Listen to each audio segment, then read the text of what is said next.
Thereon, she noticed she had this development of her psychic abilities. And the book is fascinating, Mind for Murder. Anyway, so psychometry is the ability to hold an object and be able to read from it, the owner of that object.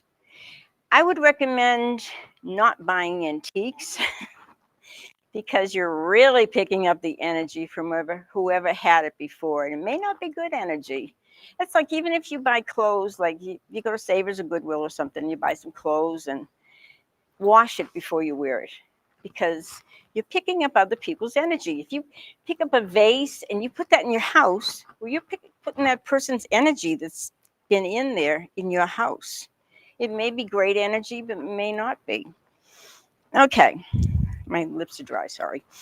In July 2021, I was in Lilydale, New York. Anybody familiar with that place? It's a spiritualist camp, and it's for learning mediumship. And I was studying forensic mediumship with Thomas John for a week. He's a great medium. The class was remarkably interesting, and one day we had the opportunity of holding a little baggie, a little plastic baggie, with an item in it that was found on that person when they died. Okay? We could not open the bag and touch the Kleenex. I got the Kleenex. One of the baggies had a Kleenex in it. The other baggie had a sock in it. And these were on these people that died. A man with a sock and a woman with a Kleenex in her pocket. So the item I got was the tissue in the baggie. The tissue was in the victim's pocket of her dress when she passed. And as soon as I held the bag with the tissue in it, I could feel and see how this woman had passed. She lived in an old mansion, and she had been on the top of the stairwell. And I saw her young. I felt like it was a granddaughter. Push her down the stairs. She fell down the stairs and died, and had the Kleenex in her pocket. So when you get good at this or you really enjoy it, you can really see things. It's just developing. All the stuff that I talk about, all you got to do is practice it. Practice makes perfect, right? But so psychometry is the ability to hold an object and get a sensation from that object. So that's something you may want to try. I have a lot about the tarot. The other day, I sold my books to another store. I have my books in 7 stores in Phoenix, in the Phoenix area. And I have the book in Albuquerque too. But anyway, so I talked to this woman and she said, I love the tarot, but I could never do it. It's too hard. It's too complicated. I buy all these cards and now I don't know where the cards are because it's too hard to study. So I said, look, this book is like really simple. It's a real introductory book. And I have a lot on the tarot, all the cards, and it's very simple. Anybody can learn it if they want to, if they're willing to practice. So that's something that there's quite a bit of the tarot in here. And I talk about dreams. We all have the ability to dreams. Remembering it may be something else. So when you first wake up from a dream, lay there. Don't move. Don't move your head. Don't move anything. Don't go running off to the bathroom. Just lay there, lay still, and try to recall what you just dreamt. And if you recall it, write it down. Okay? This will help you. So, and it's good to have a journal. Sometimes we write down our dreams and we don't quite understand them. But then 2 weeks later, we read that dream again and say, I know what that was. I understand it now. So it's all, any of this stuff, it's working with it. If you want to become good at it, you work with it.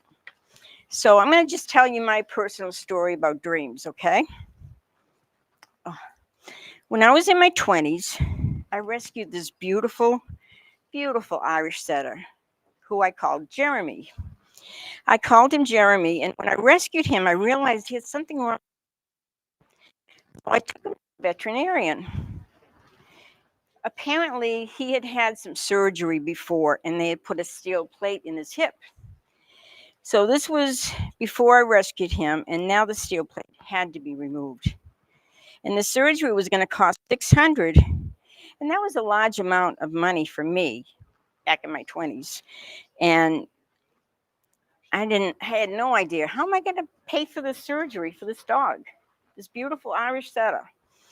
So that night, I probably talked to my angels, how am I going to do this? So that's with my boyfriend at the place. Now, why bingo plays numbers, I don't know. But he had played the number 91153, and I had played the number 91154. So when I woke up, I had the strong urge I had to play the lottery. This is in Massachusetts, using these numbers. But I thought, what do I play? His number or my number? So I thought, well, I'm going to play my number. So I played the number, which was 91154. And within 3 days, that number came out, but it was 91157. If I had combined the last number, 3 and 4, which one, the 3 was his and the 4 was mine, I would have won like millions. I won $600. And that was enough to pay for Jeremy's surgery. So anyway, if you're in a predicament like that, then how the hell am I going to come up with $600? I mean, ask your angels. Or if you're in a quandary about like, what do I do? Do I choose this or do I choose that? Close your eyes as you go into bed and talk to your angels. Just say, I really need some divine help right now. And just keep asking and you'll fall asleep and you'll probably have either a very significant dream or you wake up in the morning with one of these aha moments, or if it doesn't happen right away, maybe in the next couple of days, you'll start getting your message. Like you might be driving along and you're still thinking about, how am I going to fix this thing? You're driving along and all of a sudden, it's like you get this urge, let's go in that store. And you say, why would I want to go into a hardware store, right?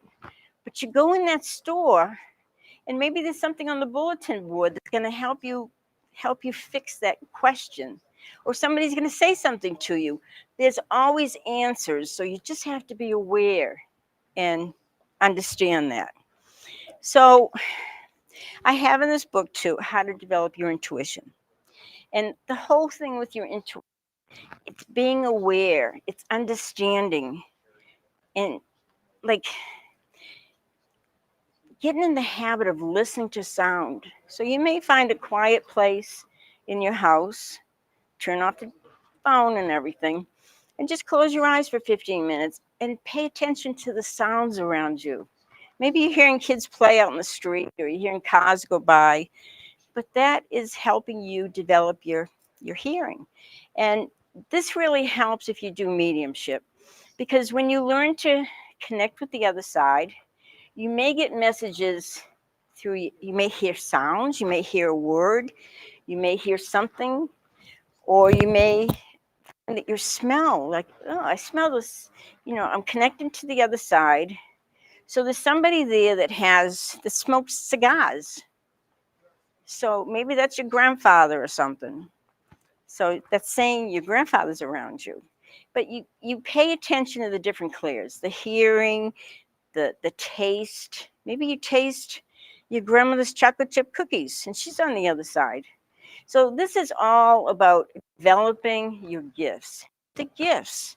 And I have in here, like, everybody, I don't know if you guys believe this or not all of you, but every one of us has lived many lifetimes, maybe hundreds, maybe thousands. But we keep coming back. Why do we keep coming back? Okay. We keep coming back because it's beautiful, it's blue, it's green, and we want to be with our loved ones that we were with before. And maybe you'll come back, maybe you won't be their lover this time, maybe you'll be their mother or their cousin or their child, but it's your way of reconnecting with a past life, okay? But we do have past lives, and in this book, I walk you through a whole script that you can read.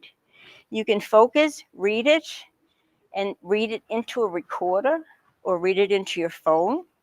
And then say maybe you have a fear of heights. Maybe you're in an amusement park a few lifetimes ago and you fell from the Ferris wheel and that's how you died. So obviously that's going to stay with you.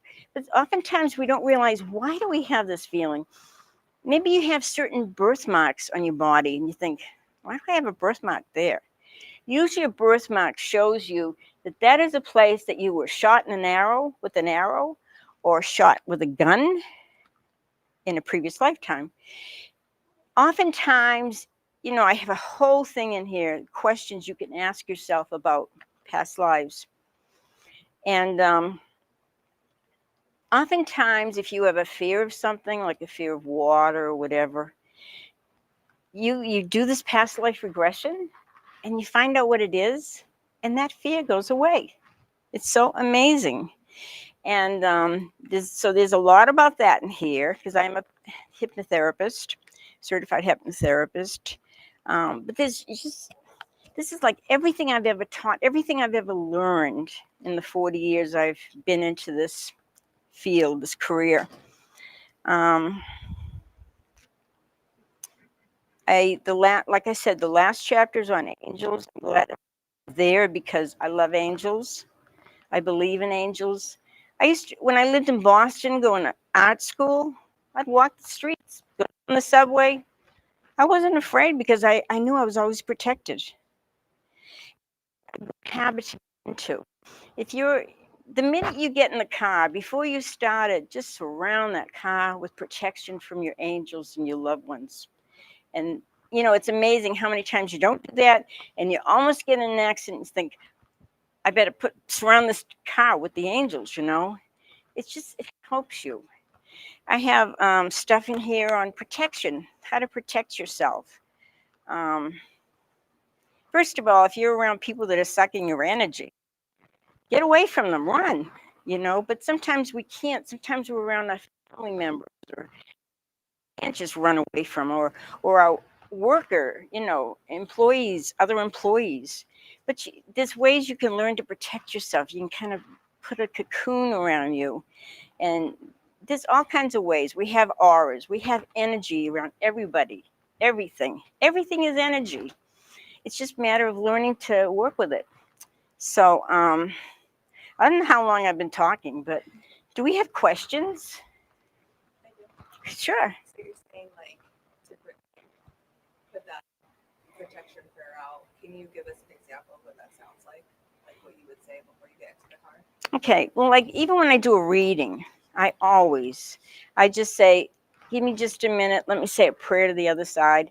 And I would just ask that they surround me with love and light and protection before I do the reading. Because I don't want somebody taking my energy, and I don't want to give them bad energy or anything, because we're all fragile. We're all full of love. And that's another reason why I wrote this book. And that's why I named it this, because we are all brothers and sisters. Okay? We should love one another. But sometimes we're around people that maybe their energy is not that great, so you don't want to be around them. But it's very important that you love yourself, and that you love your gifts, and you trust your gifts. And anything that comes through to you, you feel good about. Everybody deserves to be here and to be happy and to enjoy life and to make the most of it. There's not much you can do when you're young, and if you have parents that are very negative or anything, but when you grow up, there's no excuse. There's no excuse to be miserable. You get away, create your own life. And I've got all this stuff in here, how to be happy, how to live a meaningful life. And it's just really important that we do what we can so we can have a great life and make the most of it. People around us die. Our animals die. I've lost 2 dogs this last year, and it really broke my heart. But it's part of life. And just know that all of them are in a better place. And we will see them. They'll be the first ones to welcome you when you get on the other side. Even your little pets, they'll be there. And did that explain? So I would kind of like, when you say a prayer, you want to ask for protection and love surrounding you. And when I mediumship, okay, in order to connect with the other side, I say a prayer, able to help the audience, help anybody with any message. Okay. But I have a good thing I do, and I think everybody should do this. When you're faced in a situation, you have to talk to other people or whatever, you want to ground yourself. And so what I do is I just visualize like roots coming down from my feet, going way into Mother Earth, drawing up this beautiful blue energy. Okay, and this energy just courses the entire body through me, it goes up, and it goes over to the other side, to the heavens. And I picture this beautiful golden light coming down from the heavens, and it comes down through my crown chakra, and I have all about the chakras.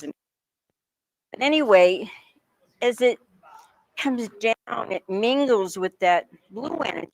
What does it do? It creates this green healing energy. So that energy courses down through my crown chakra, it fills my entire being with perfect healing energy. And then I do it so automatic now, but then I do a reading for somebody, or then I do the platform mediumship. And I'll teach you all about that in here. Everybody can talk, can visit with their loved ones. Sometimes you'll be going to bed and you might say, okay, Aunt Rose, I really want to connect with you. And just keep thinking about them. And then you might have a dream about something that is related to what did I say, Rose or something? Yeah, I don't have an Aunt Rose, but always around us.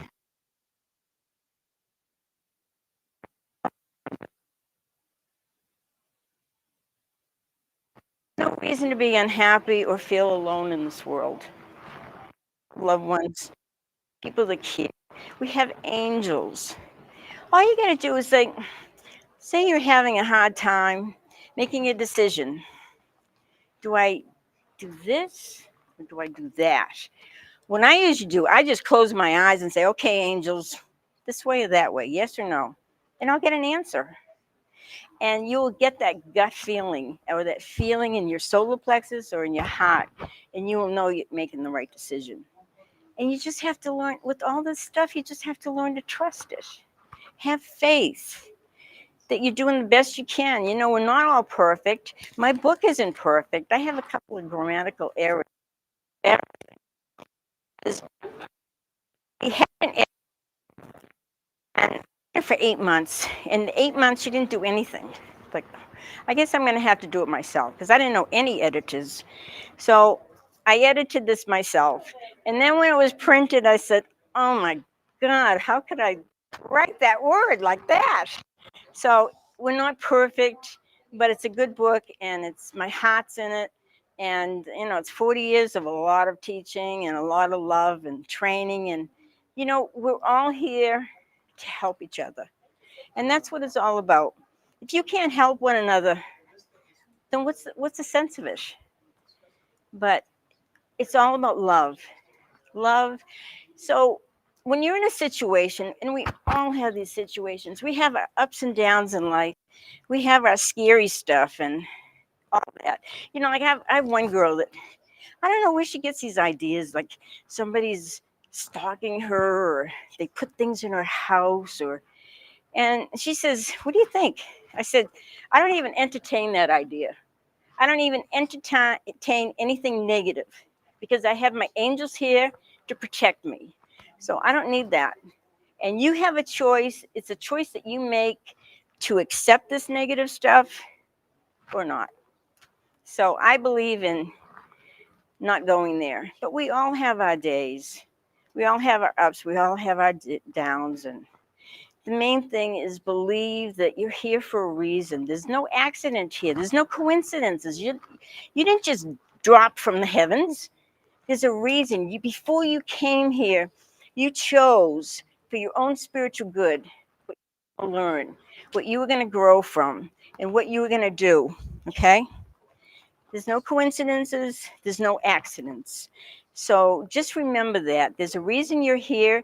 And when you're done learning everything you need to learn, then you probably have the choice to go. Okay? But we all have a lot of things to work out here, and you just do the best you can. You know, you take baby steps sometimes. You can't, change everything, but we do the best we can. We try to make a difference in the world. And it's all about love and not choosing fear, but choosing love. So I thank you all for coming. I don't know how long I talked, but I know I talked a lot. Is there any other questions?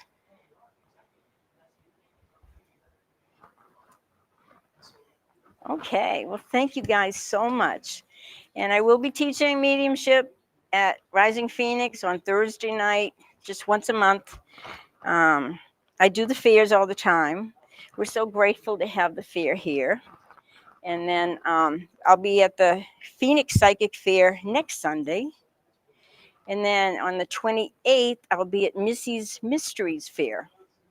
That's in Scottsdale. Anybody know where that store is? It's a beautiful store. It's just like this one, gorgeous. But we'll have a fair going on. There's just three of us. There'll be Dawn, Julie, and I doing that fair. So, what? Yeah, next Sunday is the Phoenix Psychic Fair, and it's in Tempe.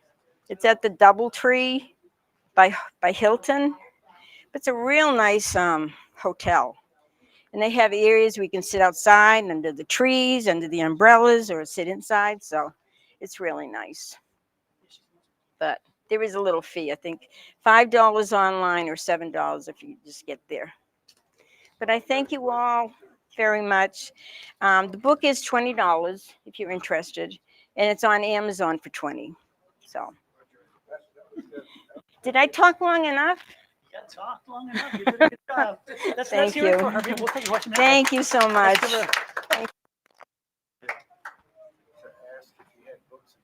Yeah, I have a whole bunch over there. Yeah, and this is one of the bookstores that carries her book. She's in Yeah. I think 7, right? Seven here, throughout the yeah. valley. So they're supporting her, and they support local. And that's the important thing about this fair specifically is we're all local, and we are all supporting each other. We're like a little family. He is the one that's responsible for getting me online on Tuesday mornings. I do free readings on Tuesday mornings at 8:00 in the morning on Facebook with Julie. Julie runs everything and does readings. So on Tuesday mornings at 8:00 on Facebook or YouTube, you can just put my name in there or Julie's name, and you'll get right in, and you can ask a question. And we're real quick. We do like at least 25 while we're on. We just do, but it's fun. We have a lot of fun. If you have not experienced this, reading from a tarot or whatever, or a psychic or even mediumship, we don't do much mediumship work online because it's a little difficult.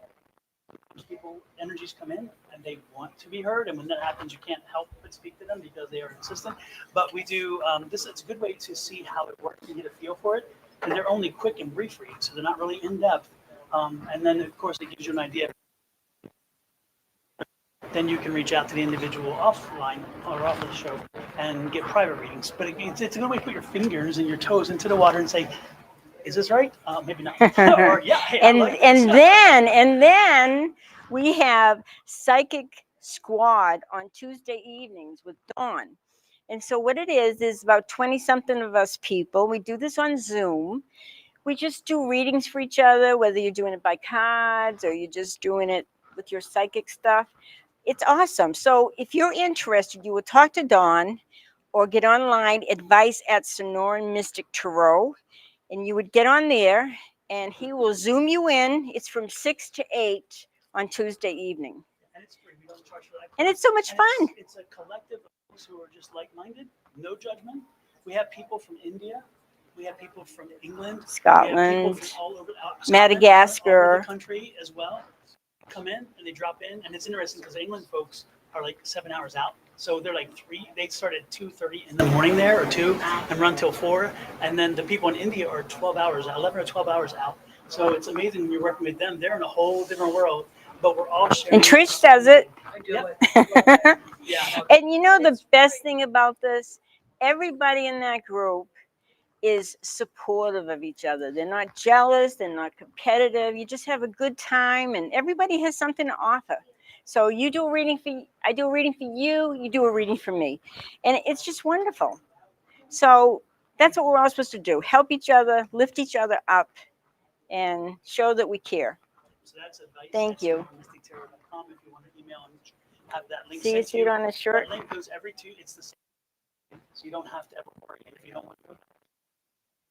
If you want to go that Tuesday, click the link and join in. So it's totally whoever drops in drops in. It's very comfortable and relaxing. And what's so interesting, Dawn comes up with all these crazy exercises for us to do. We never know what he's going to have us do, but it's so much fun. So if you're interested, please join. It's fun.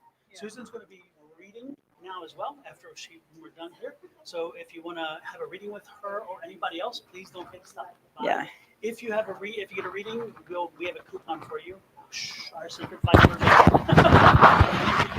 healing. We have 2 and then we have a 10% discount if you buy any of the healing services or the readings. You get 10% discount off anything you might buy in the store today as well. So there's some goodies there. And then we're going to take about 5 minutes. So you guys can get up and relax, stretch your legs, and And move I really around. appreciate And you it's- letting me ramble on and on and on. And then Scott will speak after that, about 5 minutes. Okay. Thank y'all. You guys. Thank you, everybody.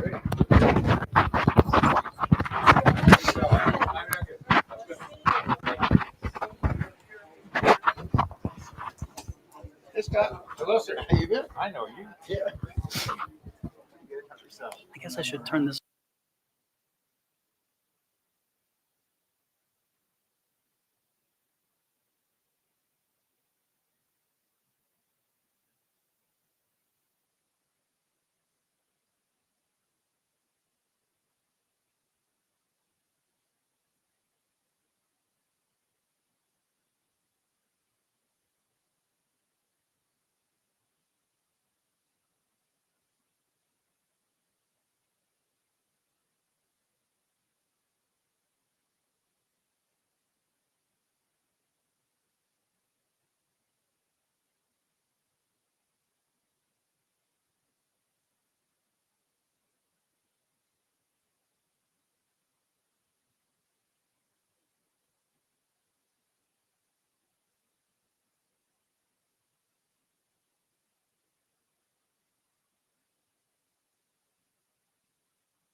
Scott, whenever you're ready, just put this on wherever your button or whatever. Put this on your shirt and somebody introduce you. Whenever you're ready.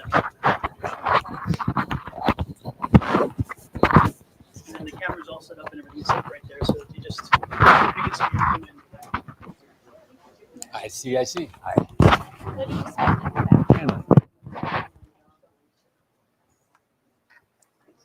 Hopefully.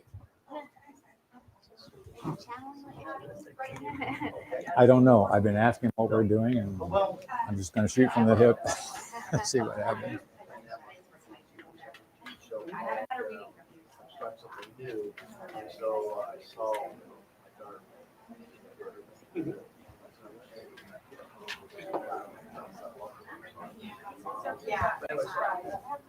Yeah, I don't know if you're doing the fair Show. yet in November, but I'll be happy to. Wow, I was half blown away. Yeah.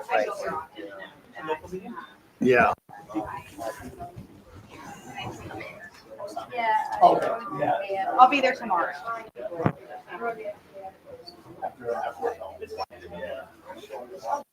Hi. Hi, How are you today? I'm doing well. How are you? Good.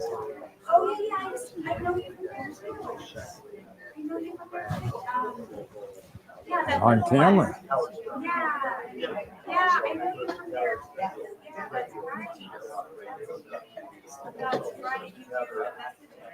Of what? Hope I don't embarrass myself. So you just want to get there and people call it. I was just thinking, okay, I can't say that, and I can't say that. I'll behave.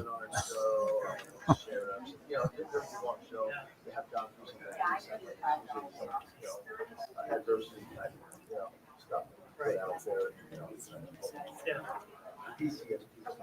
Oh, yeah. Oh, absolutely. Yeah. Yep. What time did they stop? Do you know? Did who stop? He said give 5 minutes. I thought around noon. I don't know. What time Okay. is it? So do you want to wait 3 more minutes? Sure. It's like reading, not being. The point is it opens up energy.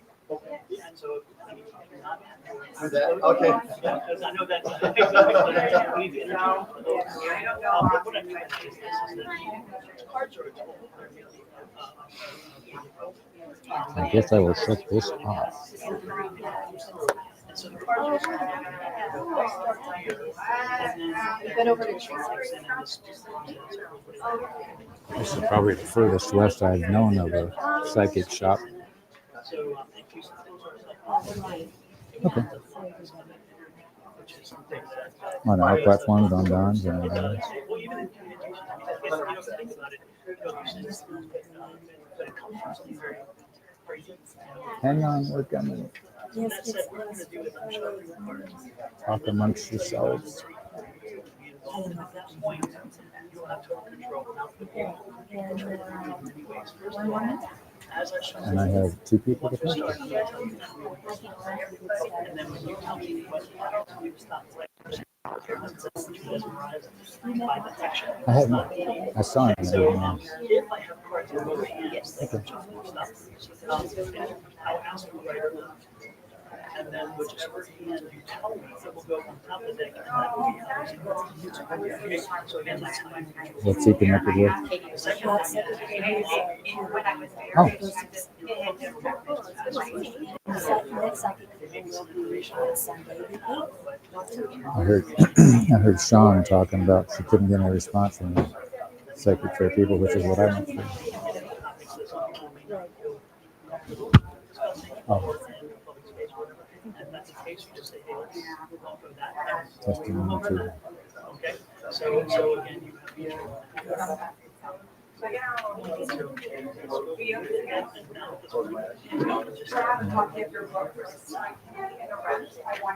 Okay. So like when the president of the United States is making wise ass remarks and the microphone's on. Yes. I think Reagan did it once. Somebody. Yes. It is 12:05, so we're going to get started here. For everybody who's, please come on in. We'll round up the troops. Hi. Yep, we'll round out the troops. That's okay. We'll get started. You're on the camera out front too. So Oh. this is Scott Underwood. He is part of Just Spiritually Speaking, which all of us are part of. And Just Spiritually Speaking is the one that has the Tuesday night classes online. And we all met at Everything Just Rocks with Tina Escoto and Mystic Course Journeys. And we still go to the Monday night classes, but and Scott is usually there as well, do the Monday night Every Monday classes. night. And he also comes on Tuesday night classes with Just You're Spiritually familiar with Speaking. those. You may not be. But And that's in Tempe. Mhm. But Scott is a channeler, and he channels, and he wrote a book. So, Scott? I'll turn myself loose with you guys. Yes. Now, can everybody hear one of them? I don't know. If you're interested, you've seen this probably, me peddling my book. Haven't you? It's a book that sort of broke loose my ability to do channeling. And it's essentially a journey of me and them. I call them many names depending on my mood, but generally I call them they. And it was by connection with them at literally a book writing seminar in Sedona, which generated this.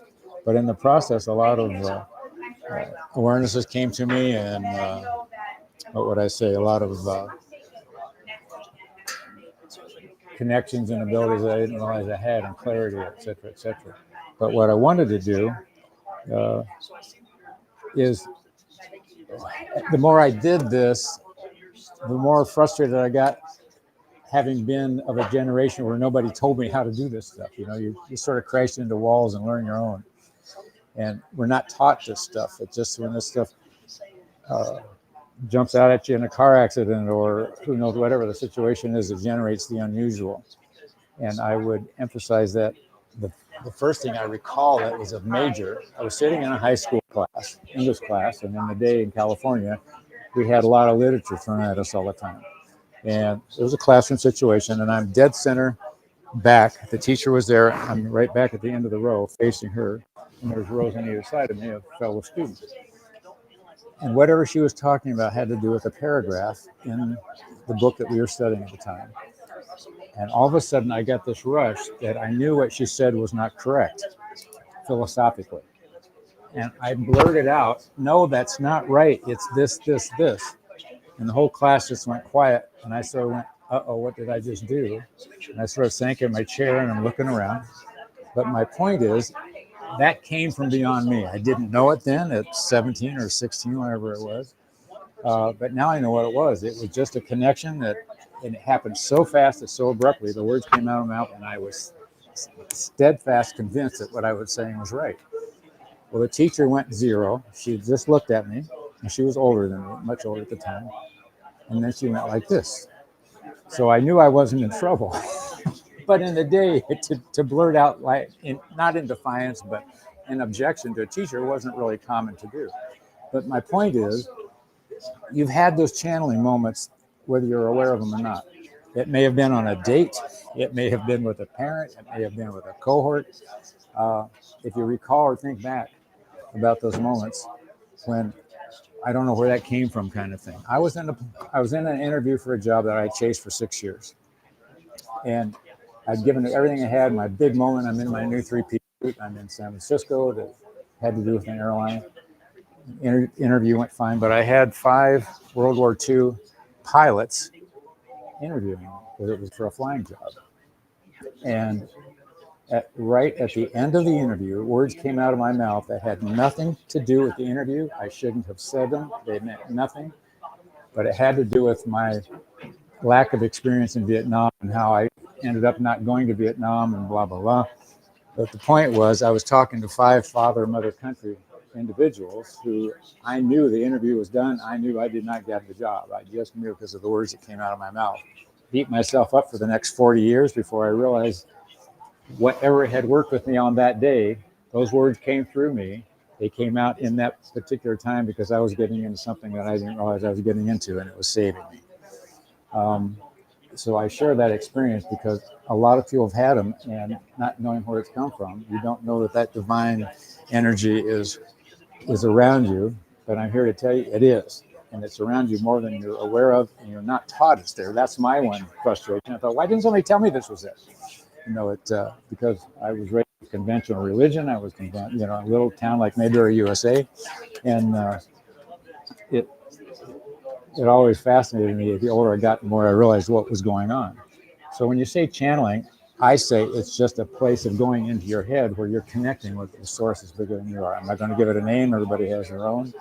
I call it that God spot in my head. And the other thing I would have you do is pay attention to what you're thinking, and when you're thinking it, what part of the head is it coming in? My experiences, and I share this with you, if I'm talking to something beyond me, I get it right brain, right front. If I'm driving my car and I'm mad, it's over here on this side.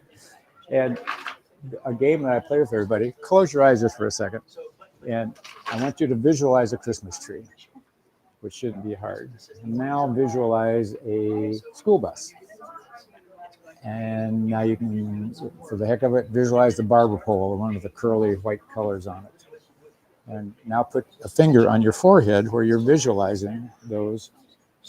It should be like right between your eyes somewhere there. Right. That's your vision center. That's your imagination center.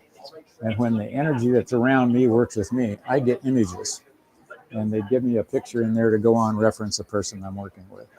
So I call it guided thoughts. I even get pictures on a given day when I need to take a vitamin. I'm walking the house and give me a picture of some supplements. Oh, okay, I'll go take that. What I'm trying to do is let you know that you're guided way more than you think you are. You're not alone. You're not isolated. But nobody ever told you this was available. So that book was me connecting with that source finally.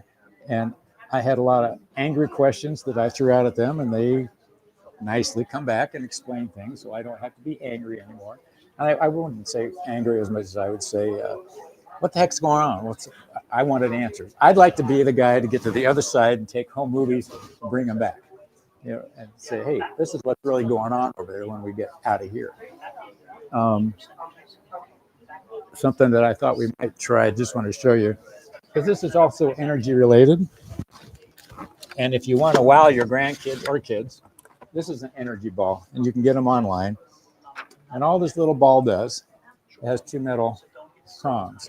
If you connect those prongs, they light up without going to all the rigmarole of doing it. If we all held hands in a circle, and one of us did this, and the other person did this, and anybody broke the connection in the circle, the light would go out. The point being the subtle energy that's going through all of us if we're connected.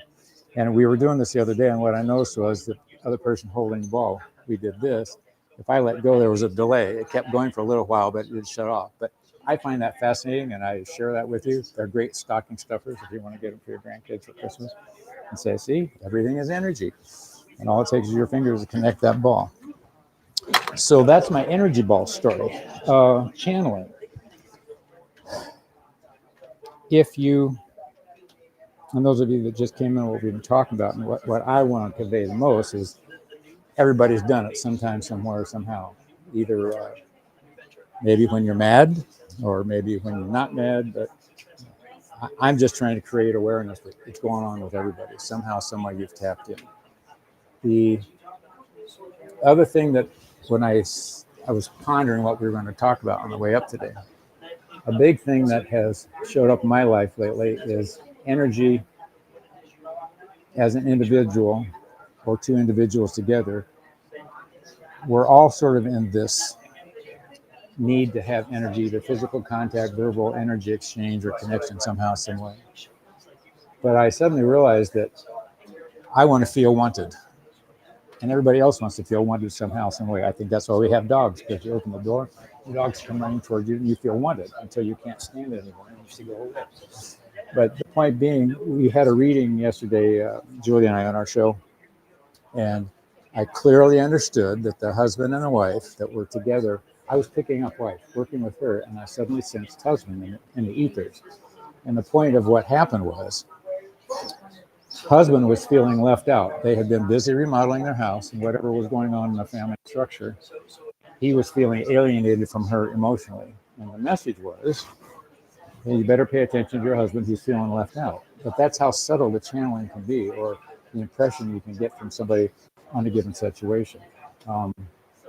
What else are the other things we've gotten? Julie and I sit there and we're given words. One woman she was overstressed at work, and the message was basically take 5. And Julie and I both got it at the same time. Where does it come from? I don't have a name for it. I'll let you name it.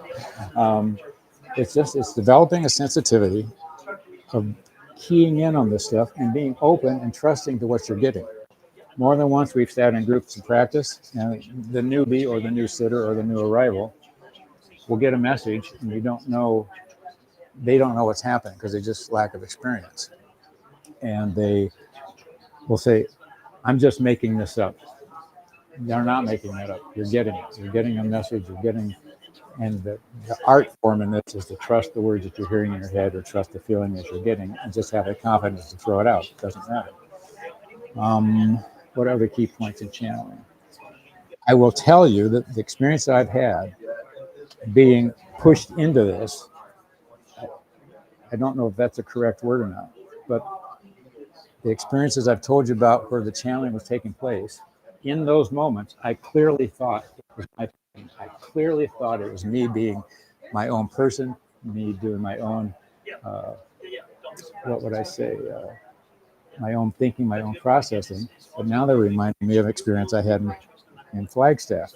I was driving the Volkswagen from hell that I had bought while I was at college. I tried to take it up to go skiing, which I did, and we were on the way back. The roads were all snowy as it can get up there in Flagstaff, and I was driving way too fast for the conditions. And I had gotten the chain required area. I took the chains off the car and the Volkswagen hood, threw the chain and shut it down, started driving again. I clearly heard, short of actual verbal tones, your hood is going to fly up in about 3 seconds. 1, 2, 3, boom, this hood flew up at 60 miles an hour. And I'm going, among other things, there was just enough crack at the bottom of the hood that I could see out the windshield through this crack and steer to the side. I can't convey to you how loud that message was, how real that message was. And if it hadn't been for that warning, that 3-second warning gave me, when it happened, I was going, holy Moses, this is really happening, but I was under control. I didn't freak. I've had somebody told me they were in a car accident lately, and they clearly felt them here, which prevented them from slamming into the steering wheel. If you get into these corners and get people to open up, those stories seem to abound. Especially if you get in a group that decides to convey stuff, because usually people are afraid to let them out. But we aren't taught this stuff in school. We aren't told this in school. We aren't told this in Sunday school. We aren't told any of this, which was, as I got older, I got a little resentful for it, but I was like, hey, what the heck? I'm not going to worry about it. But I'm just telling you, it is here. It's real. I've experienced it. Not that you would experience the same things I do. When something out of the ordinary happens, go with it and accept it. A friend of mine yesterday, she got a $287 traffic ticket.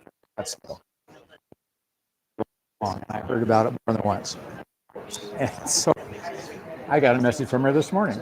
She was driving to Scottsdale. She calls them downloads. And her download was, they told her she got the ticket on purpose. She'd never had a traffic ticket before. She was going 57 and 45. Not like her to do that. And she was on her way to church last Sunday to do this. So the point of the story was the download told her that happened on purpose. It was done, and they called it in divine order to prepare her or to give her awareness, especially in that area, of an accident that could be happening in the future. And now she will be more aware when she's driving through that. You never forget where the camera is, the one that flashes, when you gotta go. So now she's highly aware of that zone, and she gets downloads like they're talking to her in the next seat. So I had that text to fall back on. There again, one of those experiences you're not told about in Sunday school or high school or any other school until it happens to you. And the beauty of it is, as a kid, I always wanted to believe in something magic. And Santa Claus, something I was told about, and when that didn't work out, I thought, okay, now what I'm going to look for. But the point is, I'm telling you, there's a Santa Claus. It just doesn't look like we were taught he was supposed to do. There's something looking out for you. There's something coming your way. And the channeling is fascinating because I don't have to take blame. There was a sitcom character, you might remember him. I can't think of his name now, but he had a character that he portrayed. It was I'll think of it in a minute. But he always blamed everything on the devil. The devil made me do it. The devil made me. Well, see, I can channel, and I'm not in trouble for the words that come out of my mouth. It's thin. That's my excuse. So I use that channeling. What else can you use it for? Lots of things. The biggest thing would be, at the back of my book, I even have a session with the Christ energy. I just refer to him as Jesus, and I address him as Sir, because I got a million questions about that, what we were told versus what really happened maybe. And so there's 30 pages at the back. And I did that. I put that in the book in case, because I run into people who are traditionally trained in religion, and then there are people who are more in tune with this environment. Not that either is right or wrong. And then if you hang in this environment long enough, you run into people that don't say have switched sides, but they find more comfort, as I did, in being able to connect with this energy directly, rather than taking somebody's word for it on the stage or in a pulpit or on a TV telethon, that type of thing. So I always want to go right to the top dog and say, hey, give me the real scoop here. So that's what I tried to convey in the book.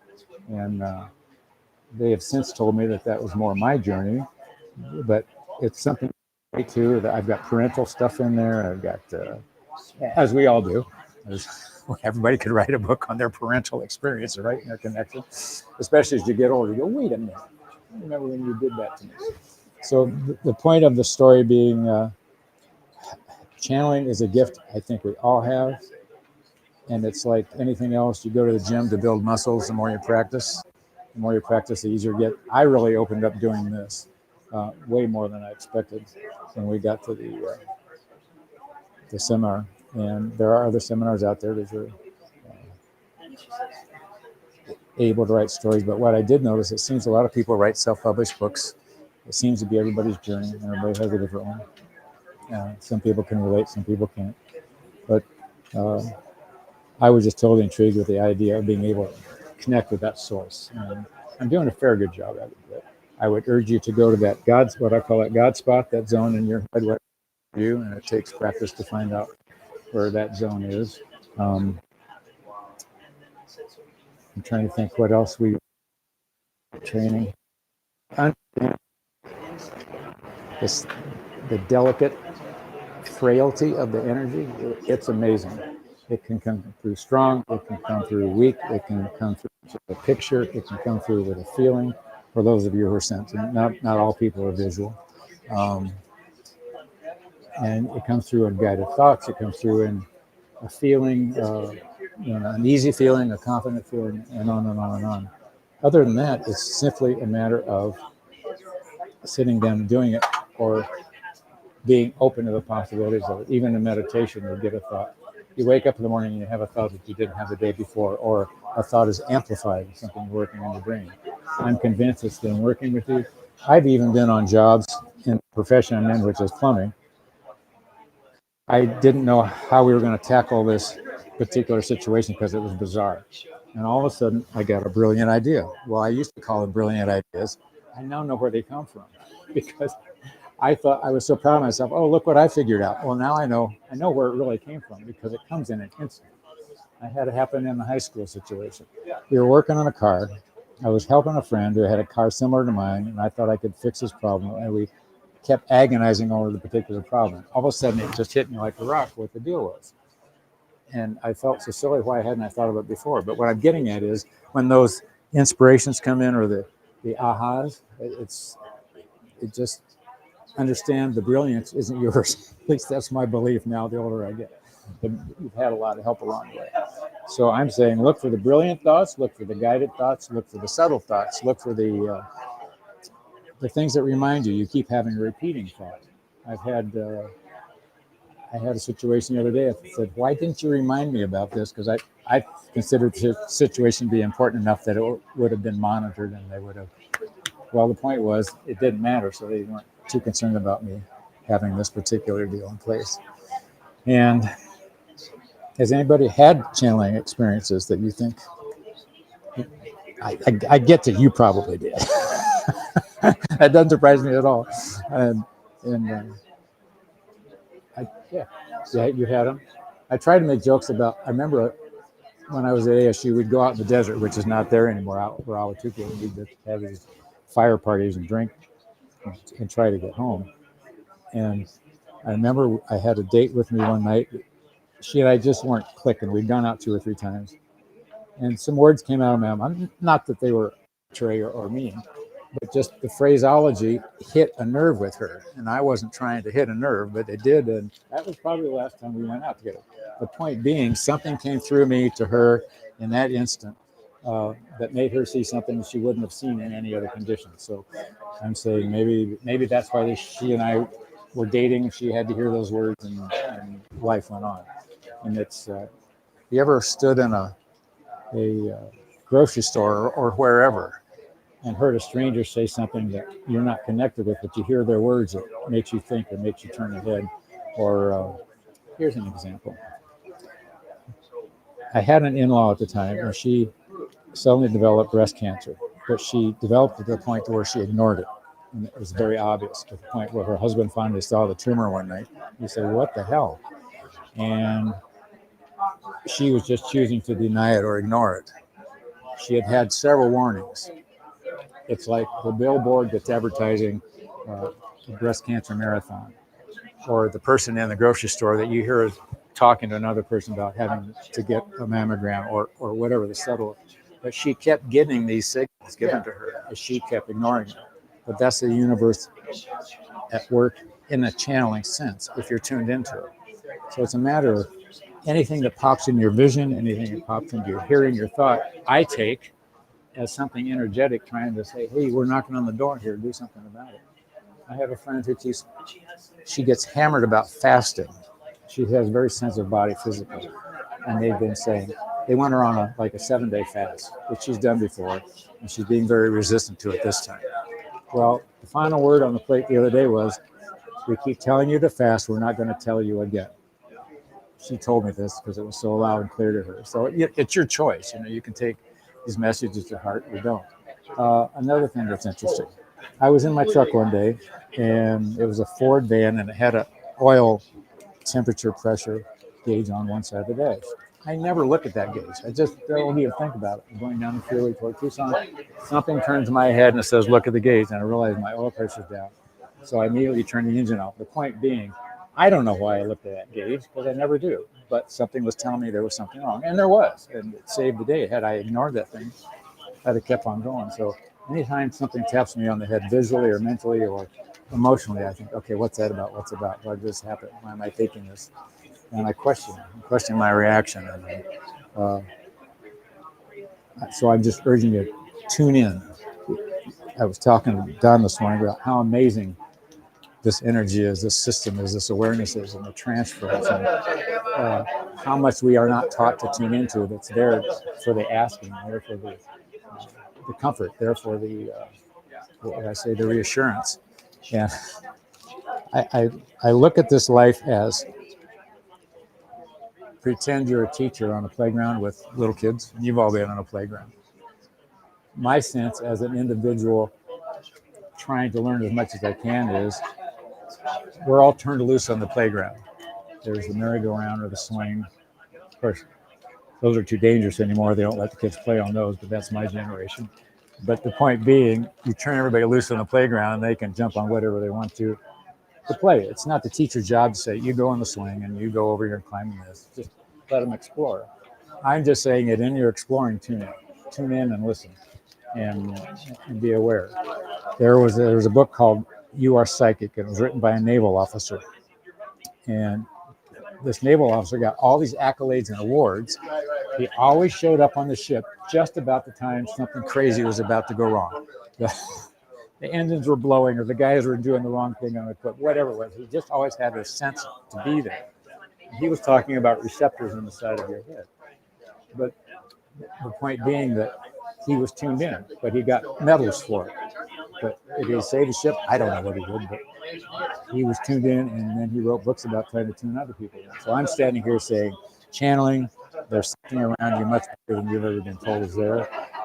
It's ready and willing for you to tap into and anxious to be part of, because if you let that energy work with you, it also helps that energy work with what they're trying to achieve. And whether you're in training to become one of them to deal with people like this, I don't know whether that's a good thing or not. Because I think we wear them out sometimes. Can you imagine how often you got it? Well, like the fasting I just told you about. How often do you want, as a guardian angel, want to tell somebody to do something that they're not going to listen to? And you go, okay, fine. Doesn't matter. Your choice. So I don't have any more profound things to talk about. Just the point I wanted to make was, this stuff is real. It's fun. It's energizing. It's nurturing, and it's full of, what should I say, restoring your faith in physical life and non-physical life. It gives you a tool. That's the other thing too. It's not always comfortable. I will be driving along. Driving is an interesting place to try to channel, because it's consuming this side of your head, at least in my world. And not that I'm not driving down the road with my eyes closed, but I have found that I can ask a question about something, and I'll have the answer coming back before I've even finished the question. So that's how tapped in this thing is, how connected it is. And even in times of stress, or the hard part's get quiet down enough to do it. Because if you're in oil or you've had a bad night's sleeping, but it comes like at speed of light. And if this intrigues you, you don't have to read my book to learn to do it. It's a matter of being quiet, being willing to learn to do it. But this, my book gives you an example. I've got some copies. It's available on Amazon. You don't have to buy it, but it's just, I had questions about my parents, and they explained the interaction. They did, there was a concept that was introduced to me, and I said, what about this? And the concept is, I remember my reaction. You pick who you are, you pick your environment, at least to go around. To experience a particular lineage or what would I say, life experiences for whatever reason you want to learn. There's an excellent book called Hello Mama, It's Me. It was given to me at a psychic fair here locally. And the gist of the story was she was in her 50s when I talked to her. 42-year-old son moved home who had been a lifelong addict on many levels, but he still functioned in real estate. And lived with her 2 years, went out one night, said, Mom, I'm going out. She said, okay. And he came back, went to bed, and woke up dead in the morning. He'd gotten into fentanyl. Well, she had learned that she could hear. And in this case, he was stretching around the house and he was saying, what's going on? What's going on? She could hear him. Said, hey, you're dead. This is all very encapsulated. But the gist of the book was, he said he had to come back as a lifelong addict because she kept track of his with her in the challenge she was getting from him.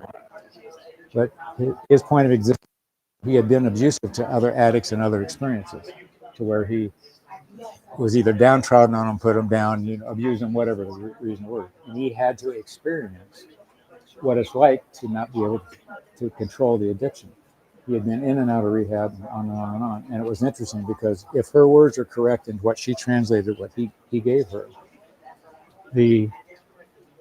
I didn't like the guy. He was an addict. I didn't like his verbiage. I didn't like his attitude. And not in a, I wish you to condemn him, but it was interesting as a person I would meet on the street. He's not a guy I would relate to and hang out with. But he had all the attitudes and traits of what I would consider to be an addictive person. But the point being, he chose that life. Well, where I'm going with this is, in my experience where I learned this, it was through a casual friend.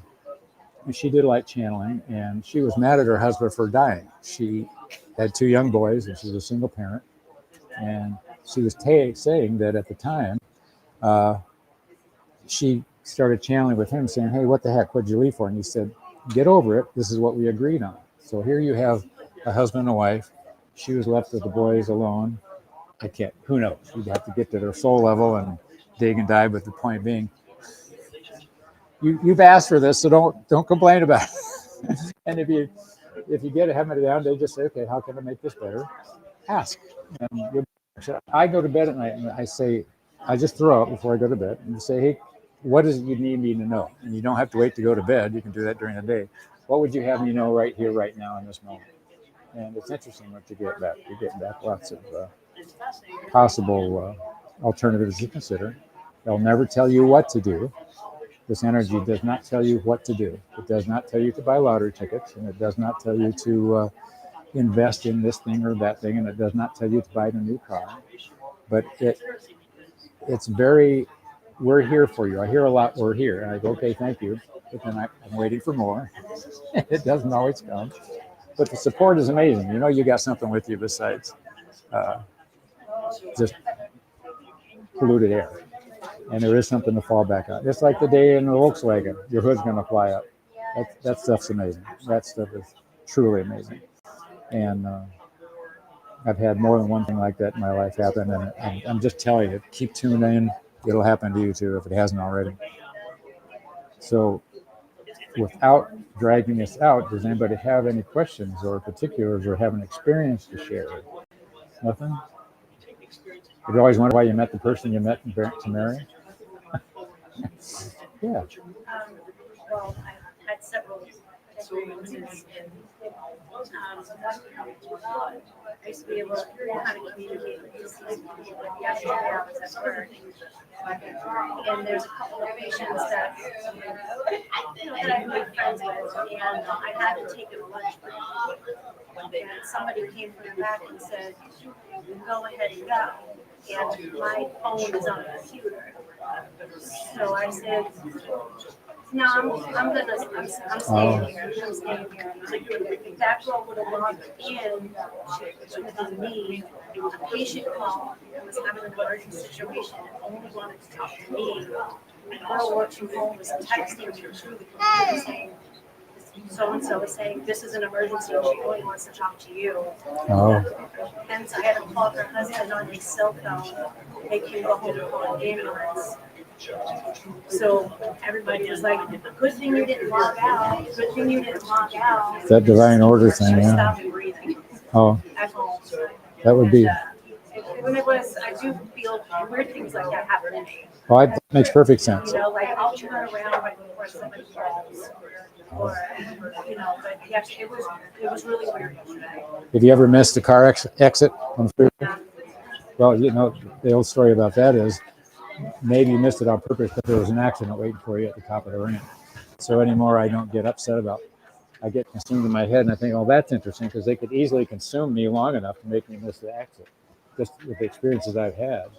And because you used to beat yourself up, oh, I don't do that anymore. I go, oh, okay. I say thank you, or I say, you know, I ask them, what did we just miss? Or what did we? I want to know. I want to know. No, that's fabulous. Perfect. It's like this lady's ticket that she got with the. You know, I spent $90 on an air conditioner that I thought was broken. I had a guy come out that I know. There was nothing wrong with it. Okay, and this thing would shake the whole roof of my hallway when it turned on. It did 2 cycles. And I thought the compressor's going. So I called my AC guy because I'm not an AC guy. Nothing wrong with it. However, I got into a real deep conversation with the tech about finances and, you know, consider this, consider that. And he was having money troubles. And I knew that I got to him with just parental advice. So after he left, I knew he was there for me to talk to him. It's just the way the conversation went. I knew it. It cost me $90 to help him, but I'm not making light about that because it was okay. And because I asked about that later on, I said, okay, what? Because the air conditioner's been fine. He only did those 2 cycles. It sounded like it was coming through the roof. So I even laugh at that stuff now. He got some work out of the deal, and he got some very wise words from me, I'm sure. And life went on. So those are just some attitudes I'm trying to share with you and different ways to look at it. So you know what I think I know, unless you've got some more questions. And the energy that I channel, I call Gabe. I'm not going to be so finite as to say it's Gabriel Archangel. I don't identify with, but there's some tie into his energy. They were alluded, but there's also a buffer zone between them, and I see 9 characters. So I call it a collective. So I call it my Gabriel energy. And if you had questions, if somebody was brave enough to ask me a question, I'd love to see what they would tell us. If not, you don't have to. Or you can call me in secret, and then we can do it then. We channel, Julie and I have a show Fridays 9 to 11. And at the end, we get some Gabriel energy and messages from them. But for the most part, it's very up. If you want to get into channeling, that's very obvious. Abraham Hicks, if you're familiar with her, look her up on YouTube. You talk about channeling. She's got a collective named Abraham that's worked for her since the 80s. And you don't know she's not a normal person just standing there. Her early channelings sound bizarre sounding, you know, the verbiage. She was getting used to the process, but now it's a second nature to her. And that stuff is all very positive. You can type in Abraham Hicks, and she has a subject for money, finances, relationships. You type that in like 5 videos that come up. And she shares her thinking and her well, it's not her, Abraham's talking mostly. But it's always the same message. Think a different thought, visualize, and imagine that you've gotten what you're trying to accomplishing and manifesting, and on and on and on. Which these guys do the same thing. So I have no more words of wisdom to throw at you. Do they have any words of wisdom to throw at you? We wish to say one thing. As tantalizing as it may be, understand you are your own keeper, yet you have a keeper of sorts that's behind you, walking every step. That keeper is a whisper away and is available at a moment's notice. It's even available at less than a moment's notice, and sometimes it's there ahead of you. Blessings come in many forms, be it physical touch, emotional connection, energetic awareness, and messages that seem from something other than yourself. We wish you all a peaceful birthday, which is a new term we wish to convey, because every day is a new birthday, because you have a second chance to expand from where you are to where you're going to be. Don't count in years, count in moments. Each moment is precious, each moment is energetic, and each moment is expansive. So we wish you well, and we wish you peace. And that's Chan. That's truly, when I first started doing this, it was way more awkward for me to deal with, but it flows that fast. It just turns on and on. I don't have to go home or any of this stuff. And something you might try if you're interested in playing with this stuff. There's two processes. It opened up for me writing a book. I just started writing questions, and it started to come through. My handwriting is bad anyway. It took me 2 years to write the book because I had to decipher my own writing. But it just starts coming back right brain. Just start writing. I tried typing on the computer. As I was typing is more difficult because your fingers and your left brain get in the way trying to remember which keys to push. A pen is much more fluid. The other way to do it, are we out of time? We're doing okay? And is use your non-dominant hand. If you're right-handed, use your left hand. And write the pen, ask the question, and write this way. That's another technique that apparently lets the energy flow. Your dominant hand is less involved, so there's less. So little things you can do. Just try to ask a question of sorts. I'm not even going to give an example of question because I asked so much. I don't ask about whether I should buy this grocery or that grocery, but it's philosophical things. It's like the AC tech the other day. I said, what the heck was this about? And it starts to come in, So when you have those weird encounters, don't be afraid to explore them. It just, every second of this stuff is amazing. It's a surprise. I've been doing it long enough that it still just blows me away. See the connections and go, oh, that's what it was about. So I will leave you with that. Know that they are there. I'm available for weddings and bar mitzvahs, as are they. They will happily come in for entertainment. Blessings to you all. Thank you for the kind words. Oh, you're welcome. Thank you. What time is it? I was out of words. 45. Did you, no, he's got his book.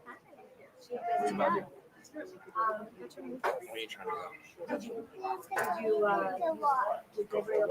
Yes. I missed that. We did right at the end. Very smooth today too, by the way. Oh, absolutely. Yeah. 10 bucks. So I'm selling it. Definitely get it on Amazon. It's more expensive. Thanks too. I need 10.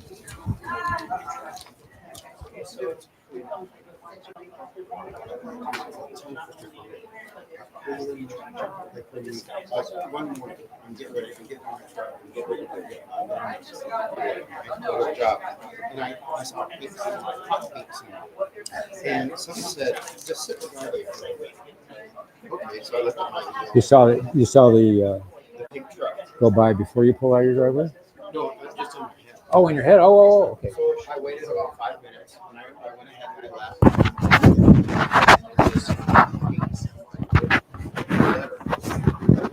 You saw it in your head first, and then you saw it on the road. So I paused in the driveway for about 5 minutes, and then I left. And as I'm getting on the freeway, there's that hot pink semi, which I've never seen one before like that. And so I just stayed behind him. But something, so is that channeling, or is that a, what do you call it? Like a, I call that a prophetic psychic.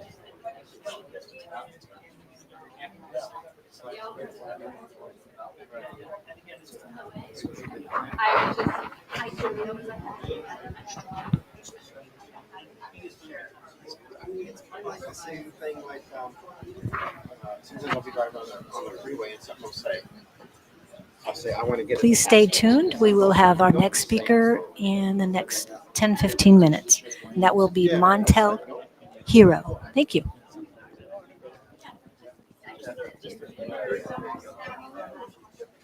Oh, absolutely.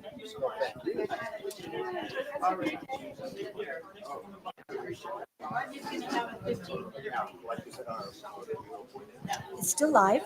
And I said that Montel will be in about 15 minutes. Okay. Let me turn it off then.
And then you can put it on your waist or whatever, and then run this up through the shirt or however you want to do it. It's totally up to you.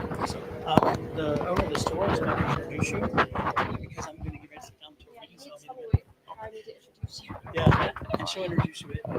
Okay, sounds great. All right, this is a great guy. Appreciate the invite, Don. All right. Right on the side where the cars are at. Very simple. Yes. Hey, ladies and gentlemen. We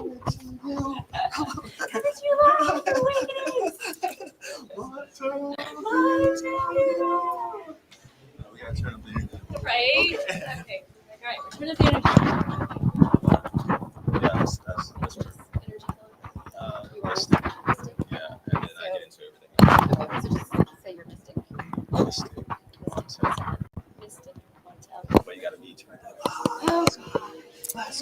And then I'll take it. Okay. All right. Huh?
little bit of everything actually, but I'm be touching up on healing and energy work. But that's energy works a little bit of everything. So we're just gonna have a great time. Just sit in and listen.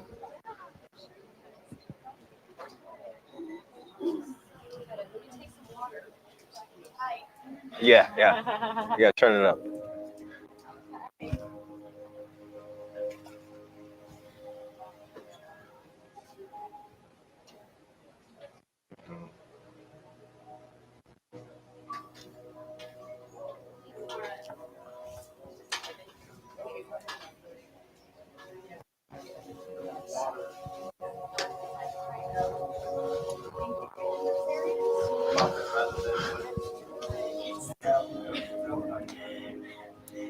It's just like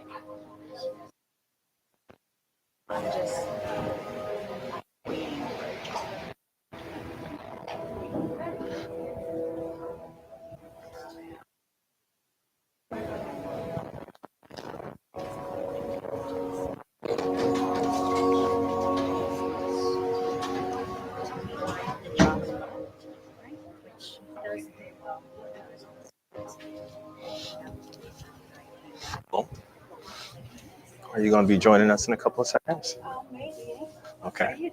We're going to be talking about energy.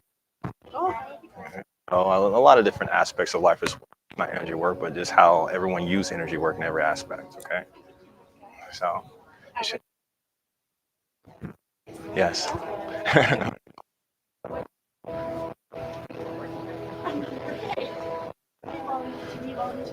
Let's rock and roll.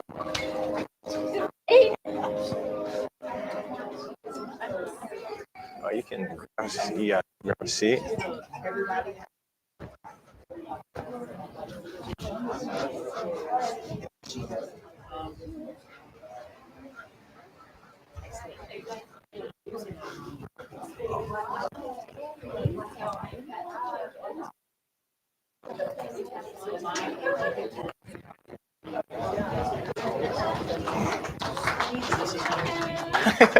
Thank you. Hello, divine ones. Hold on.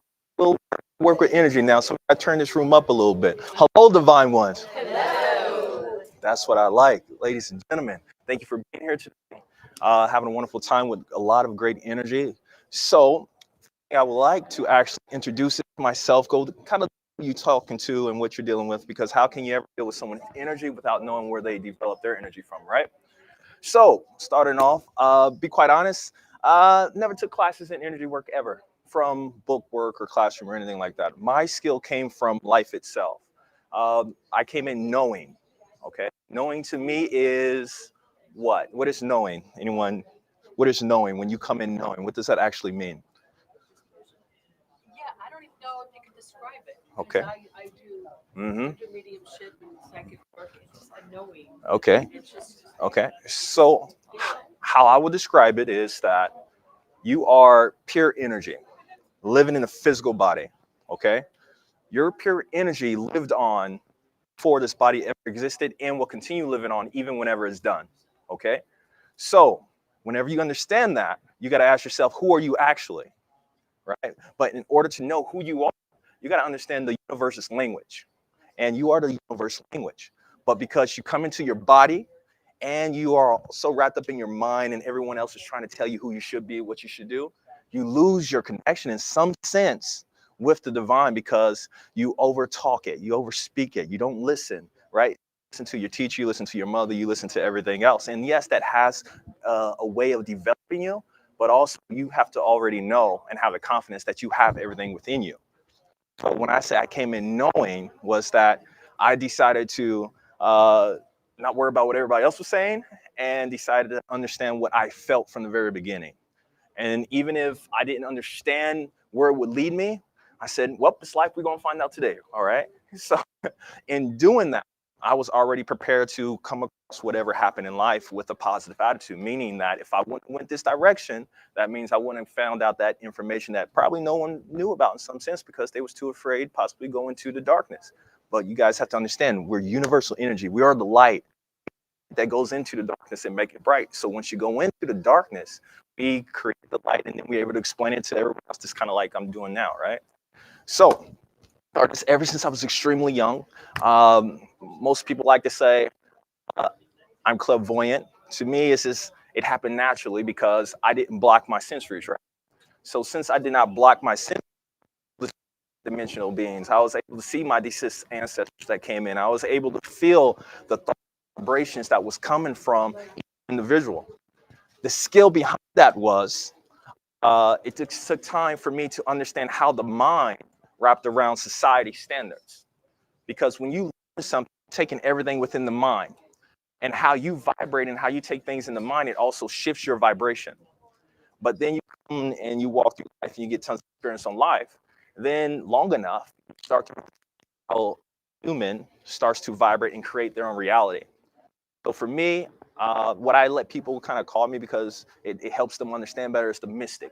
The mystic is in, and then also verbalize, also can see into those to be like, oh, this is why life happened. This is what it's teaching you. This is what it's breaking you. And a lot of other people, they said, hey, we want to develop this. Well, I look at your whole life and I say, okay, well, how did you perceive that moment? Right? So then you'd be like, well, I perceived that moment. I probably thought less of myself, right? Boom, the moment you thought less of yourself, you created a whole nother reality, right? But what we are not taught is we don't know how we create realities. So how can you ever see what you are constantly creating, right? So then you have to really look at your history, okay? Your history is all your paint, all your artwork, all the way up to now. Is anyone ashamed of their history right now? Their past, any heartfelt things going in them? Tell me about that. Okay. You regret? Okay. So let's say, would you like to vocalize ideas?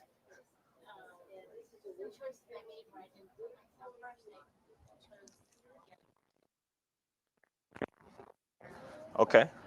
So in the healing realm, let's see, there's two things that she's already done with her energy, okay? And this is, and we're gonna laugh about these things because it is funny and it also reflects upon how powerful people as humans, okay? As light beings. One, you regretted something you've done, okay? And then for that energy frequency, you said that, oh, that I don't like how I didn't put myself first, okay? But then you did something else. You then regret it again. You put more energy on a heavier content of you didn't like yourself for doing something you did. So you put yourself down twice in some extent, right?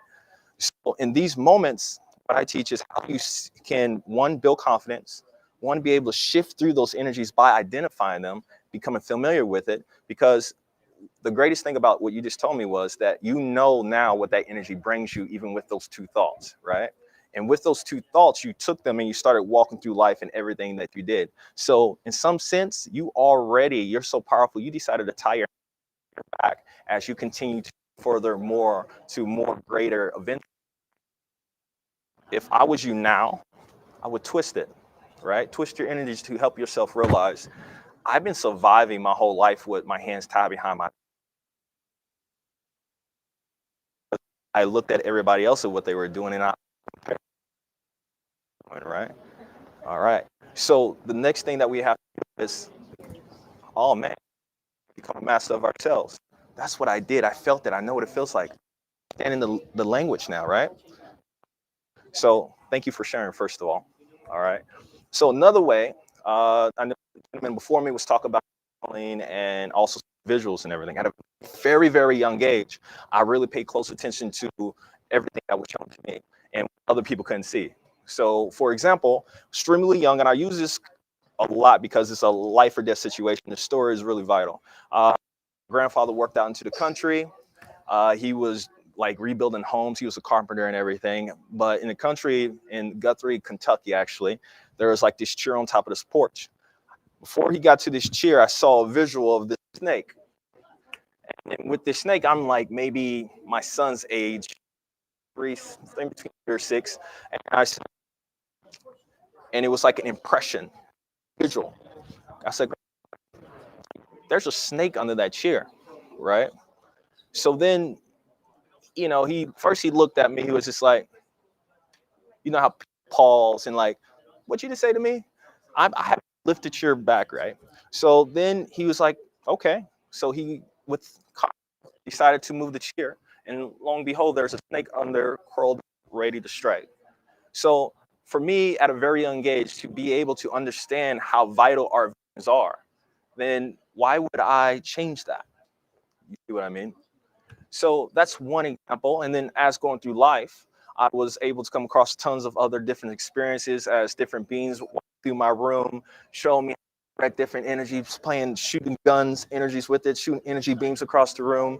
Um, just being a kid going in life, a little pit bull puppy come running out the backyard, hearing voices saying, Montel, you know that this pit bull puppy has a mother. Do not. This time I was actually headed to school, had my backpack on, put my backpack in front of me. I was just like, okay, puppy, it's gonna be good. I like you too. Then lo and behold, a whole gigantic pit bull with its boobs all out, and like I said, was pregnant. So you know, mothers are whenever they first have her. So this strong aggression coming towards me. But at the same time, in that moment, I felt so much calm and peace. Why do you think I felt so much calm and peace? You from the source, you divine guided, instinct. So in this moment with voices that are coming through me, I decided, okay, how should I handle this moment? Right? This is what everybody else is coming across in life. This is what life is about. You have divine guidance, but how are you going to handle it? Because it's your free will. Sure, I could have kicked the puppy and ran away, right? But why would I bring that crazy energy to that puppy? Because I had to understand this puppy didn't mean me no harm, right? But I know that possibly the mother behind him could have harmed me. So then I had to make sure and watch my judgment and handle it with care from the love that I share within myself to be able to see, okay, this situation is coming. How am I going to handle it? Maintain myself, right? So instead, once again, puppy came out, pit bull puppy came, put the backpack in front of me, and I started talking to the puppy and the mother. So I took the that I felt with the love and shared it with this puppy and his mother, because that the mother was only trying to show love for this particular puppy. But she knew that because of the way the world is sometimes, you have to show teeth for another being to understand, hey, I'm serious, because everyone doesn't speak the same language because we're taught differently.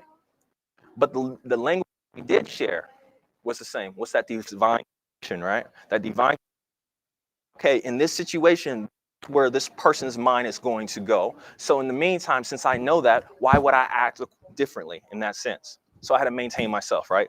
Self-mastery, okay? So what I've been doing for years. I was in the police academy and I was a police officer for a very long time, but understand the reason why I went to this, to understand the mentalities of the people doing it, because in our society, it's really tough, right? Police officers going into homes, possibly not knowing themselves, making situations tougher.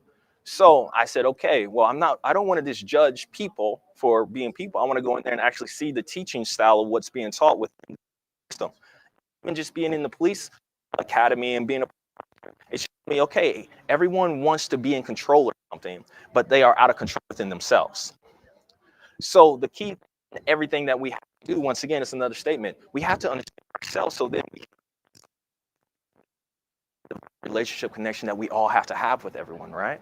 So then that was part of it. That was another adventure I went into, but also teacher as well. I worked in the school systems. I was working in all grades. I was a coach. I worked with first grade all the way up to 8th. And then from doing that, I was able to see, okay, we putting our kids in.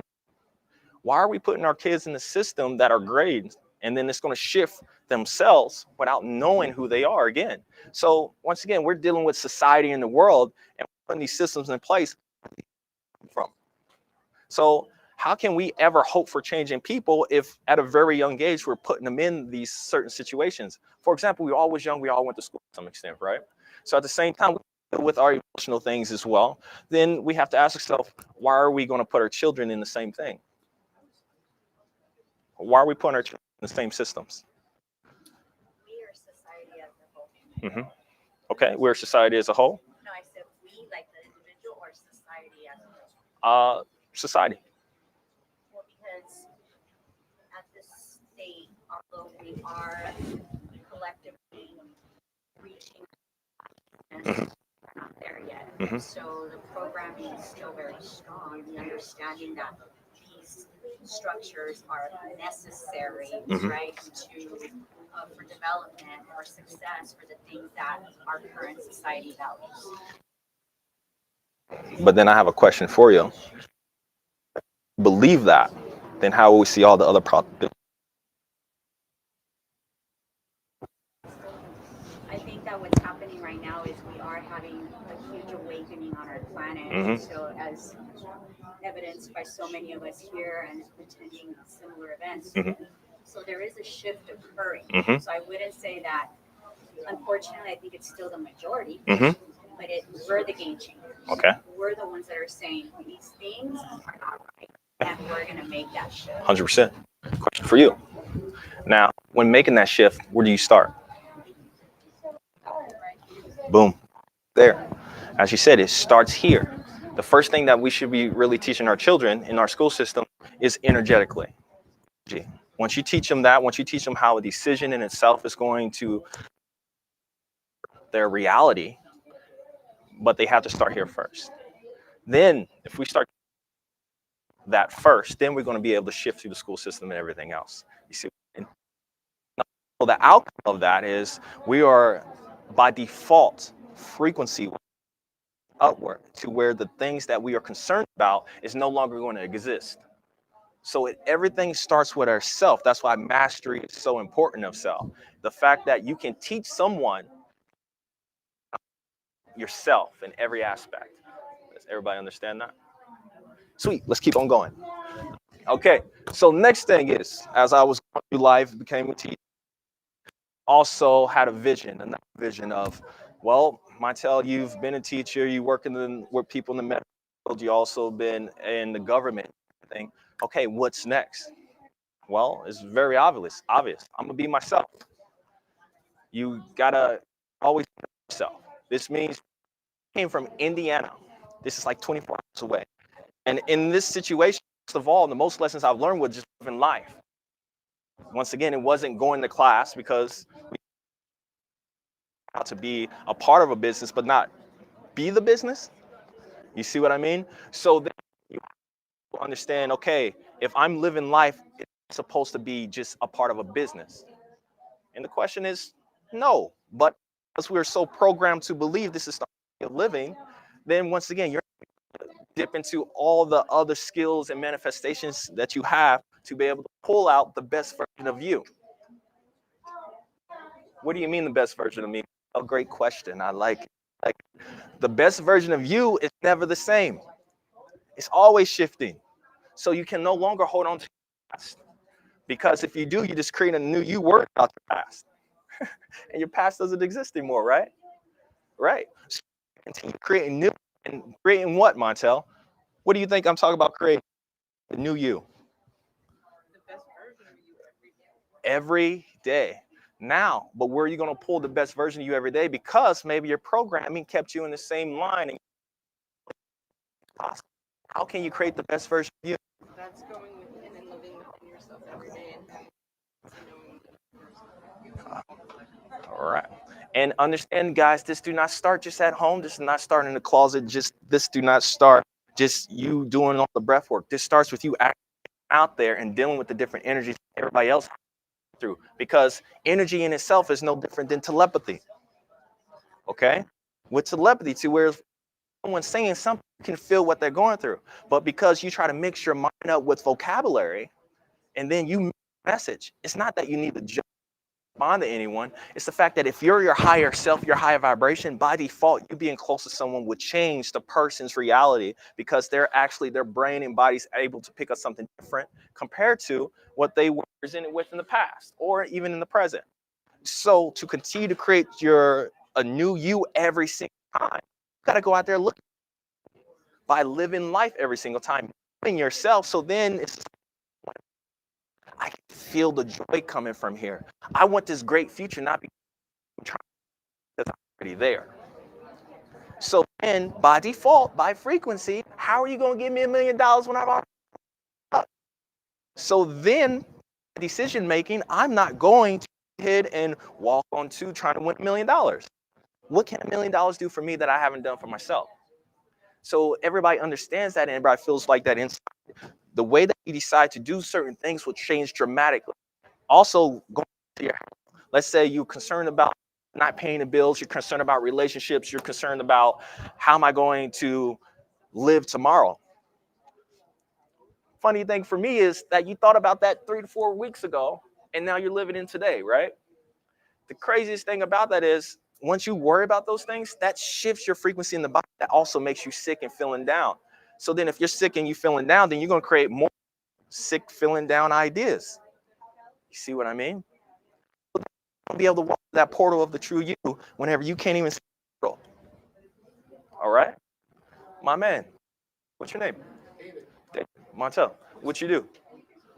You retired? What did you used to do? Yeah? That's what brought you in today.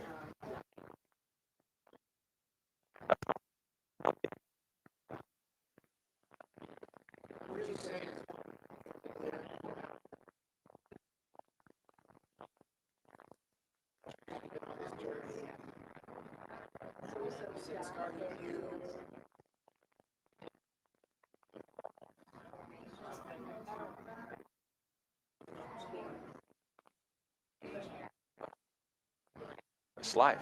That's life. Now, the fact is, what made you become a police officer? Good career. Yeah, awesome. Your motives help people? Help people. Sweet. Did your parents before them were police officers or anything like that? Okay. So what's the other thing that your parents did? My dad was a neighbor. Uh-huh. Okay. Okay. Okay. So it was just seeing the struggles my dad,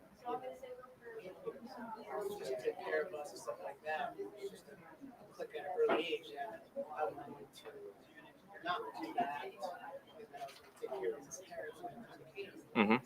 So I already had that set. Mm-hmm. Mm-hmm. Mm-hmm. Then, thank God, God kept me well and on the path. And here I am. I was working here that helped me. Right. Get here. Uh-huh.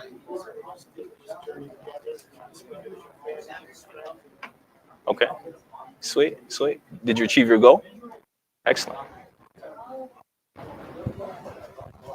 Good stuff. So he had motivation.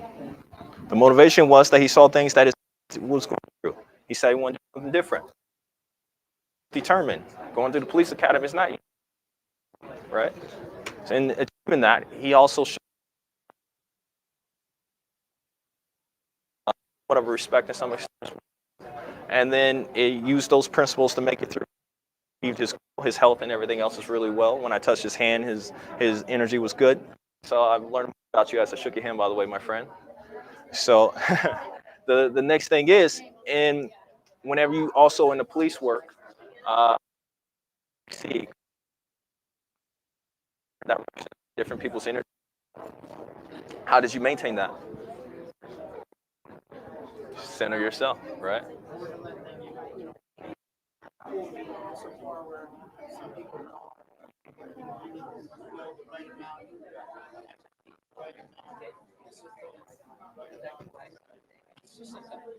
Collaboration. Right. You just have to train. Right.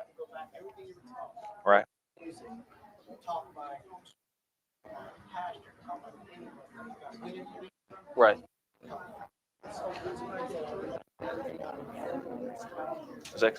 So, as he was saying, discipline, teaching. Your greatest teacher is yourself, your life, right? So you have to really look at what were you creating in a moment that made you go left or go right, and what was your motivation to get you to walk forward. See what I'm saying? Excellent. All right, next, energy work, body, everything. Participant. You want to participate? Come. So, to what I do is what I do best. Love to do. Energy. So no matter what this person is feeling, 1 to 10, 10 being the highest, 1 being the least, what would you say your energy's on? A 7. What type of pain, anxiety, frustration have you been having?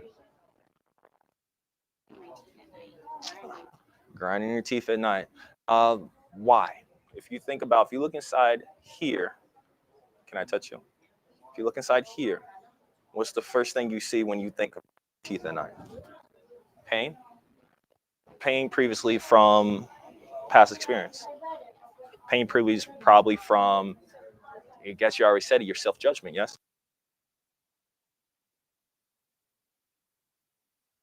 Okay. I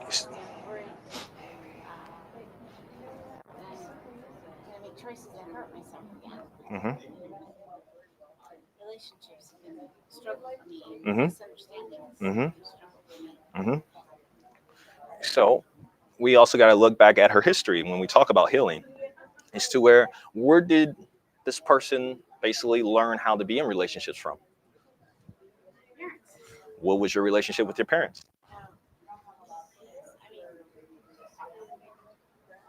it was a mixture. I mean, sometimes it was really good and sometimes it was really poor.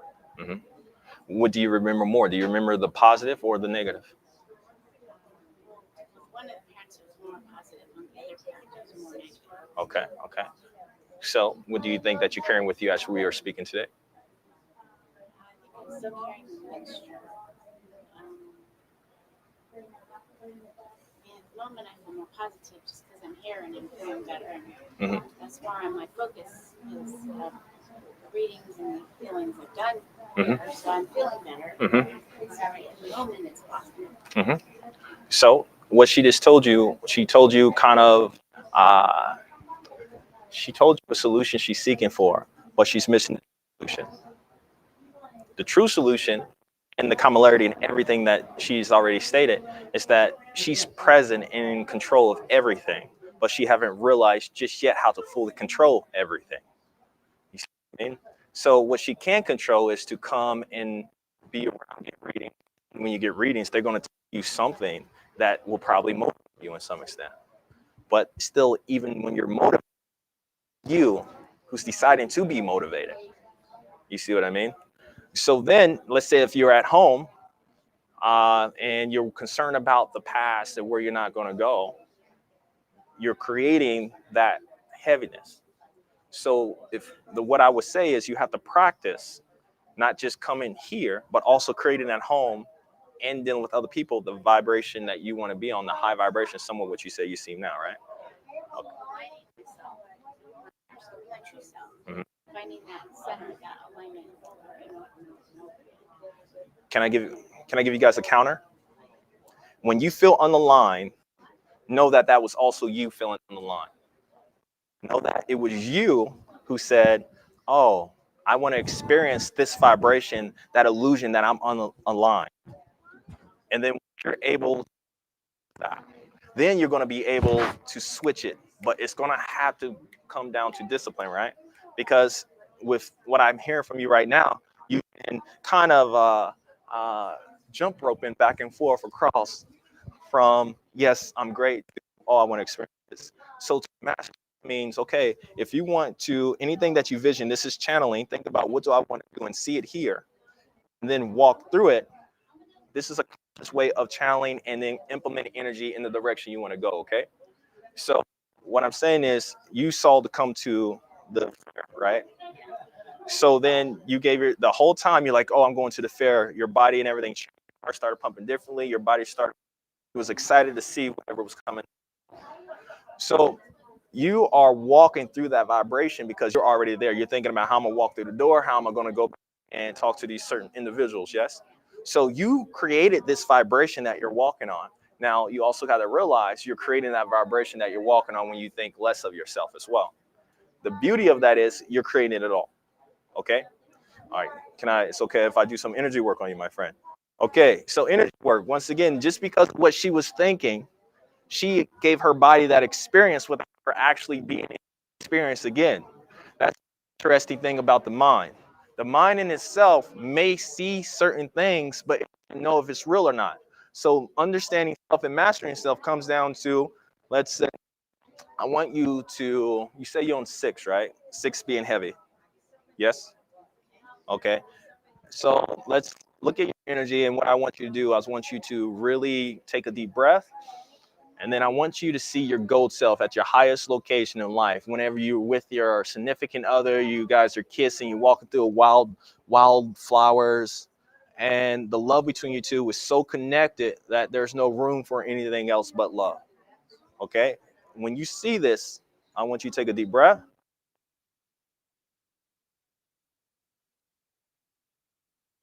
So whenever the body fell different chemicals and everything else that comes off. We may view this as like an aura or so, but this is still communication. For example, whenever this person walks into a room, if you're really good with energy, you'll be able to feel everything that she's putting herself through. In order to the world that we discussed about, we also have to make sure that we're vibrating so everyone that we touch will be able to release their heaviness, and then they'll be able to glow. Understand the other side of that is, if you are heavy, you are the vibration actually, because that's how powerful we are. Create realities. Working itself is and being full your whole life, but you also could give yourself the illusion that you're not, and that's the love of this life in itself. Take a deep breath. Can you reach for the sky? Reason why I'm having her stretch out, reach for the sky, is that I'm stretching out her muscles and her ligaments so that her body is able to release the different cell chemicals she had put into herself, okay? Her knees and everything else. Your body. You are the amazing being that's flowing within. And whenever you sleep or when you dream, you are also going to other versions of yourself in other dimensions. This is where you also can gather tons of information to assist you whenever you decide to come back and be here. Take it. Tell you about your release. All right, what I want you to do, tell me about your knees. Your knees, Phil. Can you put your legs up like this? Put your legs down. Put your legs up.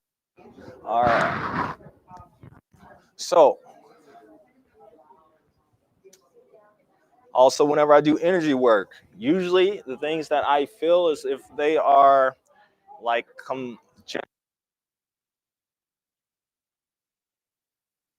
and they're creating heaviness, not flowing.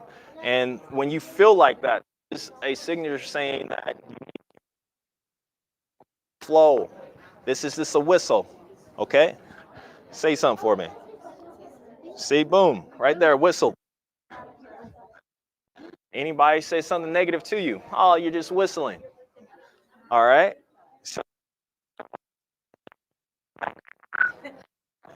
because what does that mean? Nothing. Because you think that it means something, you carry it with you. You do this, okay? But literally, it's just a whistle, okay? Can you walk for me? Yes. You said you was on a 6. What would you say now? And at 8? Okay. Well, 10, hold on. 10 being heavy. Okay. Relax. You sit down. So we went from a 6 to a 4 in 3:30, a minute or so. Okay. So imagine that you're doing this your whole life. Else your whole life. Okay. Imagine that even if we're just painting.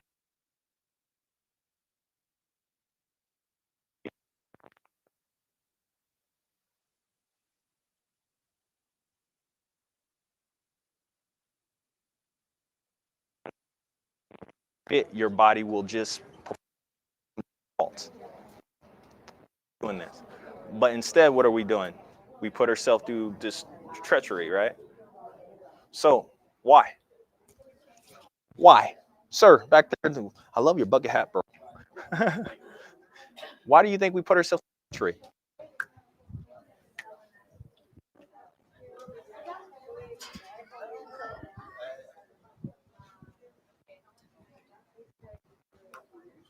I'm not sure.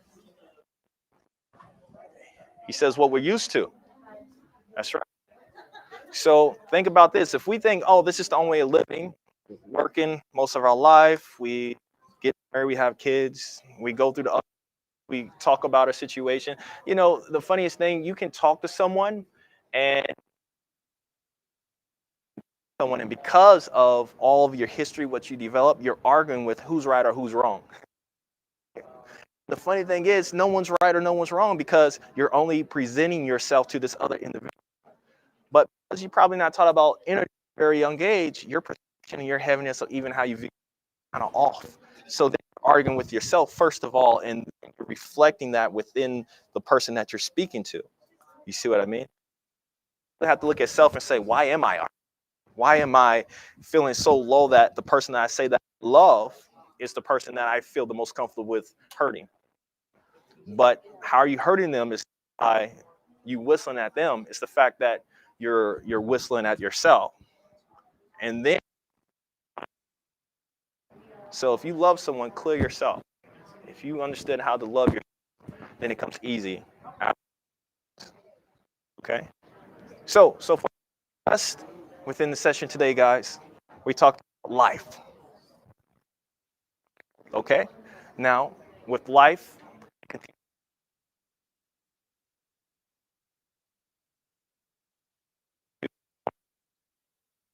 continue to do what you guys do best, that you do, be the breath that you breathe. Any questions? I don't know how long I was going for, but everywhere. Yeah, I travel around, you take people outdoors in nature, because for me, it's just like, I don't like being in buildings because I can't, it's limited. It's like, oh, a wall, right? But if I take you guys out in nature, what are we doing? We're dealing with the sun's energy. We're dealing with the wind. We're dealing with beauty in itself. We're dealing with water. So in that case, we're able to live. And the other thing, I don't write books because every moment is a book written. So anytime I feel like writing something, okay, I just wrote something. We're here. Hey, you're part of my chapter. Okay. So then I continue to flow. But I do work in, I do have a doctor's office in Scottsdale, everything. So you guys can come there. But I was like, do you guys sure? It's a great place. I work with great people. Okay. Great people. But I love doing my sessions outside. I love even coming to people's homes. And just because it's whereas, okay, well, I have this energy in my home, and it's just like, okay, well, let's turn it up. Let's change it. So we go in there and we just look at, okay, where these thoughts come from with the items that you have, because like one of the first speakers talked about the items that you have carry energy.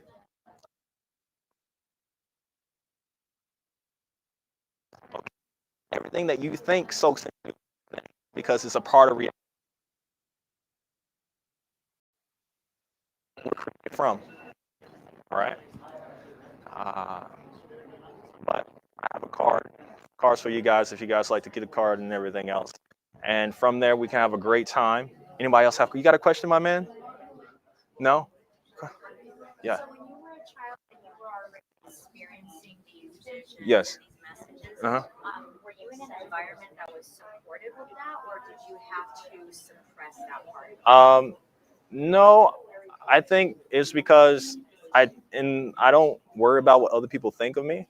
So it's just like at a very young age, my foundation came from a very strong mother, grandfather, grandmother, and everything. So they said, Montel, you crazy, but I love you. You know, it's crazy, but they said, you know, they have their own belief systems as well. So I can't deny the things that I saw because I saved their lives to some extent in that, you know what I mean? And then for the things that they walked into,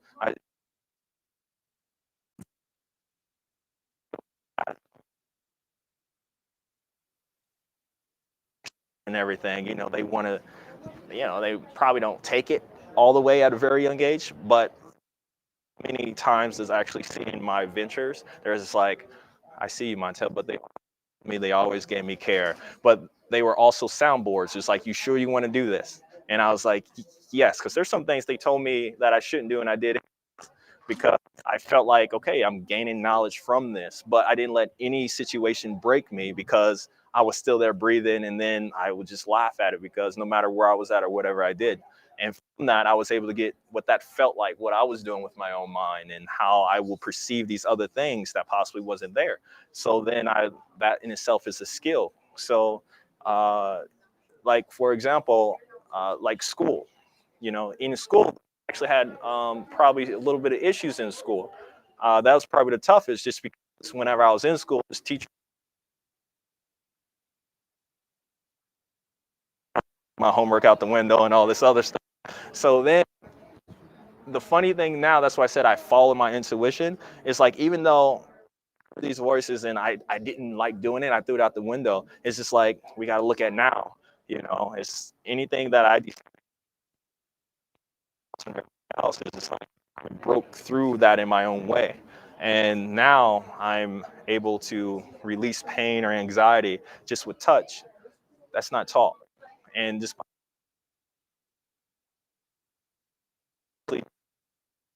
because I wanted to see options. Oh, this is the only way of doing something, but still are aware of all this other stuff. But when you get firsthand of a dimensional being and you're playing laser tag with them in your own room, or you're sitting in a parking garage, you have this giant that's looking right at you and you're just conversating, or you're in college and you have this other person walk up to you you see this silhouette and shaking your hand. You're like, what is he doing? It's a whole nother world in both worlds. So like I said, walk through dreams, go into other realities. That was the best story ever written. So then for me, I would like to inspire others to understand your story is the best story ever written. You aspects from it, and then kind of think of your own life. So my way of being a healer would be, no, I'm just going to have a great time. And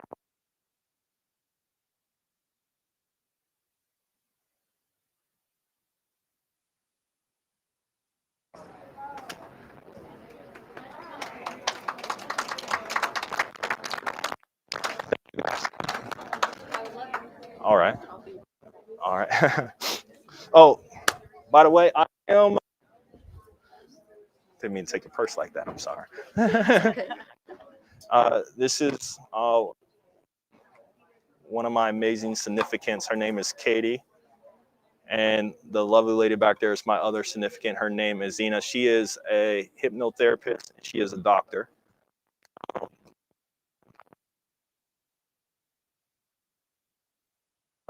Like healing with horses. I'm working with other people out in farms, and there's some things that we do. And this is going to have hypnotherapy, and also kind of she does the yoga and how it affects the body and everything along that line. And together we're working as a team. And people ask me, how do you have two beautiful queens? I said, well, I had to understand myself first to be able to help understand the relationship in that extent. But the things that we share is extremely lovely. And like I said, the things that you never thought could happen. And the love is shared, and it's beautiful. So I wanted to, everything is possible, okay? I'm going to pass my card out to everybody if you guys would be okay with it. Here you go. You take a couple over there. If you guys want a couple over here, pass it around. Thank you.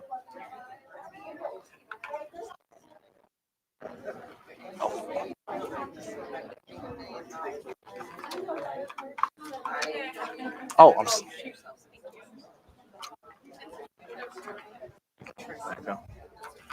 Any other questions?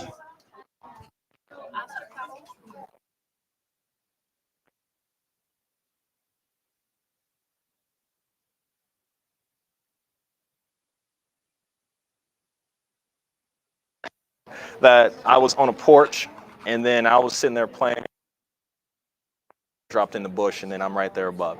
So that is when you moments is to stay calm in those moments. And maybe even when you sleep, you ever feel like you have paralyzed, your body's paralyzed. So in those moments, you really have to stay calm, because when you scare yourself, skill yourself, then you kind of block some of that stuff out. But every time you dream, you also astral travel as well. Yes, I'm not scared. I just Yeah. want to do what I will. Yeah. And just randomly. Right. I don't know why I keep dropping my I feel car. like I've never done that quite at will. It just happens to be like a pattern of like if I'm taking a nap, it's like a really short period of sleep and I'm out. Or if I'm waking up in the morning and go back to sleep and I know I'm out. I've never really been able to actually do it. It's just more of that habit of this is when I do it and you're out. And yeah, stay calm because the body will kind of, it senses that separation, I suppose. Yeah. And it can go through, you'll hear sounds or feel strange or whatever. Let it calm with it. Just kind of that spirit.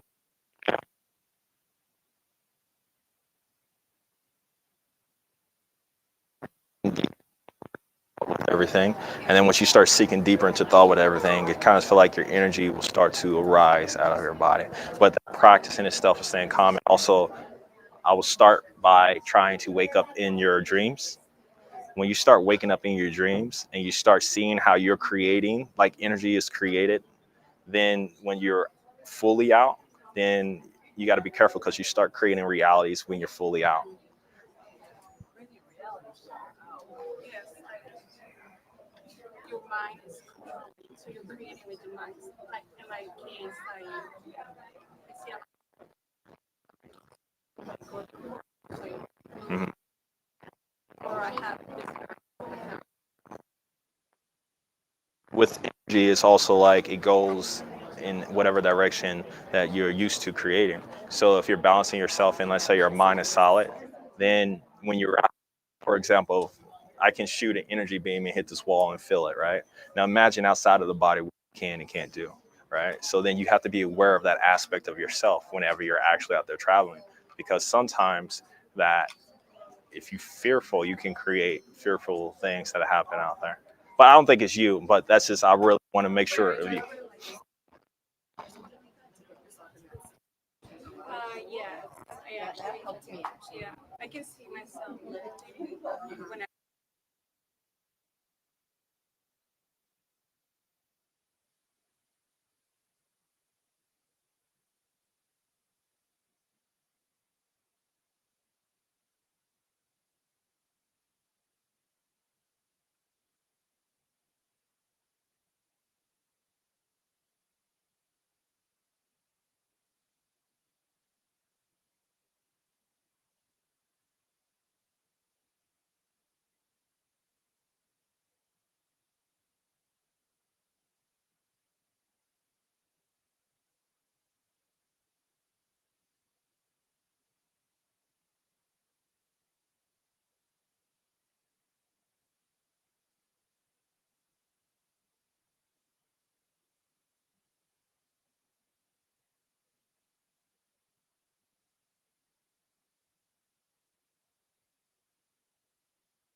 Yep, getting ready.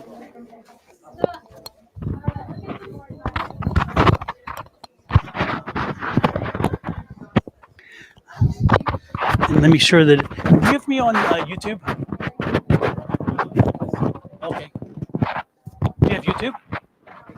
Oh, go on YouTube if you don't mind, and follow me so you can, so I can test to make sure the mic is working right.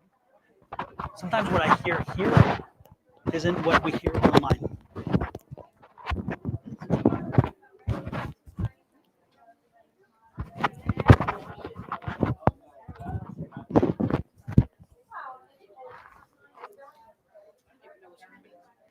It should be like 2. Yeah, 201.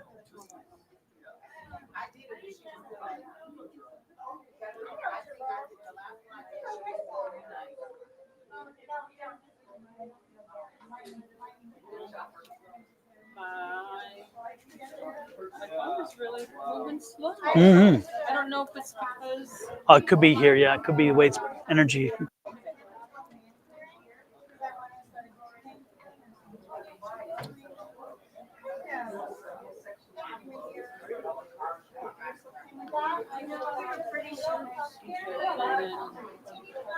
you want to put it in. Yep, sounds good.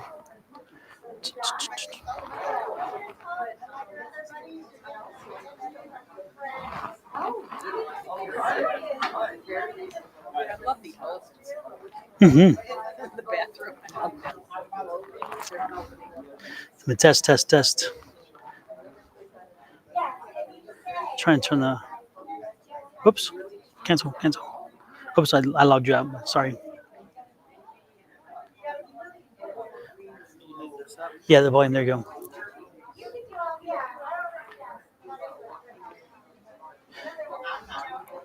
Test. Let me know if you hear me. Oh, it's paused, right? You need to start it again or something, or what? No, go all the way to the. Yeah, because we're. Okay. Test. Can you hear me? Test. No. Okay. Good.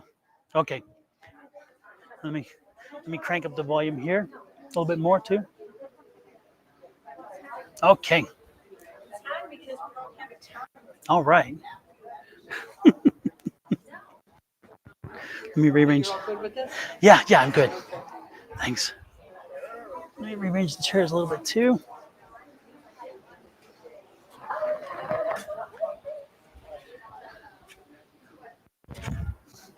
Shoot. All right.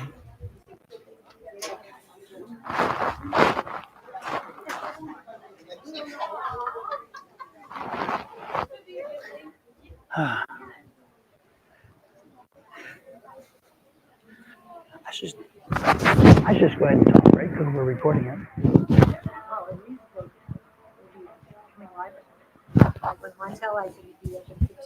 Yeah. It's after 2. When are you starting? Right now. Yeah.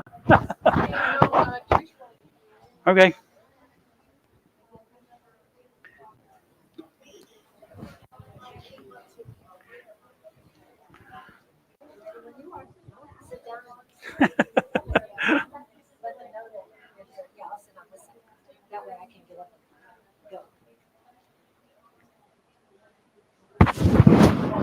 Have you had some readings yet? Did you have some readings? One. Only one? Yeah.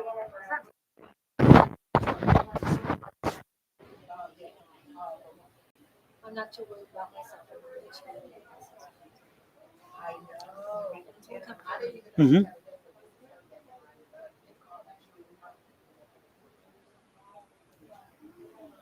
Speaking of being people coming for people, Ed is just my goodness. Oh, is that right? That's wild. So did you want to get started before he gets here? I was thinking maybe I should. I don't know. Well, if you start. Don's getting ready. Let's go.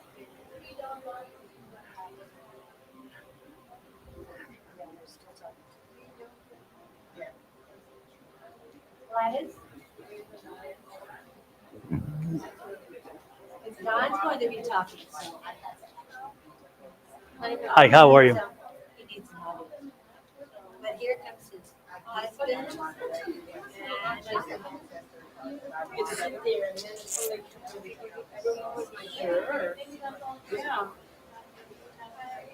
Sitting over here. I saw that. I thought you're kind of leaning there for a while. Well, you know what? I'm like, I think a little bit of me. I'm like trying to. I'm like, I don't know if I don't want to be on the screen. No, you're good. You're good. And then too, I was leaning because I didn't want anybody behind me to see. That's why I was kind of. Oh, I thought she's gonna take a nap. No, because somebody was behind me. I was trying to be nice. One of Susan's peanut butter cups. Oh, I know. Well, I'm gonna go ahead and get ready. My talk is going to be on affirmations, and affirmations are something that's been very important to me recently. I have been actually drafting a book and have a manuscript ready for it. But more importantly, you have to live the experience of affirmations to truly appreciate what they can do for you. It is amazing how we walk through life with our energies and our energy sources, and we are energy. We are energy. We have energy all around us. If you put a meter to each hand, you will register energy. And so what my book is about, and what the whole concept of affirmation is taking that energy that exists inside us, again, that energy that communicates for each of our cells to the other, to hold us together, to make us function, to make our heart beat, to make our lungs function, to make our blood pump, those kind of things. That energy is energy that is often chaotic. And so that chaotic energy exists around us, it flows around us, it moves around us. And the way affirmations work is that I'm suggesting you take that energy and you focus it. You learn to focus your energy, you learn to direct that energy out to the universe, because the universe is ready for us to be chaotic. They're used to all crazy. And so the universe kind of lets us go on our own. And we're kind of on they leave us to our own devices. However, when you start using affirmations and you line your energy up and you control your energy, and then you send your energy out to the universe the way in which you want it to return whatever back to you, like the law of attraction, you put it out there and the universe is like, okay, this one's together, I'm going to take care of this one. The other ones aren't interested in my energy, so I'm going to work with you.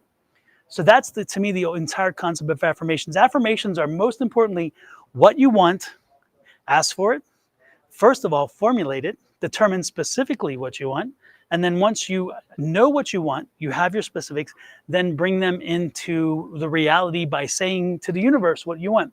Now, the one thing about affirmations is make sure that as you do affirmations, you speak them clearly. You speak them to the universe like I'm speaking to you. If you sit there and you go, and you're telling universe this way, don't expect what you get, expect what you're giving, okay? So, that's the hardest, that is one of the hardest things to do when you start getting into the metaphysical realm, because we are told people who talk to themselves are crazy, right? We're told that from the beginning. As kids, we're told not to talk to our imaginary friends, which, as we know, most of the times, imaginary friends are truly friends from the other side, and they are not imaginary at all, but we'll go into that another time. On this specific point, is that if you want the universe to react to you, if you want the universe to give back to you what you're putting out, you need to put it out. So you speak your affirmations. You tell the universe what it is you anticipate, what you expect, what you want. But in that same regard, if you are not clear to the universe and you don't clearly tell them what you want, don't be surprised if you get back what you asked for, truly asked for, but did not exactly want. I'll give you an example. Say you tell the universe, I want to win a big lottery, right? I'm going to win a lottery. Got a lottery ticket. It's going to be a winner. You go and you scan it underneath afterwards. It says, cha-ching, go see customer service. It's a winner, right? And you go up $4.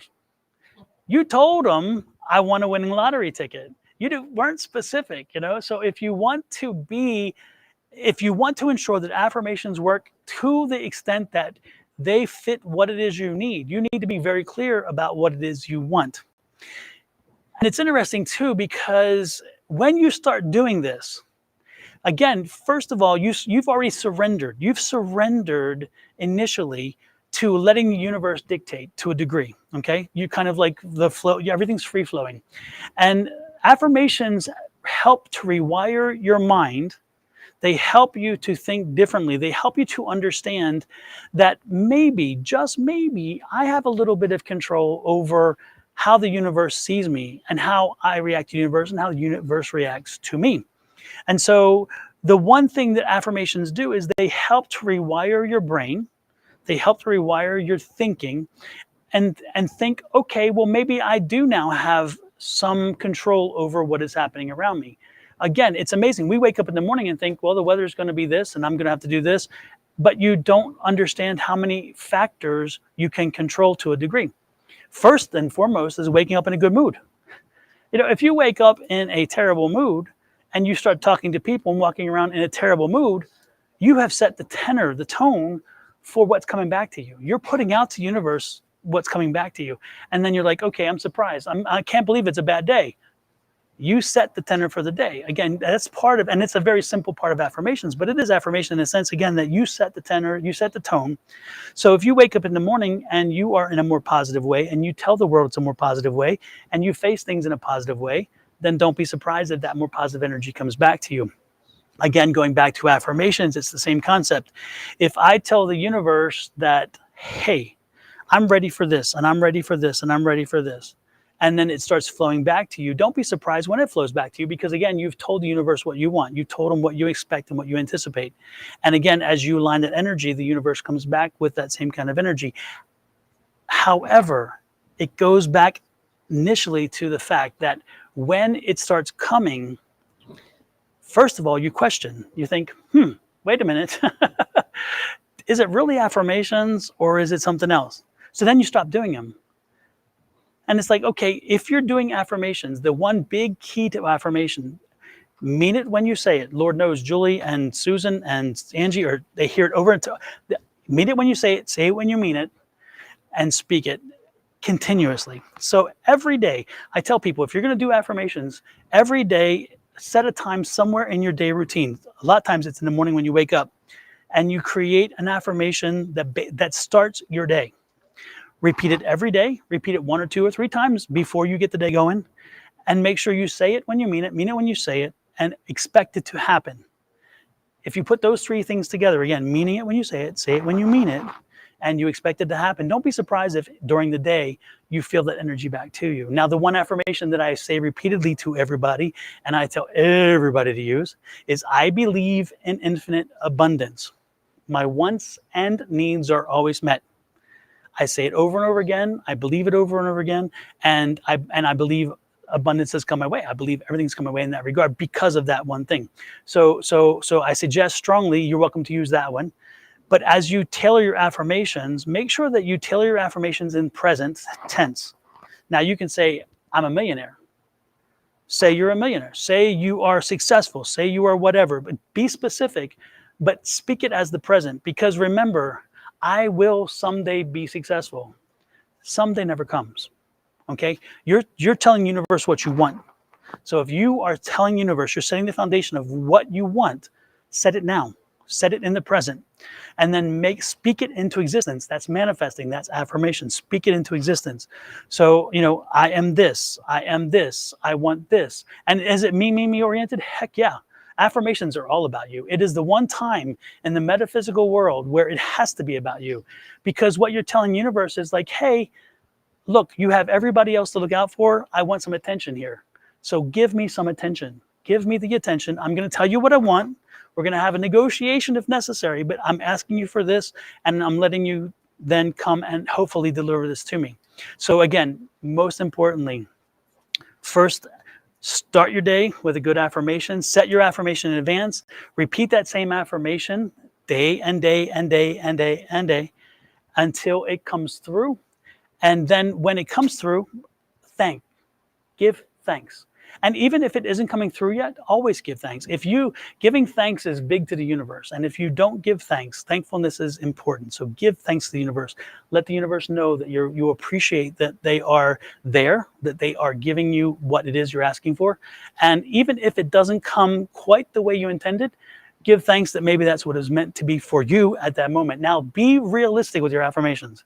If you're going to come back and tell me my affirmation didn't work because I'm going to be whatever and whatever, let's be realistic. I'm not asking you to buy into the fact that all of us can tell the universe that we're going to be a billionaire and it's going to happen necessarily.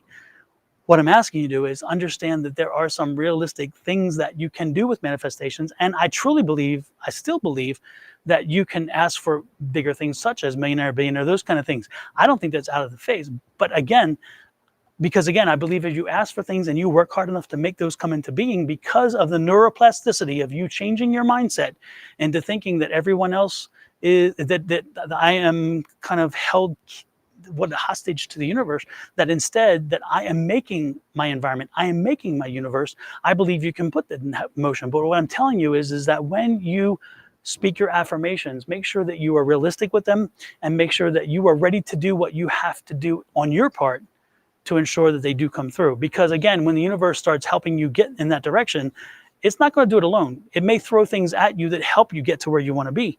But again, it's not on the universe. It's not the universe's responsibility to do it all for it, you as well. You've got to be helping it along. So it's a bit of, it's not complicated, but it is. The most important thing to take away from all that I've said is, first and foremost, use your mind. And again, it says in the book about the neuroplasticity, reframe your mind, reframe your thinking. Make sure that you're thinking positively. You have a can-do attitude, I will attitude, and all is possible attitude. Repeat, repeat, repeat a good affirmation. First of all, craft an amazing affirmation that you will repeat over and over again. You can have more than one at the same time, by the way. You know, like say you need a problem resolved. And this is when it really happened to me. I had a problem that it was driving me. It was not good. And I did not see a positive way out of it. And I created an affirmation and I said, this affirmation every day. And I'm like, but I told myself initially, there's no way. I can't, it's not, I could not see a logical way out of this situation. And I kept telling myself, I've got to stop planting that I can't, or there is no way, and just say the affirmation and believe it. So I did. I started believing it finally. And sure enough, within a period of time, everything flipped and the script changed and the world changed in a short period of time, because I believe on the affirmations. They presented the opportunity. And I have a good friend who has had some great experience with my affirmations. You know, she called out for certain money at a certain time and boom, it happened. And it was like, what, a day or two? It was a day or two. Yeah. And it was like, and then she called me, you won't believe this. I'm like, yeah, I will believe it. It's like, I'm the one who told you about affirmations. I do believe it, you know. And it was interesting because again, it was money that was not expected, could not have been, would never have been thought to arrive, and it just appeared, and it was the amount necessary. And it was like, how did that happen? It's not happened in the past. It had not happened. And all of a sudden, the one time that she needed it and she called, it was like, boom, it's there. And there's other people who I have worked with on affirmations and they have used them and they've had the same success stories. And so Lord knows I have, you know, specifics that I can draw on that helps. But even with those, that's not the key. The key is taking away today the fact and the knowledge that you can do it. It costs you zero. It costs you absolutely nothing to do an affirmation, which I love, except it costs you time. It costs you dedication. It costs you the opportunity of maybe sitting around and doing something else instead or whatever. It's only a few minutes. So today, when you leave here, think about what it is that's an impediment to you. Think about what it is you want to change. Think about what you need to resolve. Whatever aspect of your life you want to see a change, whatever aspect of your life you want to see a little different, sit down and say, okay, now how can I script a specific phrase that makes sense, that clarifies my result from this, how I want to be out of this situation, how I want a resolution to this, how I want to be here versus where I am, whatever your situation is, craft a clear and precise statement about what you expect when it's over, how you want to be. In other words, the next step, where you want to be. That's your affirmation. And then you should repeat that affirmation on a daily basis. And again, if it's like, I'm going to be in California in January. I'm going to be wherever on here. You know, I'm going to, my company will double by the end of 2024 or 2024. Whatever your thinking is, set it and say, my company in 2024 has doubled. You see, I took what I projected, made it present tense. My company in December 2024 has doubled because I placed myself in that time frame because that's the result we want. And then you're going to repeat it daily. You're going to choose the same time if you can, or same routines. Like if in the morning you're shaving, not that all of us shave, but me either. But if you're shaving or whatever you do, whatever, if you're doing something and you can set you have a specific morning routine, you set the coffee and you're waiting for it to pour, whatever, repeat that affirmation, say it when you mean it when you say it, and hold it to be true. And then don't be surprised if over time you see everything fall in place. And again, remember, it may not fall exactly into place without you having to take steps, but those steps came to you for a reason. Why they come for a reason? It could very clearly have been the affirmation saying, I'm bringing the tools into you to help make what it is happen that you want to happen. So again, be thankful when they come in. Make sure that you show the universe that you appreciate everything they do for you. Your higher being, whoever you pray to, and because that's who's going to bring this in my opinion. But most importantly, it's on you to do the work to tell the universe what you want, and don't be surprised if that comes back to you. So that's the quick and skinny. The book is coming out, by the way. The book is in its final edit stages. So hopefully within a month or two. Yeah, all the artwork is done. The artwork is done. The editing is being done. Yeah, I think so. Of course, I'm biased. And this is called the power within, the ultimate power within. And it's the affirmation. Again, it's about affirmations and how they change. But it gets into some scientific research studies as well. So you get to see that there's actually scientific studies that have proven this works. I'm not just talking from my head and not from my experiences, because I've had great experiences. But there's actually research behind this from major institutions who have seen this and have worked on this and have said, yeah, there's something to this. So it's pretty amazing. It's pretty amazing. So watch for the book. And if you follow me on YouTube or Facebook, don't forget that I'm on live on Wednesday night with Angie. We do readings and so forth. And I preach on this as well. And then Thursday mornings, and you'll hear more about this. As time comes on, I'll let you know the book is there. So follow me on YouTube, Facebook, Twitter, and Twitch under Sonoran Mystic Tarot. Any questions?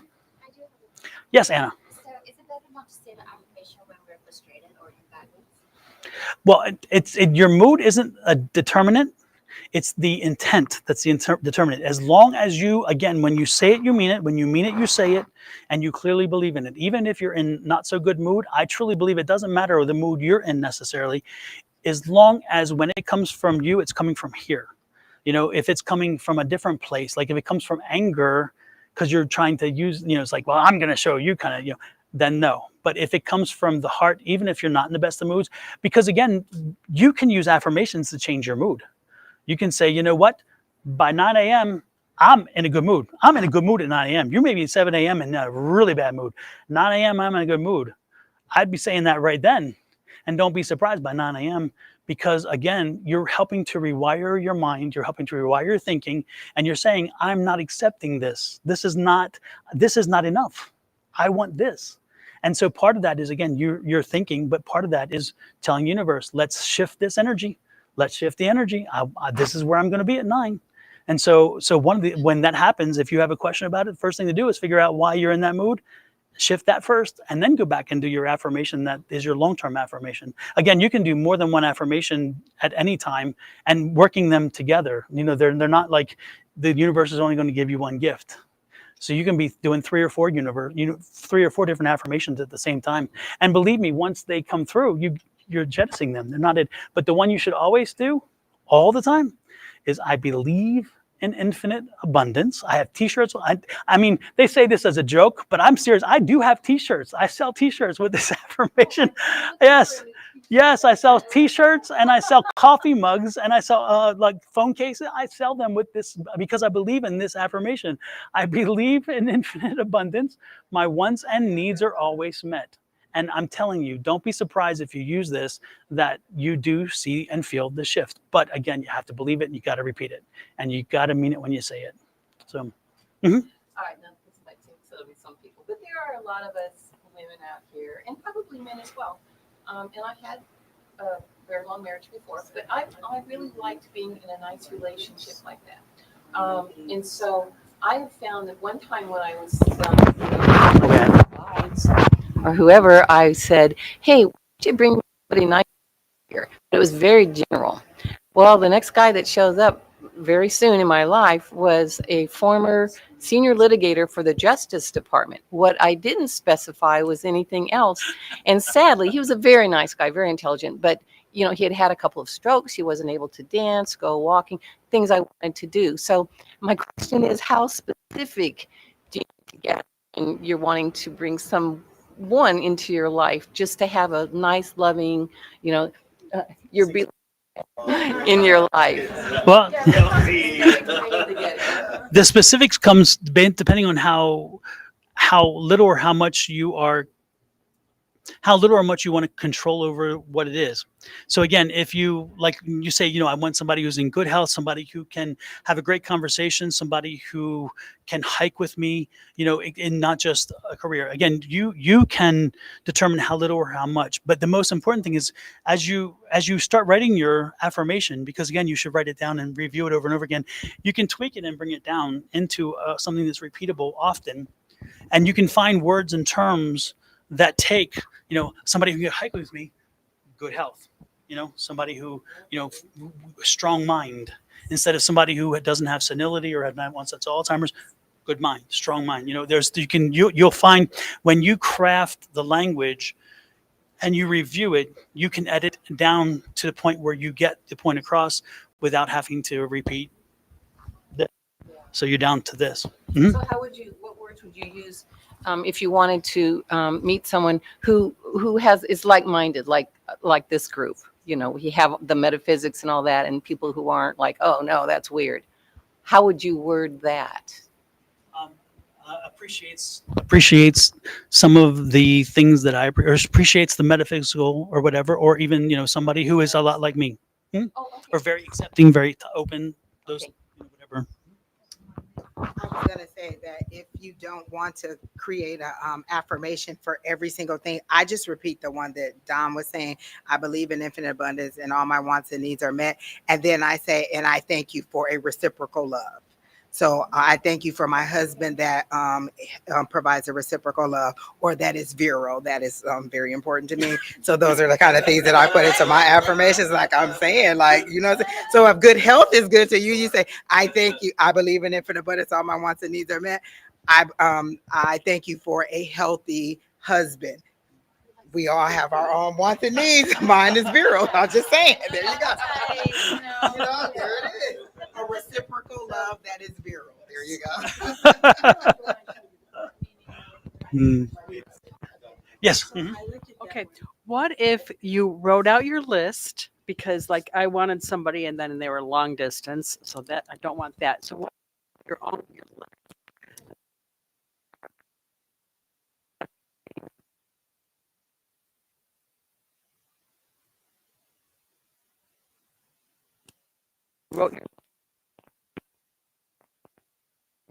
You're doing your.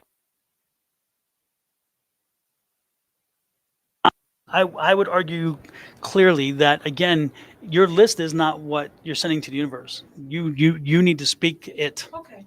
And so you need to find a way to bring it down, because again, you're speaking to a higher power. You're giving them that respect. You can't just say, okay, refer to list of September 28th.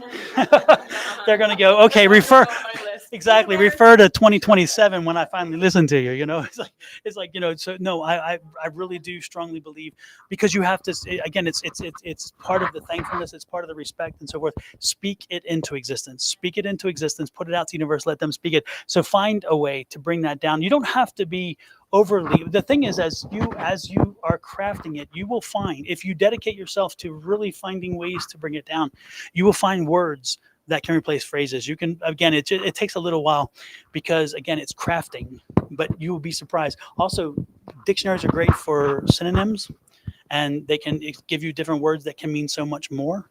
And also use a computer, on a computer and type in something. Go to Chat GPT, type in everything you want and say, give me this in 10 words. And see, maybe Chat GPT can pop you something in that's 10 words and fits the whole thing. Again, there's many resources available to you these days. But again, the most important thing is getting a clear and concise spoken word. Repeat it daily. Mean it when you say it when you mean it. And then be thankful as it starts rolling in, not after it rolls in, but as it rolls in. Thank them. One little thing at a time. You never know. So. That almost sounded like AI. AI, will you make my list for me?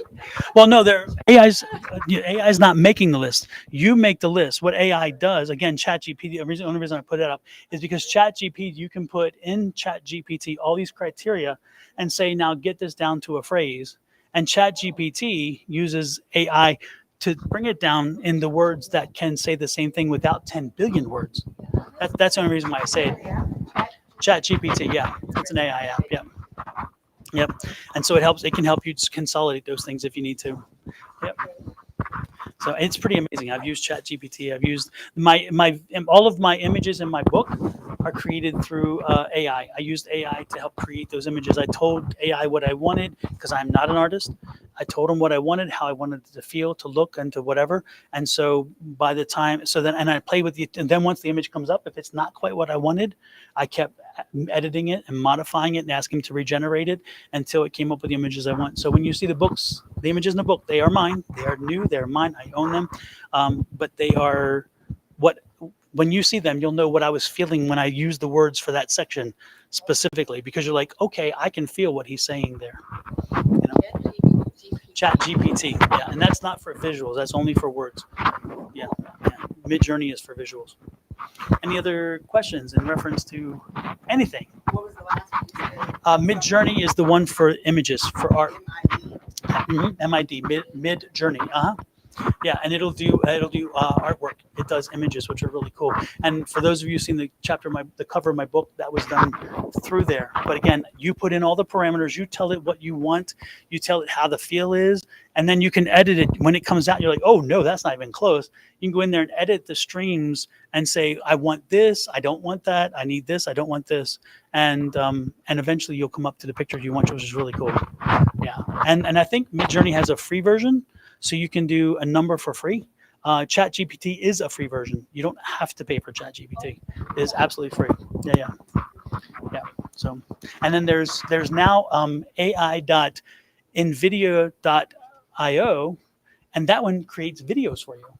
It's amazing. You put in all the parameters for the videos. You tell it what you want, what message you want to say. You tell it the voice you want it, and it can create videos for you as well, which is pretty cool. Pretty amazing. So. Is that how you do the first commercial for this event was done by that. So when you hear that California girl voice, that's the voice I chose, a California girl voice. That's one they gave me. Some people said, did Ellen do that for you? If that's what you want, then you go with it.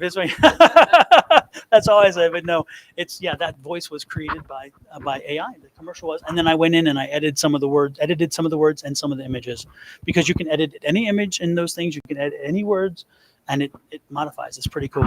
So yeah, it's a whole new world with that too. Any other questions in reference to affirmations? No, ChatGPT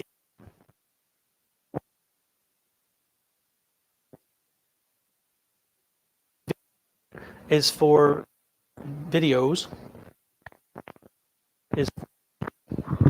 Yeah, they're pretty cool, but all of them, they're good to play with.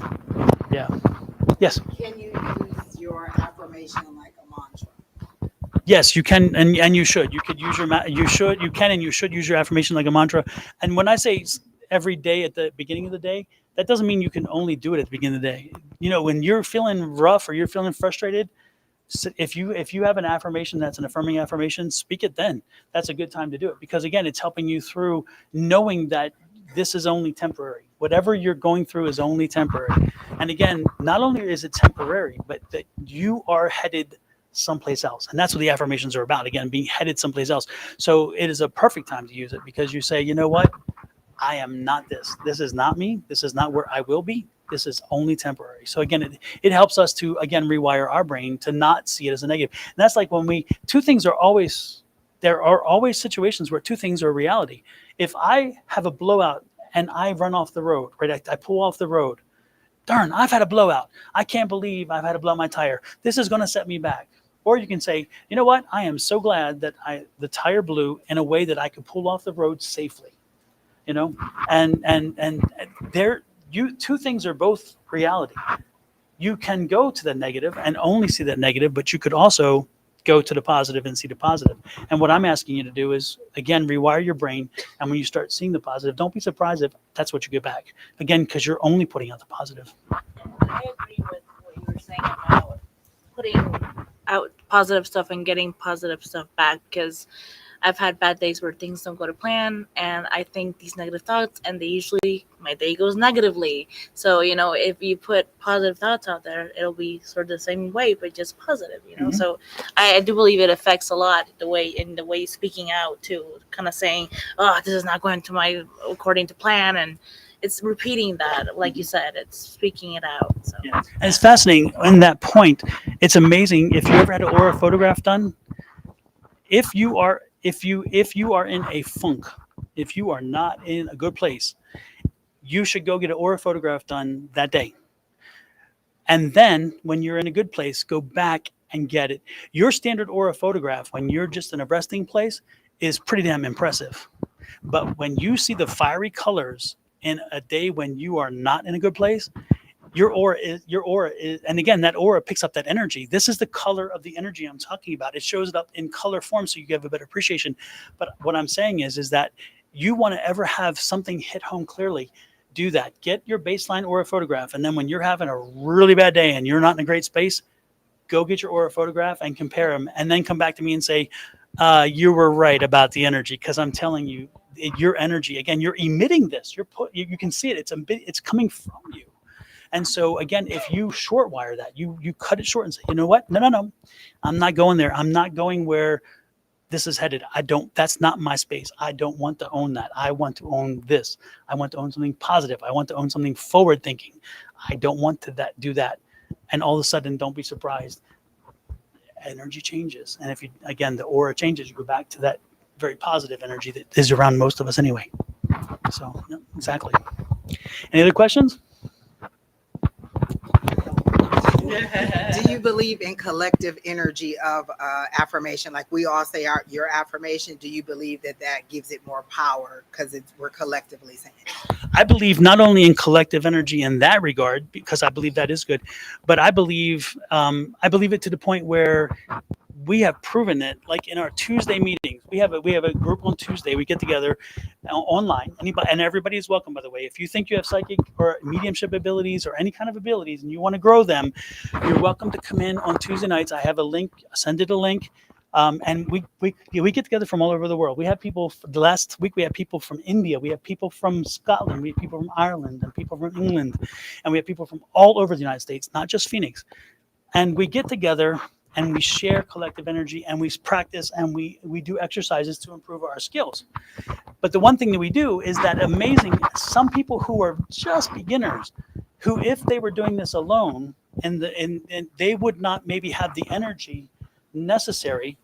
But because we are collective energy, when we get together, their skill set is raised. And so when they come on there and as a newbie, they're like, I'm getting this, and this. And you say, well, damn, that's exactly what's happening right now. And they're thinking, how can that happen? I'm new at this. Well, it's because of that collective energy. It's not just our one energy, but it's us together as doing that. And so sometimes if we have a focus on something as a team or a group or a collective, yes, that energy can coalesce as and amplify. It's amplification, which is wonderful. And again, we see that over and over again with our meetings on Tuesday nights. So yeah, good, Chris. Great question. Thank you so much. Like Angie just said, I mean, when you get a group together and you get the same purpose, like prayer, if you're praying for somebody or healing somebody, it's very effective. Absolutely. Yeah, that's why they have prayer circles and so forth. It's amazing how, again, religion overlaps in a lot of what we do because we're not devoid of religion. There's so much of that is. It's all about faith. It's all about determination, self-determination, those kind of things. And so, yeah, it does work. And we have like on Monday night, sometimes we do the healing circle where we talk and we send that healing energy, And so, absolutely. Yep. Anything else? Any other questions? We'll get this planet back in shape. Exactly. Well, with that said, thanks everybody for sitting in and listening to my chat. The next up will be Angie at 2, and she's going to be talking about psychic abilities and developing psychic. Oh, sorry. I'm going back in time. That was not an affirmation. So yeah, 3 p.m. Angie will speak about psychic abilities and how she came to them, and more importantly, how you can develop your own as well. So, and how beneficial they can be. Exactly. All right, thank you so. Thank you all.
how we're gonna do it. Oh wait.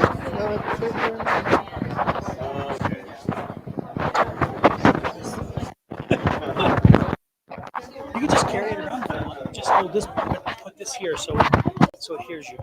So they hear you. Okay. And then you just hold that if you want. You can Okay, just walk that's fine. Yeah.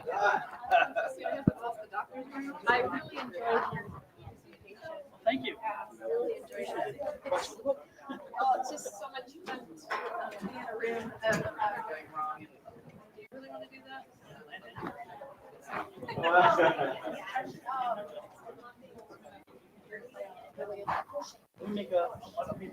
From this area here? No, I live over by Chandler, but I'm from Michigan anyway. I moved here about 15 years ago. So I guess I am kind of from here now. Uh-huh.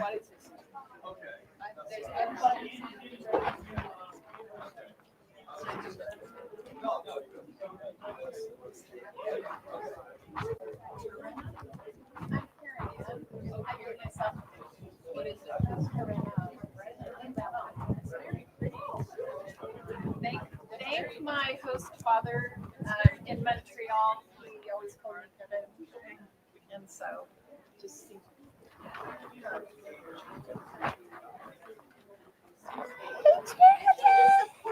Oh my gosh, I love you.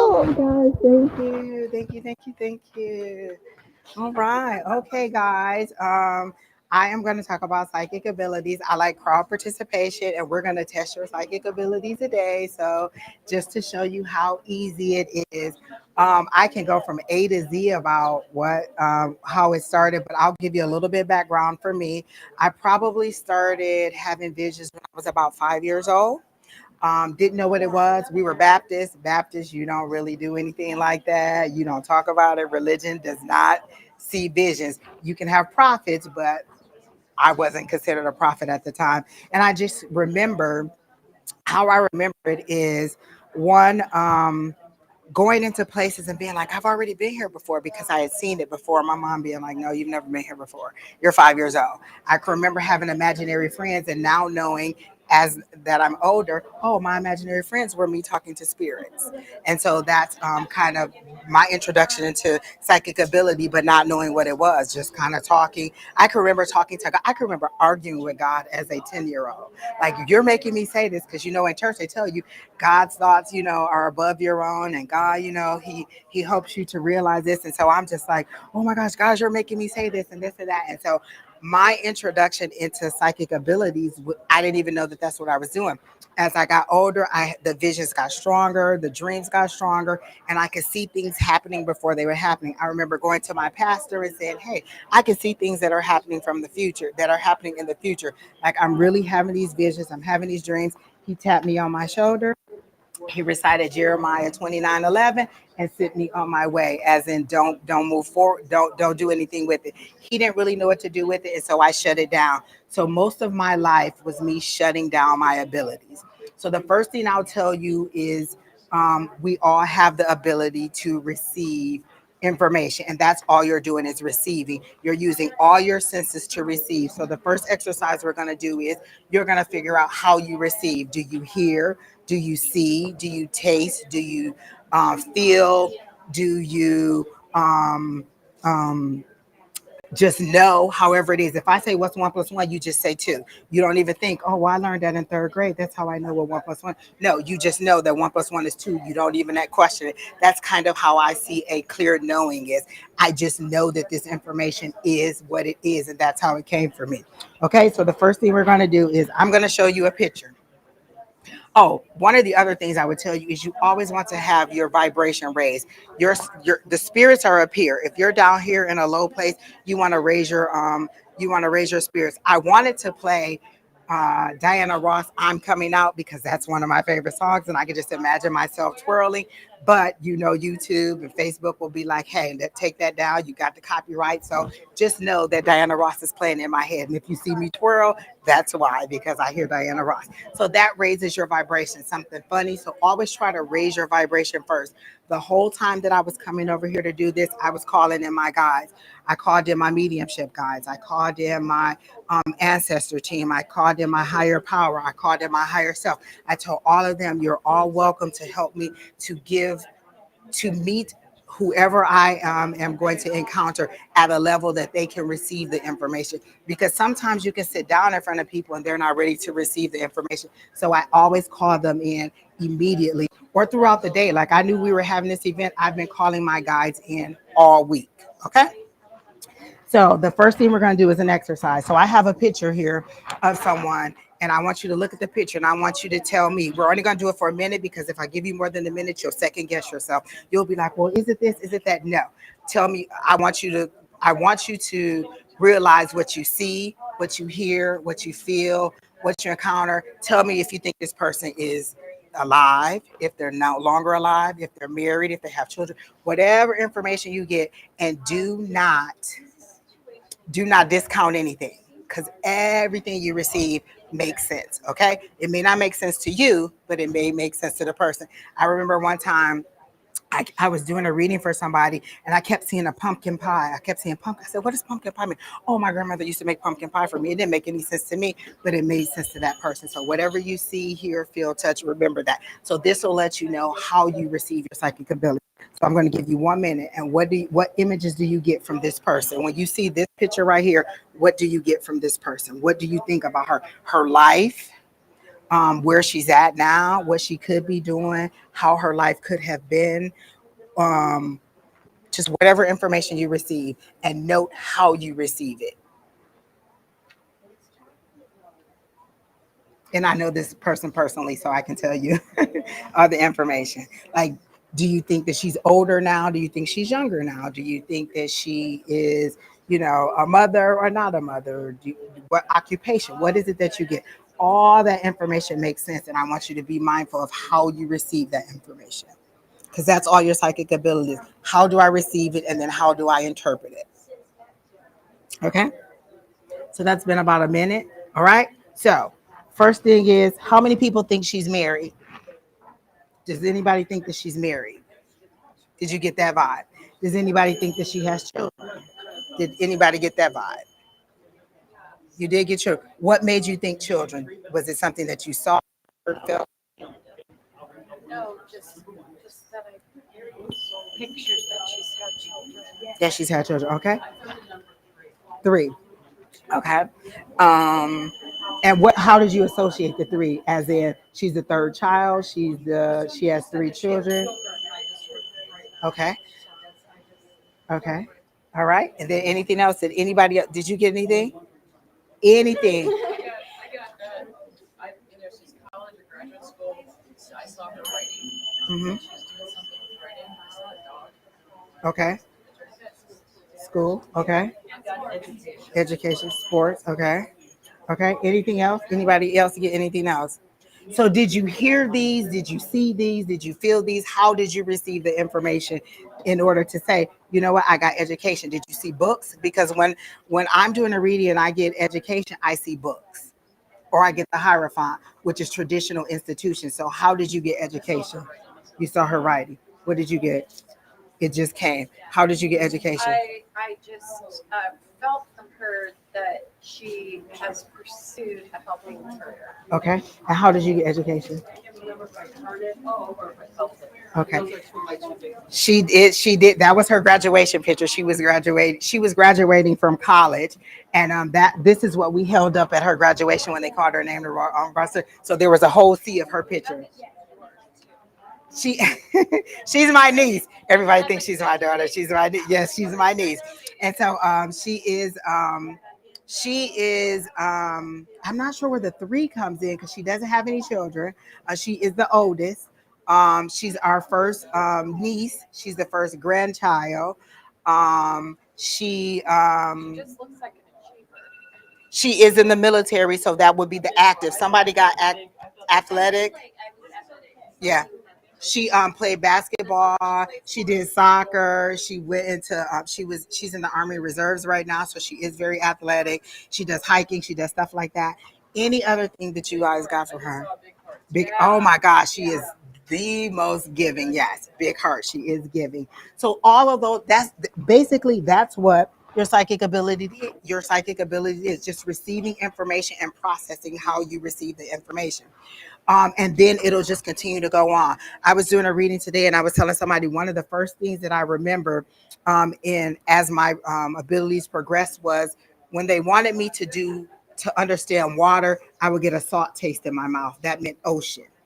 So every time I tasted salt in my mouth, I knew ocean. Okay, that means ocean. So then I had to, okay, well, what does ocean mean? So I'm talking to the person that I read. What does ocean mean? Ocean is emotion. So that was the next thing they did. So first I had to recognize that salt meant water, it meant ocean. So then I got ocean. And so then I had to recognize that ocean meant emotions. Okay, so now that I know that it means emotions, so your guides will continue to progress you along. So then the water went from clear water to muddy water. Clear water means that you're dealing with an emotional situation. This is for me. Everybody's symbols will be different based on your repository or how they deal with you. If you're a doctor, you may get a lot of doctor or medical terms. We had a guy that used to be in class, he was in a band, so he always gave us readings in a song. Have you ever heard this song? And then he would go through the lyrics, and then you would be like, oh, okay. And so that's how that's how he did his readings. So your readings will coincide, or your information that you receive will coincide with how you whatever your database is. So you're always trying to expand your database. The more that I understand, the more that I know, the more things that I have to expand upon. Like I said, they gave me water, that meant emotions. And so then they gave me murky water, that meant that it's an emotional situation that you can't see through yet. You don't know how to navigate through because the water is murky. But if they give me clear water, it's an emotional situation. You know how to navigate it. You're just dealing with the emotions of the situation. So it's you understanding the signs and symbols that you receive.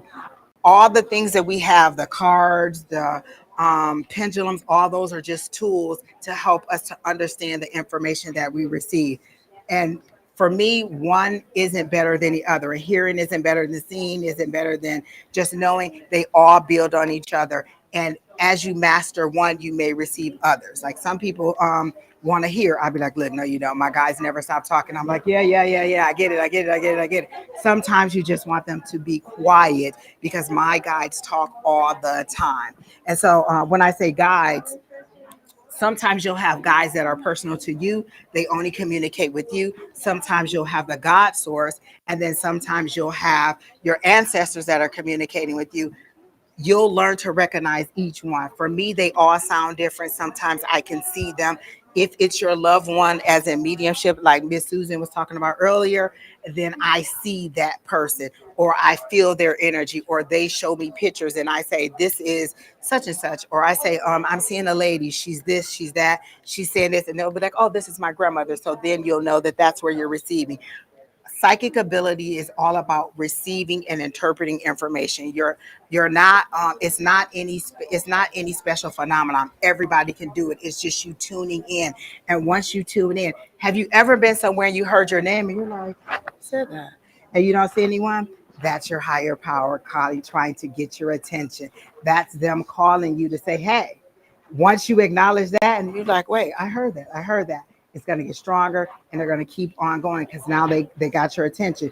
You just have to keep paying attention and tuning in, but they have to reach you some way. Have you ever been somewhere and you're like, God, I smell my grandmother's perfume? That's your spirit. That's her spirit trying to reach you. Have you ever just been like, oh, I'm craving chocolate cake. My grandmother used to make chocolate cake. That's your grandmother trying to get you. This is just you interpreting the messages that you receive. It's no special talent.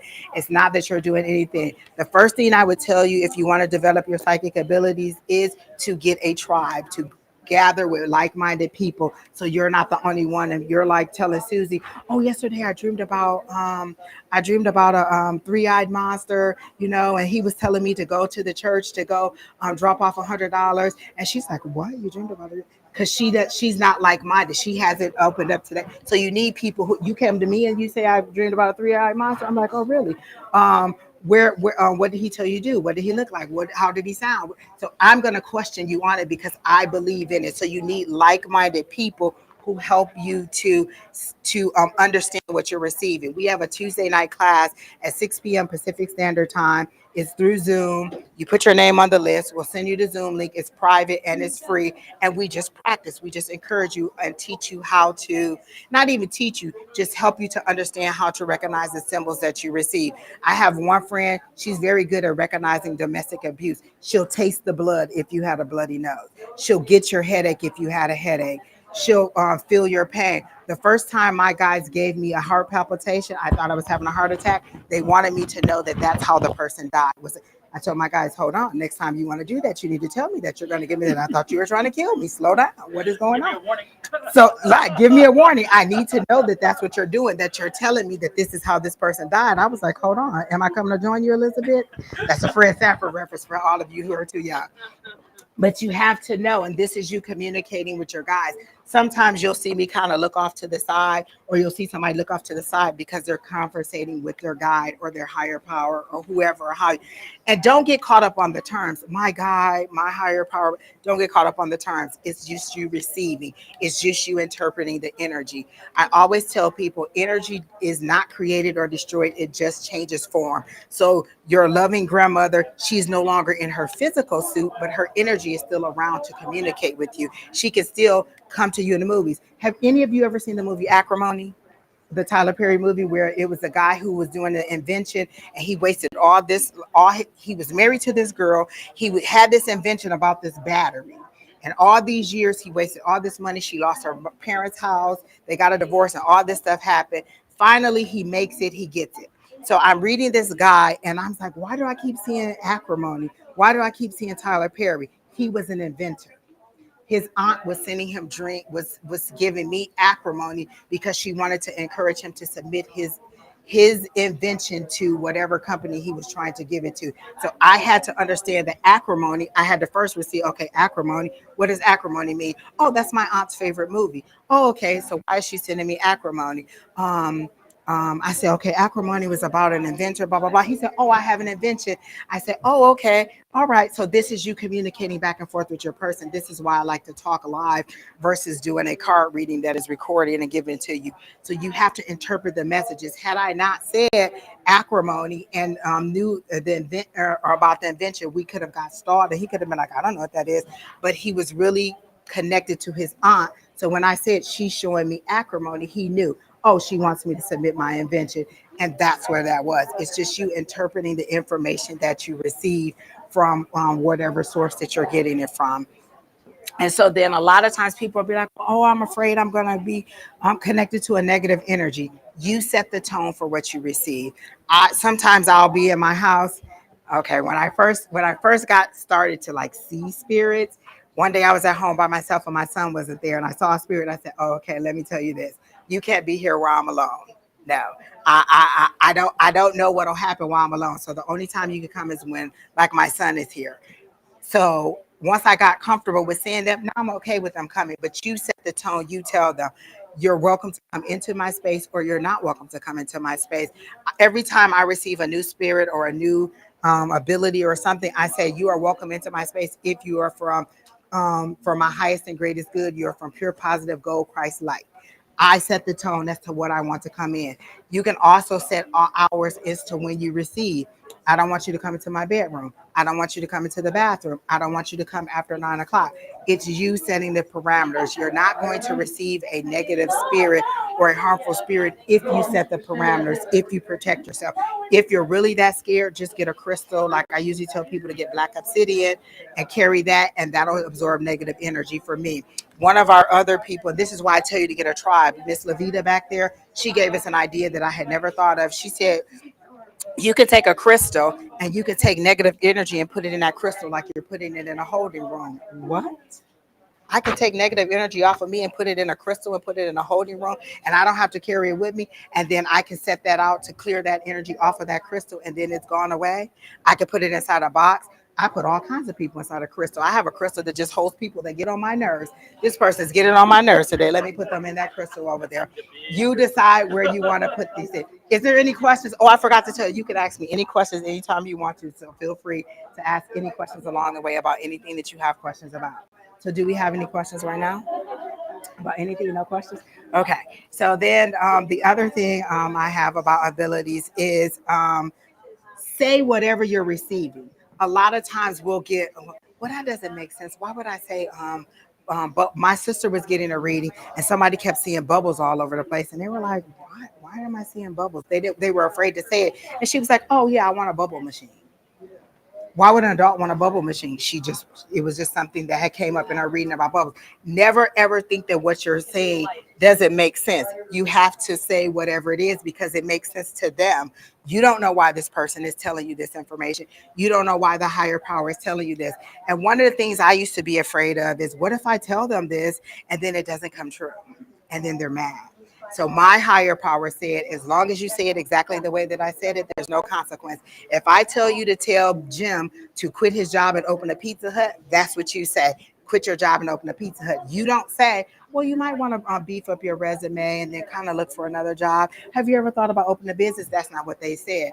Pizza Hut may mean something to him. Maybe he always wanted to open a Pizza Hut. Maybe he liked pizza. Say it exactly the way that you receive it, and they'll understand it. One day, Don was doing a reading for me, and he said, I don't know how to say it. He said, it's just shit happens. And that meant something to me because that's what I say all the time. Shit happens. And so when he said it, it made sense in the reading. It was going to be a yucky week for me. He was just like, oh, this energy's bad. And they just wanted me. And that's how he said it. But it made sense to me. He didn't want to say it, but it made sense to me because that's something that I say all the time. So whatever you're receiving, just say it. Don't hold it in. If you hear a song, then say the song. That song means something to people. I love when spirit comes to me in a song because then I can go listen to the song and I can listen to the lyrics and I can be like, oh, okay, that makes sense. And now I have another tune to add to my collection. Always want music. Music is always something that helps me to raise my vibration. It helps me to get into my meditative state and it helps me to get through emotions. What if I'm having a bad day or a sad day? Maybe my boyfriend didn't call me back. Maybe I didn't get him a text message. So I go in, I listen to a sad song or a couple or two, and I process that emotion. Don't try to just get rid of the emotion like I'm just going to pack that away. I need to process it through. So I listen to this song, I let it process through. Now I'm on to something better and my vibration is raised. Process the emotions that you're receiving. I'm not a person who likes to feel. So the first time they gave me the feels is when I was reading a 17-year-old kid and the girl that he was dating left him for an older guy and he was all sad and he started crying. I told my guys immediately, I don't like the feels. Don't give me the feels because I wanted to find the girl. Well, how dare you do that to him? He's a good boy. Why would you leave him for this person? It was an older guy.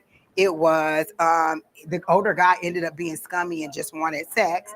And so he felt bad because he was so in love with this girl. And I didn't know that he wasn't 18 because I don't like to do little kids. And so we ended up, this is when we were early on starting out. And me and another friend named Tanisha, we decided to tag team and do an Instagram reading through video. And so I'm reading him and I was like, I see this girl, blah, blah, blah. And then he kind of exited off screen a little bit and I could see him rubbing his face and he started crying. So now I got all the feels. Damn it. So I tell my people, I don't like the feels. Don't give me that emotion. I don't like the emotions, but you can tell them that you don't. They didn't stop giving me the emotions, just so you know. I still get the emotions. I just have to control them a little bit better. One of the things our mentor told us is you can tell your guys, I've had enough of that emotion. Maybe they're showing you somebody who was attacked and you're like, oh, I can see the attack. And now you're like, oh, okay, I've had enough of that emotion.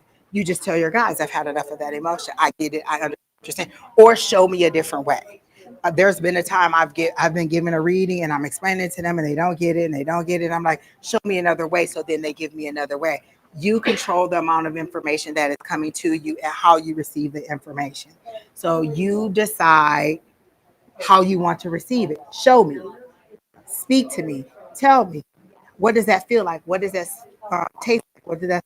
What is it like? There was a lady, she was the only person in the house that could smell cigar smoke in her house. Nobody else can smell it. I can smell cigar smoke. She found out the person who used to stay there died and they used to smoke cigars. This spirit was trying to connect to her. Nobody else in the family could do.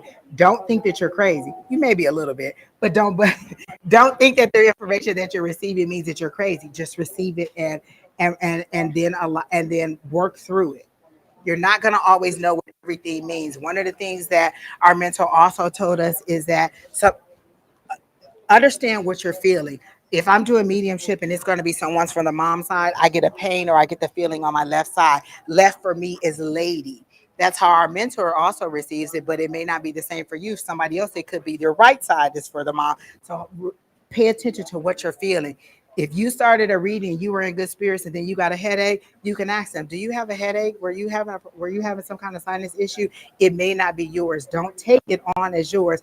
Question why you're feeling what you're feeling. Question why you're receiving what you're receiving. If you get really, like when me and Don are doing readings, because we do Wednesday night live and we do free readings online. If it gets really hot in the room, Don's getting the spirit. And we're not even in the same room. He's in Scottsdale and I'm in Chandler area, and I'm hot in my house because he's receiving the spirit. So understand, you have to know sometimes if that lets you spirit. For Don, I believe the older spirit is an older lady is cold, and then any other spirit is hot. So go ahead. You have a question? Yeah, I was going to ask you, because I have seen spirits, and it was a young looking lady. I had a knowing that she died at 60. Okay. But I see, how do you know how to see a spirit if that's their age? They present to you the way that they best thought that they looked, or however they want to be remembered. I've done a reading and they've showed me their childhood self, their teenage self, their grandmother self, because it's a memory that they're trying to convey to somebody else. So maybe they're showing me the younger version of themselves when they first met their wife. So maybe I'm doing a reading for the wife. The husband comes through and he shows me the younger version of himself, because that's when he thought he looked good. That's when he was all sexy. That's when she liked him. That's when she wanted him. Your spirits don't want you to remember them how they died. They want you to remember them at their best. And you can ask. You can ask. But just say you're getting a spirit Mhm. when you're with somebody, Uh-huh. and they show you at 30, Okay. but they really died at 60. Uh-huh. How do you know? Is there a certain way you know? Like, okay, I'm getting a spirit, and I'm seeing a 30-year-old, but she died at 60. When you talk to the person, You can ask. Question the spirit. Always question the spirit as to why they're presenting that way. Like, how old are you? how old are you? It could have been when, like, maybe my mom is presenting at 21. Maybe she died at 70, but she's presenting at 21 because that's when she gave birth to me. So that's why she showed me 21, or that's when she thought she looked good. Because I'm gonna show y'all when I thought I looked good. I ain't gonna come to y'all in my deathbed. I don't want y'all looking at me like that. I want y'all to see me as when I look good. So they're going to present to you how they want you, or what the memory is that they're trying to convey. And you can always question. I've had people show me them in the casket. And I'll say, I'm getting an older woman. She had on pink, she had on a hat, she had on this, she had on that. Sometimes they'll do an association. They'll show me my grandmother and this lady. Okay, this is my grandmother on my mom's side. That's why they're showing it to me. One time they showed me a picture of my dad, and they put a big red circle around and put an X through it, like a dad, but not the dad. So that's what I knew that meant. I had to understand that circle around meant like a father, but not the biological father. So they put an X through my dad's picture. So I knew it was a father relationship or that kind of parental relationship, but not the dad. And so I said, I'm seeing a male. I said, and I'll tell them they're showing me my dad, but they're showing me with the red circle around it and a X through it. So this is a father relationship, but maybe he wasn't the real dad. Oh no, he was my stepdad. Oh no, he was my mom's boyfriend, but he was like a dad to me. So you have to. It's all about interpreting the information that you're receiving. Always interpretation, and it could change over. Don't get used to it. Remember, water was salty in my mouth. Then it changed to emotions, then it changed to muddy, then it changed to clear. Your symbols will continue to grow over time. So you'll have to understand and interpret it. The more you use it, the better you'll get at understanding. Oh, this symbol means something else right now. Oh, this symbol means something else right now. And so that's why you have to talk and walk through with because what it means to me may not be what it means to you. For me, if I see pink, that's my grandmother. For you, that could mean a baby girl. There was a lady I was reading one day, and I kept saying, I see a little girl. I said, do you have a little girl? She said, no, I have a little boy. I said, I keep seeing a little girl. They keep showing me a little girl with pink bows in her hair and a little polished. She said, I want a little girl. said, do you want to name her something with the M name? She said, yes. They showed me two. I said, within 2 years, possibly you'll be having a baby. She says, I do want a little girl. I do want to give her an M name, and I do want to polish her nails. I do, I just want to do that thing. And she said, little boys are different. I don't love him less. I just want a little girl. I said, it's coming. So you have to understand why they're persistent. If they're persistent in showing you something, then you have to, you try to work through why they're showing it to you. Because I kept saying, do you have a daughter? And she's like, no, I don't have a daughter. I have a son. I'm like, well, why are you sending? And you can ask, why are you sending me this, or why are you showing me this? And they'll use your symbols for you. Sometimes your symbols are sad. They wanted to show me miscarriage. So they took me in the birth canal. I've been some strange places, people. I've been in the birth canal. I've been in the birth canal, and they also showed me impotence. Don't do it. You don't want them to show you impotence. Exactly. You don't want them to show it to you. So in the birth canal, they showed me little tiny feet and a heartbeat, but no body. So I'm like, I just can't. And we're in class at this moment. My mentor sees that I'm in distress because I've never seen this before. I'm like, I just keep seeing little tiny feet and a heartbeat, but they're not showing me a body. And I feel like I'm in the birth canal. And so my mentor's looking at me, and I'm like, I don't know what this means. So then she comes over to the person I'm talking to. She says, would you understand a baby that didn't survive? The lady just starts crying. Now I'm all emotional. I'd have made the poor lady cry. Lord have mercy. What is going on? The reason that they were showing me this is because they wanted her to get over the guilt of thinking that she did something wrong. When she had the miscarriage, they discovered a medical condition for her. They resolved the medical condition. The baby was never going to be alive.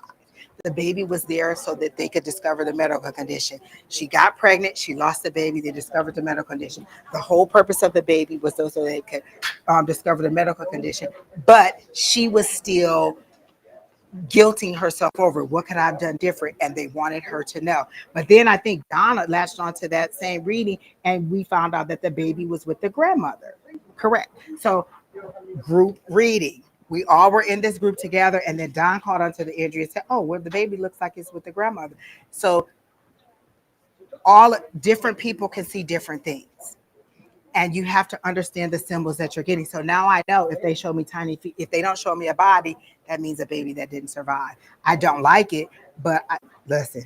And I told them, you don't have to take me back into the birth canal. You can just show me the womb. I don't need to go in, So you tell me what you want to see and how you want to see it. Any other questions right now? Wow. And that is we're sitting in a room. I'm inside of the room on the other side of the room.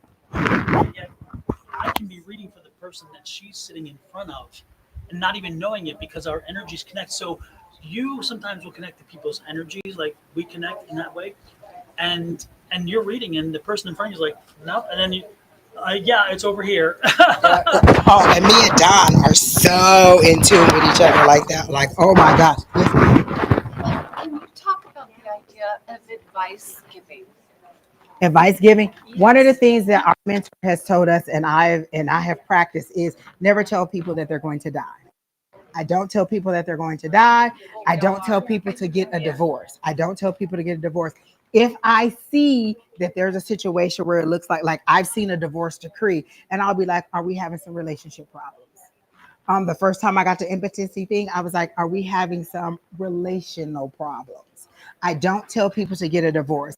I'll say, I see moving on. So as far as advice, be mindful, because a lot of times we'll say this is for entertainment purposes only, but people take this information to heart and they believe exactly what you're saying. So that was one of the things she never said. Never tell people that they're going to die. Never tell people, that they have an illness.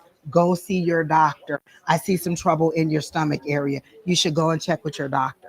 I don't give out medical advice, but maybe there's something going on in your intestines. Maybe there's something going on with your heart. Maybe there's something going on with your eyes. I think I was doing a reading. I was like, are you having a problem with your eyes? And they were like, oh yeah, dry eyes. So I never tell people about a medical condition. Go and have that check. Go and do this. Someone asked me, am I going to die before my husband? What?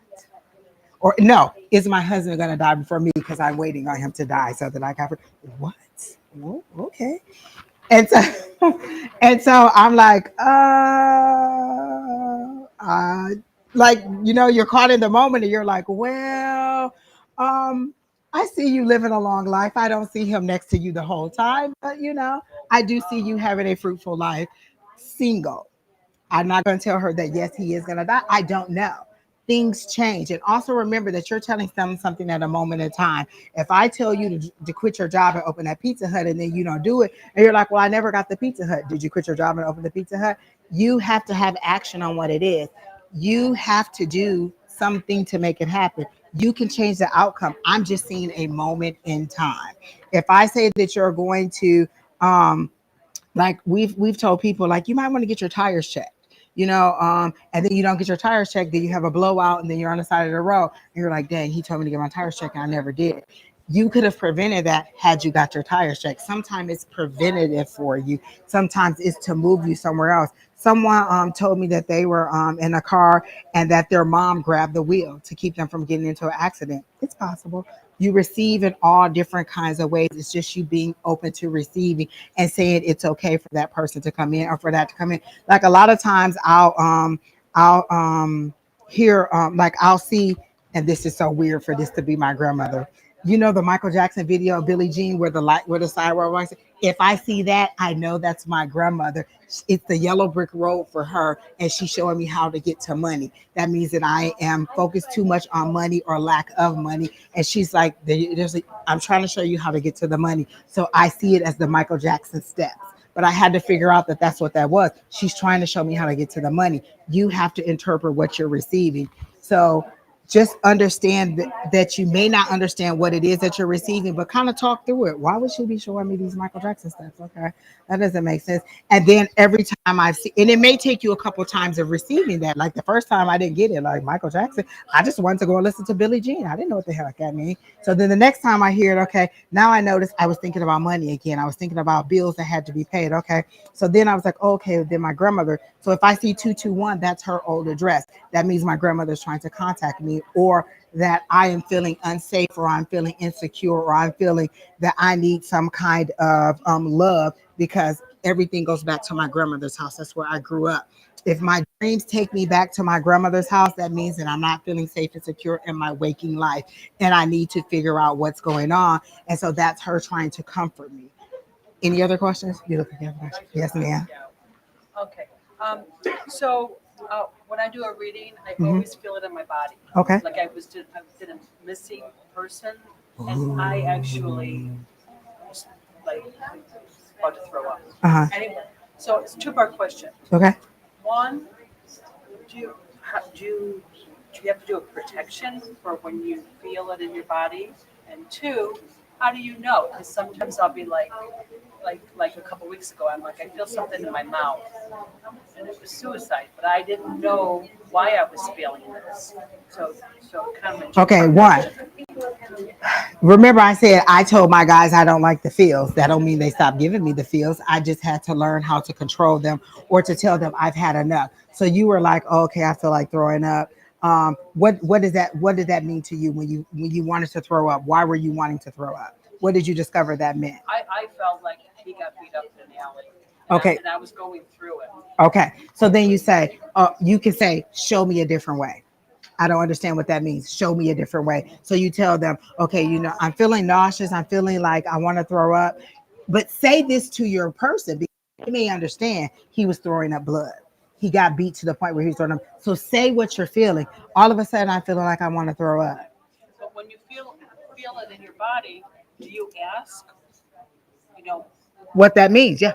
what does that mean? Remember, the first time that they wanted me to know that somebody died of a heart attack, they made my heart skip a beat. I was just like, whoa, I told the person I was reading, let me get some water. Hold on, I'm feeling my heart beating a little bit or whatever. And they were like, oh, he died of a heart attack. Oh, okay. So then I had to have a conversation with my guys. Can you tell me next time that that's what that means? Like, can you make my heart beat and then show them laid out in a casket so I know that that's what that means? And so you tell them how you want to receive the information. You like my one, the other lady I told you, there was a domestic violence situation. She was like, I'm just tasting blood. And my nose is hurting. I'm getting all this pressure. Oh, the person says, oh, there was physical abuse. So now she knows that when she feels that, that's physical abuse. I'm okay when I get it, but I just like, sometimes it's like it could be this or this. Ask. Or should I be doing protection? Because I haven't been. I do protection anyway, just in general. But if that's the way that they're trying to convey to you how somebody receives something or how somebody is feeling, then it's not necessarily a bad thing. They're not trying to hurt you. You just tell them you've had enough.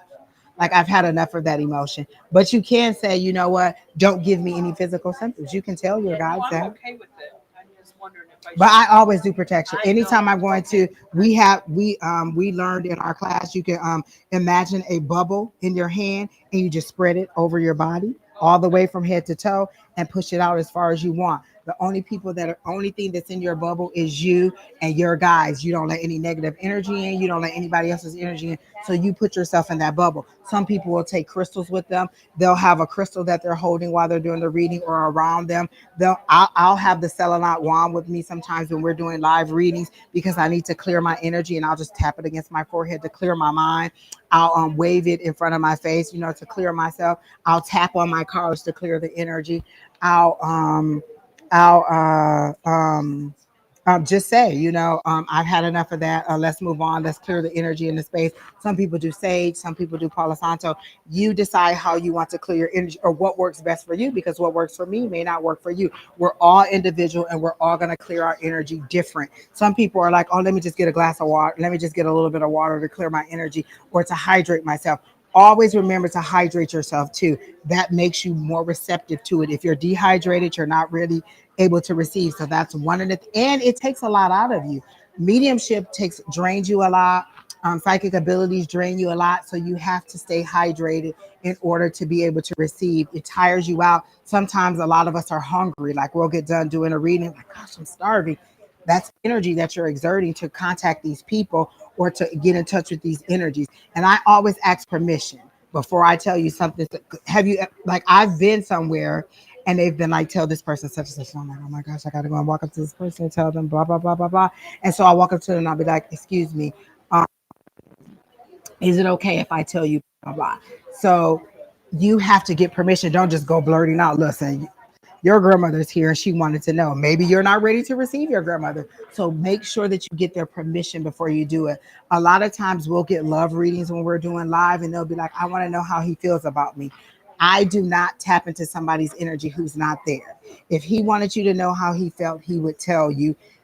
What if he came to me and asked me, I feel like I'm reading your diary, and so if John wanted Nancy to know how he felt, he would tell her. Don't come to me and ask me how John felt, because you're asking me to tap into somebody else's energy without their permission. And so I don't like doing that. And so but you set your boundaries. There are some people who thrive on love readings. You can go on YouTube and there's love readings everywhere. That's my personal preference. And that's also because I just don't like doing love readings. And that's just a personal preference, not for me. Because usually when there's a love reading, and in the case of online, it's a lot of people who are a little bit desperate, or they've never even met the person. They're just kind of imagining this relationship and they're asking me, how does he feel? But they've never even met the person. And so it was just easier for me to say, I don't do love readings, or I won't tap into their energy, so that I don't have to deal with that situation. You could say, I don't do medical questions. I say that a lot too. I can't diagnose you, but I can tell you, I see a pain here. You set your boundaries for how you want to give out the information that you receive. And so it's all about you deciding how you want to receive it, how you want to interpret it, and how you want to give it back out to the person. Always do it. I always set the intention for my readings that is for the highest and greatest good, and that I do no harm. I never want to tell you something that is going to do you harm. Now, if we bring up something traumatic, then that's just us working through your trauma. I'm not going to gossip with you. I want to give you something that is meaningful. And so you set the stage as to how you want to give or how you want to use your abilities. Maybe you only want to do mediumship reads, or you only want to do psychic reads, or you only want to do um, um, readings for career and finance. You don't want to do relationship. You decide how you want to use it. It's your gift. You don't have to use it in any way you don't want to. People allow, and then you have to learn how to interpret what they're asking you. I had someone ask me before, I'm going through a custody battle with my son's father. We have a PPO. It's going to expire next week. Is he going to give me any trouble? I'm like, I'm looking through. Spirit says no. She wants to know if he still loves her.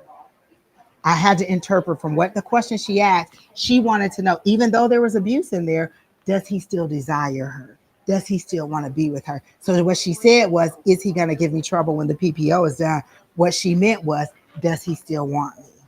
Is he seeing somebody else? Is he over me? And so when I said that, she was like, you're right. You know, I'm kind of not over it. I know I should be. And so then what we do is we shift it to, maybe you should call the domestic violence hotline. Maybe you should get with a group of people who understand domestic violence. They can give you some, and can give you some tips on how to get over an abusive relationship or work through the trauma of an abusive relationship, or how to disconnect from those emotions. So it's you interpreting what you're receiving from that person and knowing it, and you only have a few minutes because they're sitting right in front of you and they're saying this, but this is what they mean. And you have to understand. There's people who've asked us one question and what they really wanted was a medical diagnosis. And you're like, no, what you want to know is, do you have cancer? I'm not telling you that. I'm not telling you that. And so You triggered one thing really good, and that is, it's funny because somebody will start a reading where they want to know about something like about an emotion, and the next thing you're explaining what the situation is, and now they're defending the person they just dogged. And you're like, I've had it. I've had it. yes, you're thinking, what? There, you're like, no, this person was a little bit mean to you. I kind of get some abuse. For me, domestic violence, they show me Ike and Tina Turner. I deal with what I get. I deal with, that's how they show it to me. They show me Ike and Tina Turner. So I'll be like, was there some domestic violence? And I'd rather take that than feeling the punch of the nose like my friend receives it. So that's how they show it to me, is Ike and Tina Turner. And so I'll be like, was there some physical abuse in there? Or they'll show me somebody yelling and screaming at somebody. And I'll be like, was there some kind of emotional or verbal abuse in there? And then you're saying, well, why would you want to be with this person? Or like I think one of the people we were reading, she said, I really want him to have parenting time, but I don't want to have any contact with him. No, she did want to have contact with him. What she wanted to know was he kind of sort of possibly getting his life together and they could possibly reunite. They were both using the children. I want to move. I'm going to move away.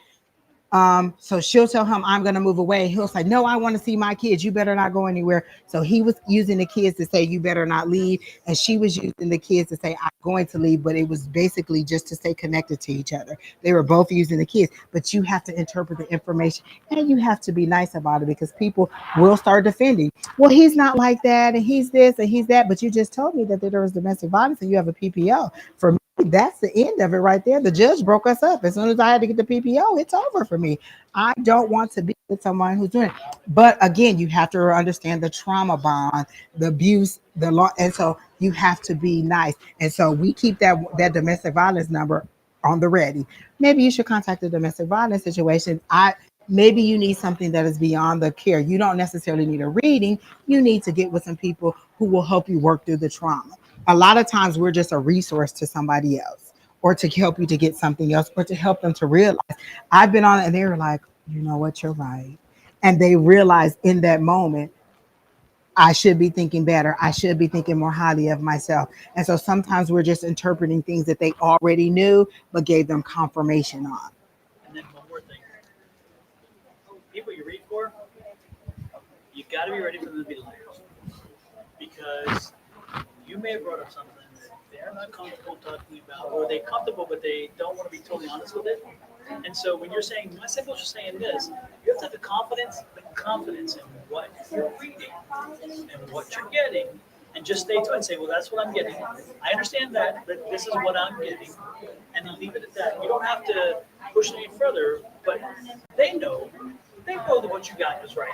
But they're like, no, they're like, oh, okay, fine, that's what we got. And sometimes I'll try to use a comedy route. I'll be like, well, either you or spirit is not telling me the truth. And I don't know you personally. I can only go by what spirit is telling me. So, like one of you are not telling me the truth. And I trust that they're telling me the truth. And so you have to understand that they're not always going to take, but you have to be ready. You have to be ready. You only have a minute and you have people right in front of you, and you can't be like, you're a liar. I know that that's not true. You can say that, but I wouldn't recommend you saying that. So you have to have these quick comebacks, but it comes with practice. Me and Don have had some doozies online to the point where we're like, what? Like when someone says, when my husband gets out of jail, is he still gonna want to be with me? And you can see the 8 of Cups, and you can see him as a bird in a cage. And when they open a cage, he just flies away. And you see the 8 of Cups. How do I tell you? No, he's going to leave you. The only reason he's with you is because you are his financial resource while he's in there. As soon as he get out, he has freedom. That's the caged bird being released. That's the 8 of Cups, him walking away. How do I tell you that in a nice way? Because you don't want to hear it. And it's So interesting how many people come back later and they're like, you were right. they just Yeah. weren't comfortable at that moment Yeah. of admitting it or whatever. I had a lady cuss us completely out. Literally, I said, you're a little bit of drama. They're showing me like Starbucks and you didn't get your Starbucks right. She called me every kind of BITCH in the book. She went off, told me I was jealous of her because she was pretty, because she was rich. I said, I don't even know you, lady. And I literally said before I told her, I said, you're a little bit of a drama queen. You seem to be, I said, they're showing me like you get Starbucks and it's not hot enough. The temperature's not right. It didn't have enough froth on it. It didn't have this. And so this is what and I said, I don't know you. So I'm just going by what they're showing me, but you seem to be a little bit of drama. And that's why this person is moving on. The person had brought his new girlfriend to her house. No, you said Sent the new girlfriend to her house. He sent the new girlfriend. And so she was mad at us because we're telling him, well, I think he was sending her over to break up with you. Like he was done with you, your drama. And so I'm telling her this. And so she's mad at me and she cussed me out, like severely cussed me out and on there. We ended up blocking her online, but I was just like, hold on. Because I literally was like, did you just call me a B? Hold on, lady. I don't even like, but you also have to keep your composure. You have to, exactly. You have to maintain your composure too, because sometimes you'll get in defensive mode and be like, hold on, you ain't about to talk to me like that. You're not about to disrespect me. And so you have to walk yourself back and be like, hold on, they're feeling victimized because you're telling them this is that. But I immediately said, when I said that you're a little bit of drama, I don't know you personally, so I'm only telling you what I see. They don't always want to hear that. So you have to be ready. Yes, ma'am. Were you about to ask me something? Oh, okay. Yes, ma'am. Don't feel bad. As many questions as you have, I love it. Do you want to touch base on meditation? Do you have a favorite meditation for psychic or mediumship development? Oh my gosh, I have so many of them now. Remember when Don was up here and he was talking about the affirmations, and I said, can you use it as a mantra? Sometimes I'll be having, I'll need that as my meditation. Like I'm having a bad day or I'm getting ready to do a reading for somebody and I can tell their energy is already heavy, because sometimes you'll connect with their energy before you actually connect with them, and I know the energy is heavy, and I'll just start repeating my affirmation over and over and over like a mantra, and that'll raise my vibration. I'll listen to music, I'll call in, I'll do a protection over myself. Please protect me from whatever energy is. Please help me to deliver this message to them in a way that they can receive it. Because not only am I just delivering it, but in a way that they can receive it. I can tell you all day, but if you're not receiving it, then I'm just talking. You're not understanding. I might as well be speaking to you in a different language. So in a way that they receive it. One of my meditations is walking. Sometimes before I go on a walk, I know I have a reading tomorrow. So before I get ready to do her reading, I'll go for a walk. And I'll call in my guys. Is there any information you have for such and such? Is there anything specific you want me to tell such and such? Is there anything that she needs to know? And so I'll call in that energy before. That's why I like to give myself a little bit of time in between. I don't want to do like an hour read, then an hour read. Give yourself a little buffer in between so that you can clear that energy out, so you can meditate a little bit on the energy that's coming in. So I like to call in my guys or ask what is there specifically that they need to know. Another thing for meditation, sometimes I'll just listen to rain. Rain is soothing for me. So I'll be like, okay, I'm about to do this reading. Let me sit down. Let me just listen to rain. Let me do my breathing. Let me clear my space. Clearing your space is good. So let me set up everything the way I need it. Let me get my water. Let me get some ice. Let me get my selenite wand. Let me get my little singing bowl. Let me get all the cards that I want to use. Let me make sure my audio is right. Setting the mood and not being rushed. Have you ever had to do a reading and you just ran right in? It was like 5 minutes to go. I got to do this reading. You're a little bit rushed. It takes you a minute to settle in. So you want to be a little bit before you do it. So I like to set the mood, so to speak, for the reading that I'm about to do. And again, that could be lighting candles. I like the smell of incense. To me, it reminds me of the temple and how they used to do it in the Bible, and the aroma was pleasing to God. So I love incense, black ice, dragon's blood. All of those are really, really nice. They have them out there too. So I like to burn an incense before I start reading because I just like the smell of it. And it gets me in that mood. I like to have, again, my water, whatever it is.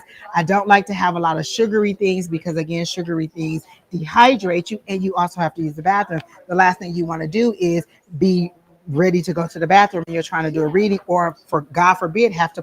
Can you give me a minute so I can go to the bathroom? Do you really think that?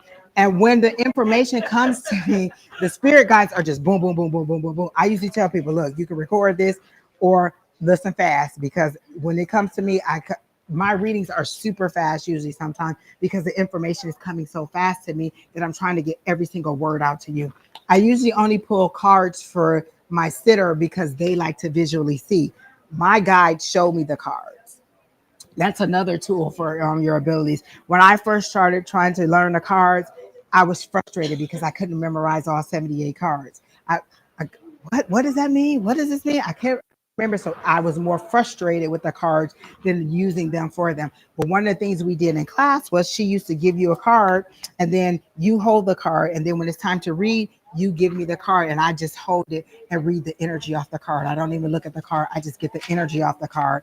And so over time, my guide told me that was easier for me. And then they just started showing me the cards. I'm seeing the 8 of Cups. That means somebody's walking away.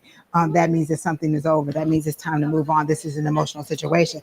I do the cards for my sitter to see, not for me, because my guides show me my cards. But you'll develop your own relationship with your guides or your higher power or your spirit team, and they'll show you or give you the information in a way that's good for you to receive it. Maybe you need to write things down. If you ever watch Alison Dubois, when she's doing a reading, she writes everything down. Some people are just scribbling. Some people are drawing. So there's a lady who draws during your reading, and she comes out with beautiful artwork. So it's you being able to receive however is best for you and whatever calms you down and gives you your confidence. So whatever makes you feel good. Any other questions?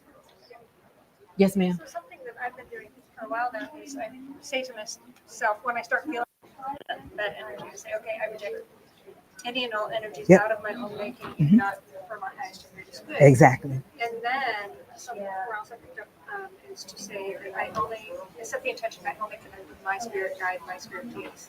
Exactly. So when you get your messages for a reading, do you get that from your spirit guides or do you get it the spirit who you're reading for? Oh, okay. So usually, I have a whole speech that I give them. I said, okay, if you hear me say they is higher power. That's the God source because not everybody says God. So I'll say God. I'll say universe. I'll say Holy Spirit. I'll say they. That is the collective God source. So if they hear me say they, that's the God source.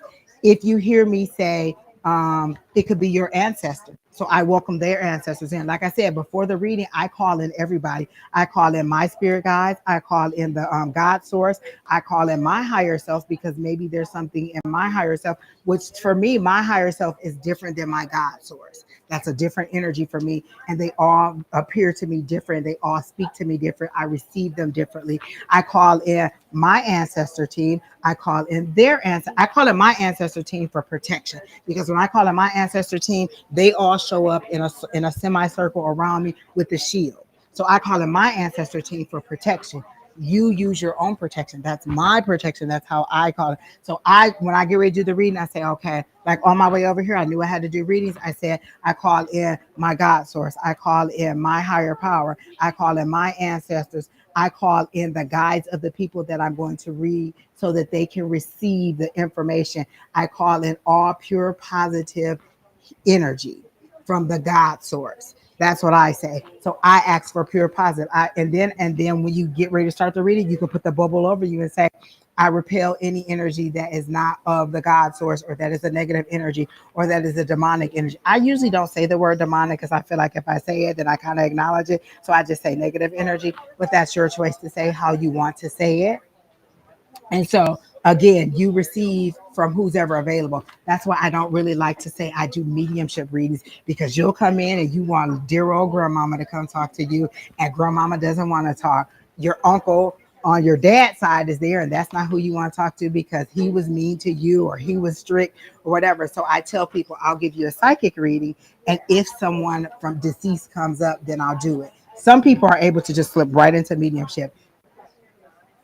I was going to say that's not my skill, but per our mentor, don't say that. I say I'm getting better at mediumship. So my mediumship is growing and I'm able to receive spirits better, but I try not to. I don't want you to come in thinking that dear old grandmama's going to come, and then maybe she's not going to come, or maybe somebody else is going to come, and that's not what you wanted. So I don't like for you to pay for a strict mediumship read. You could pay for psychic, and if your loved ones come in, like I did a psychic reading for a friend, and all of her deceased relatives came in the order that they died.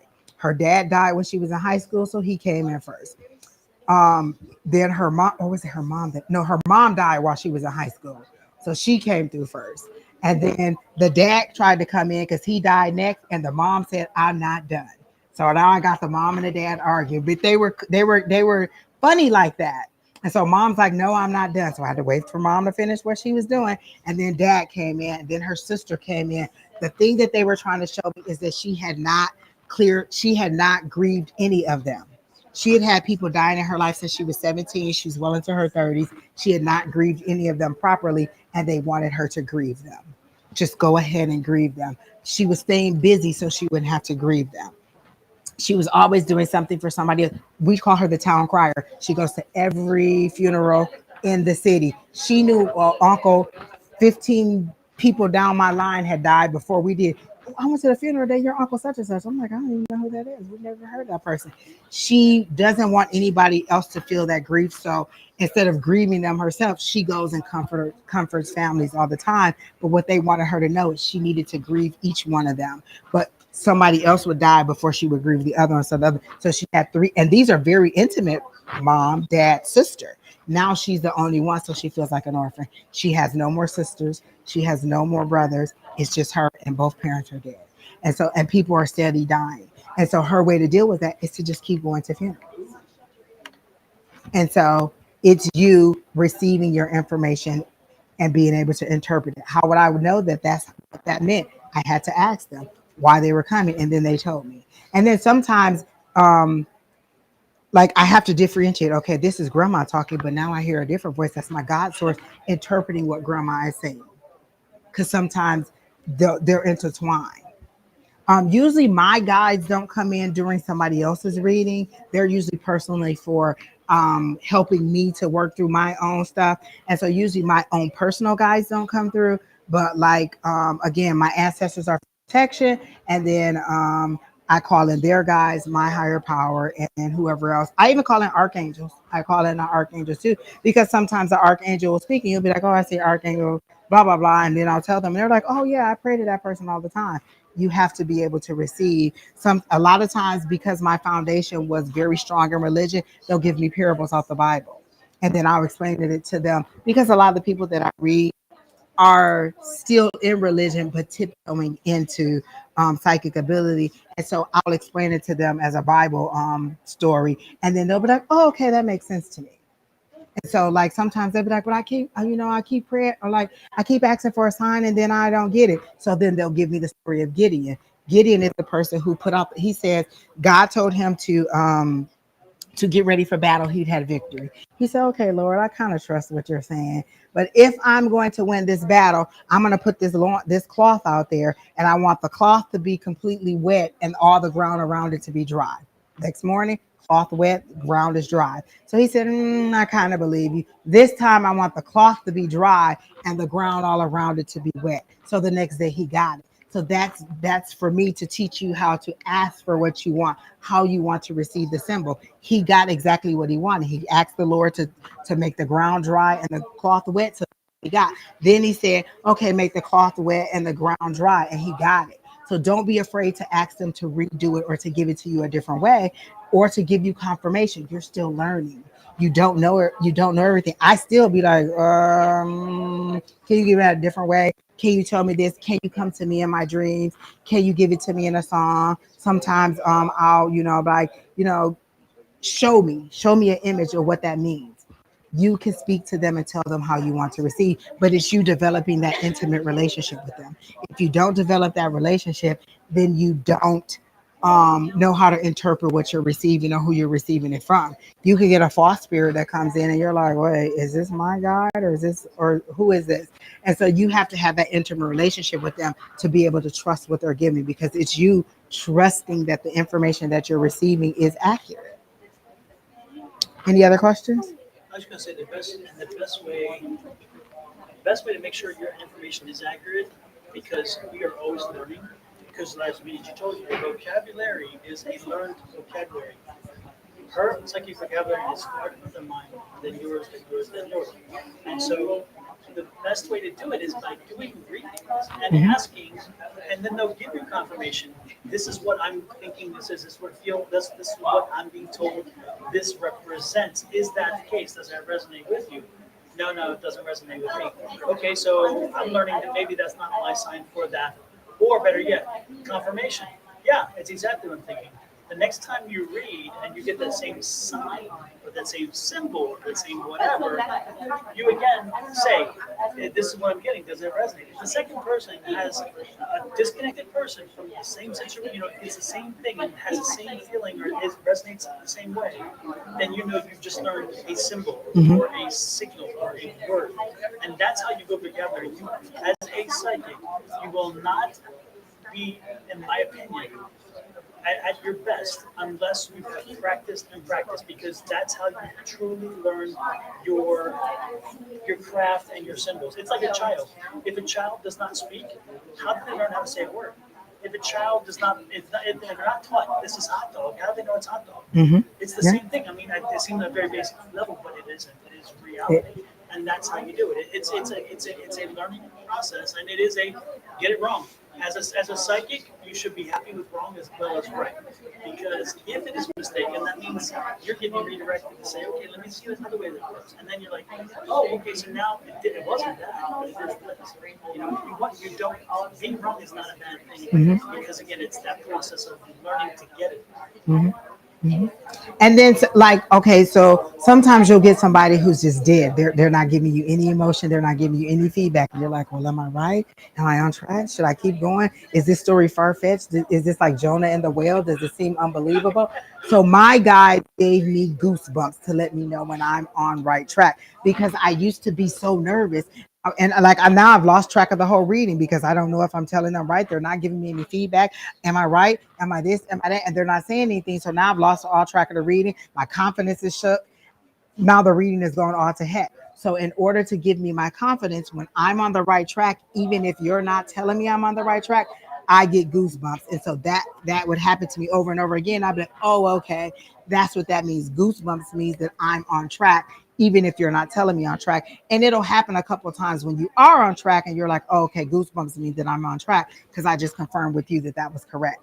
And listen, don't think you're a bad reader when you get a dead fish. And that's what I call it, a dead fish. They just give you no, or they're sitting like this because they want to know if you're a real reader, if you're a real psychic, if you really know what you're talking about. They're just waiting. They don't have any questions. They don't have any expression. They're kind of shut off. They're not even allowing you into their energy. Now you got to fight through their energy, through this wall that they put up to see what it is that they're receiving. And so maybe you say, I see a little dog. I didn't have a little dog. They immediately shut you down. So then you're like, okay, it wasn't a little dog. But they didn't, like, you know what I'm saying? Because sometimes they're just waiting to shut you down because I don't believe that you're a real psychic. And so you have to deal with all that because you got all those emotions going through too, because I'm still trying to build my confidence. So you might want to start with people that you know a little bit. But you know what? I'm a little bit weary of dealing with people that I know too well, because then I'm going through, am I really reading this, or is this because I know this person? Like, is my sister really having these childhood crises, or because I know what her childhood was like what is really going on? And so if you're too familiar with them, you start questioning, is this really what spirit is telling me, or is this me putting my own interpretation on it? So the more you practice, the more you'll be like, no, this is spirit. I wouldn't have thought of this. This isn't me. Or sometimes you have to say, remove me from it completely. And I always tell people, once I started reading, it's none of me and it's only what I'm receiving. And you can also tell people it's too early for a new reading. You need to wait some time, because I had a lady who was getting a reading every couple weeks. She wanted a new reading and she was paying. And I was just like, oh, well, nothing's really changed. And so it was mostly me fighting through what I had already told her to see. You have to give the reading time to work out. Like you have to give it some fluid. Like I may tell you something today, you think it's going to happen tomorrow.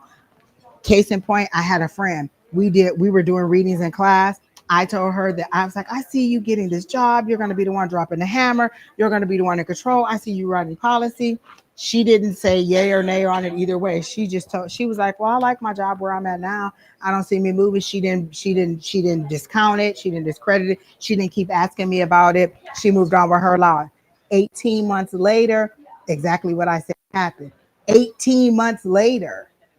Imagine that, all that time that and so when it actually happened, they contacted her to say, hey, we have this position, we want you to do it, blah blah blah blah blah blah. She said immediately she heard the reading that I gave her in her head again, but it was 18 months later.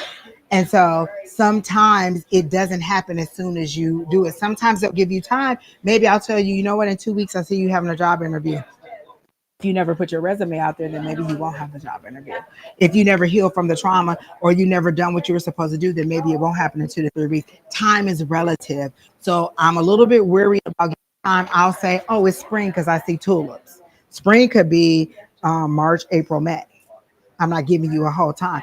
I'll be like, they're showing me dates tick off the calendar. That means time is going to pass.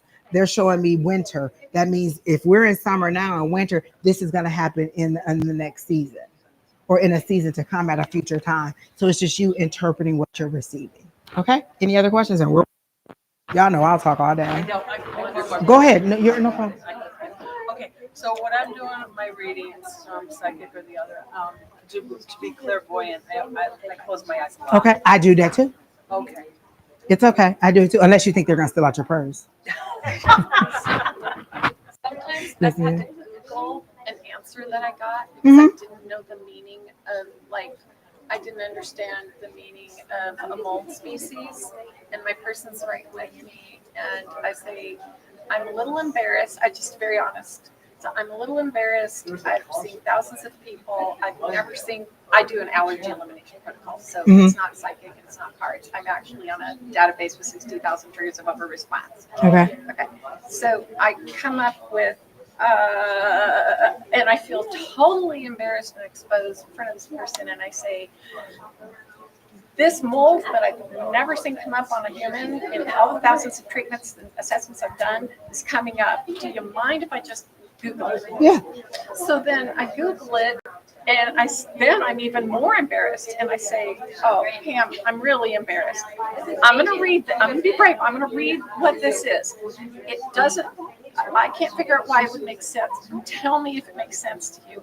So then I read, this is a mold that grows where herbivores poop, and it's in ponds, in agricultural ponds. And it turns out that she's been unwell since she was 10 years old. She's 62 years old now, and no one's ever learned what was wrong with her. And she was swimming in ponds when they had a cattle ranch. Exactly. And had you not looked that up, you'd have never figured that out. Yeah. Exactly. So and that's okay. It's use all resources. Just say what comes, because sometimes they'll tell you why. Exactly. It makes sense. Exactly. And now she can detox. She's on supplements through her acupuncturist, and she's on antimicrobials. Now, what if your ego had got in there and you like, I don't know what that is, blah, blah, blah. But you were confident in your ability enough to be like, look, let me just look this up. I don't know what this means. You know, to at least look it up. You could have been like, I don't know what that is. I don't know why this is coming up. I just don't know. But you looked it up. You gave her the answer, and now you've resolved her issue. And so now it's all about exactly confidence in how you receive and distribute the information. You were able to be like, let me look that up. I just don't know enough about it. There's a guy that I read online. That I listen to. His name is Nicholas Ashbop, and he'll tell you. One day this kind of flower came up, and I had never heard of it. I had to look it up before I came on here to do the live to know what it means. And it's just about being prepared, or just about making sure that you do no harm, or that you kind of are giving accurate information out. I'm a person who likes a lot of details. So when I receive information, it's a lot of details. They may tell me the age of the person, the name, the initials of the person, the birth date of the person, the sign of they might give me all these little details because I'm a detailed person. But for you, they may tell you in medical terms, they may tell you in gardening terms, they may tell you in recipe terms, because it's your database. What are you familiar with? And as you grow it, you'll get more things like you'll get more terms that you can use, that you can understand.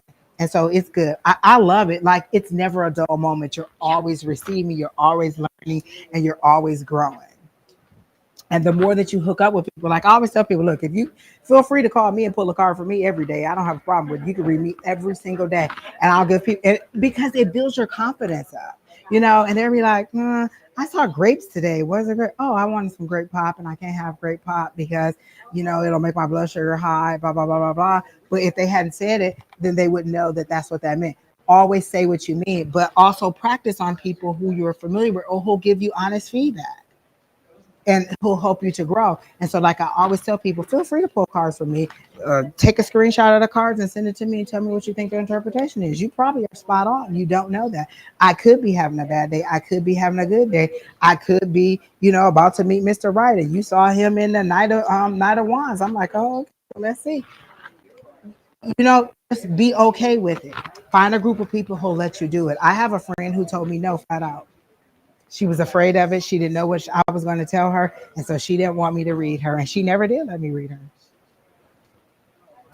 But find people who let you read them. Or a group. Come to our Tuesday nights. Any other questions? All right. Well, I hope you guys enjoyed it. It was fun. Thank you. Thank you. Thank you.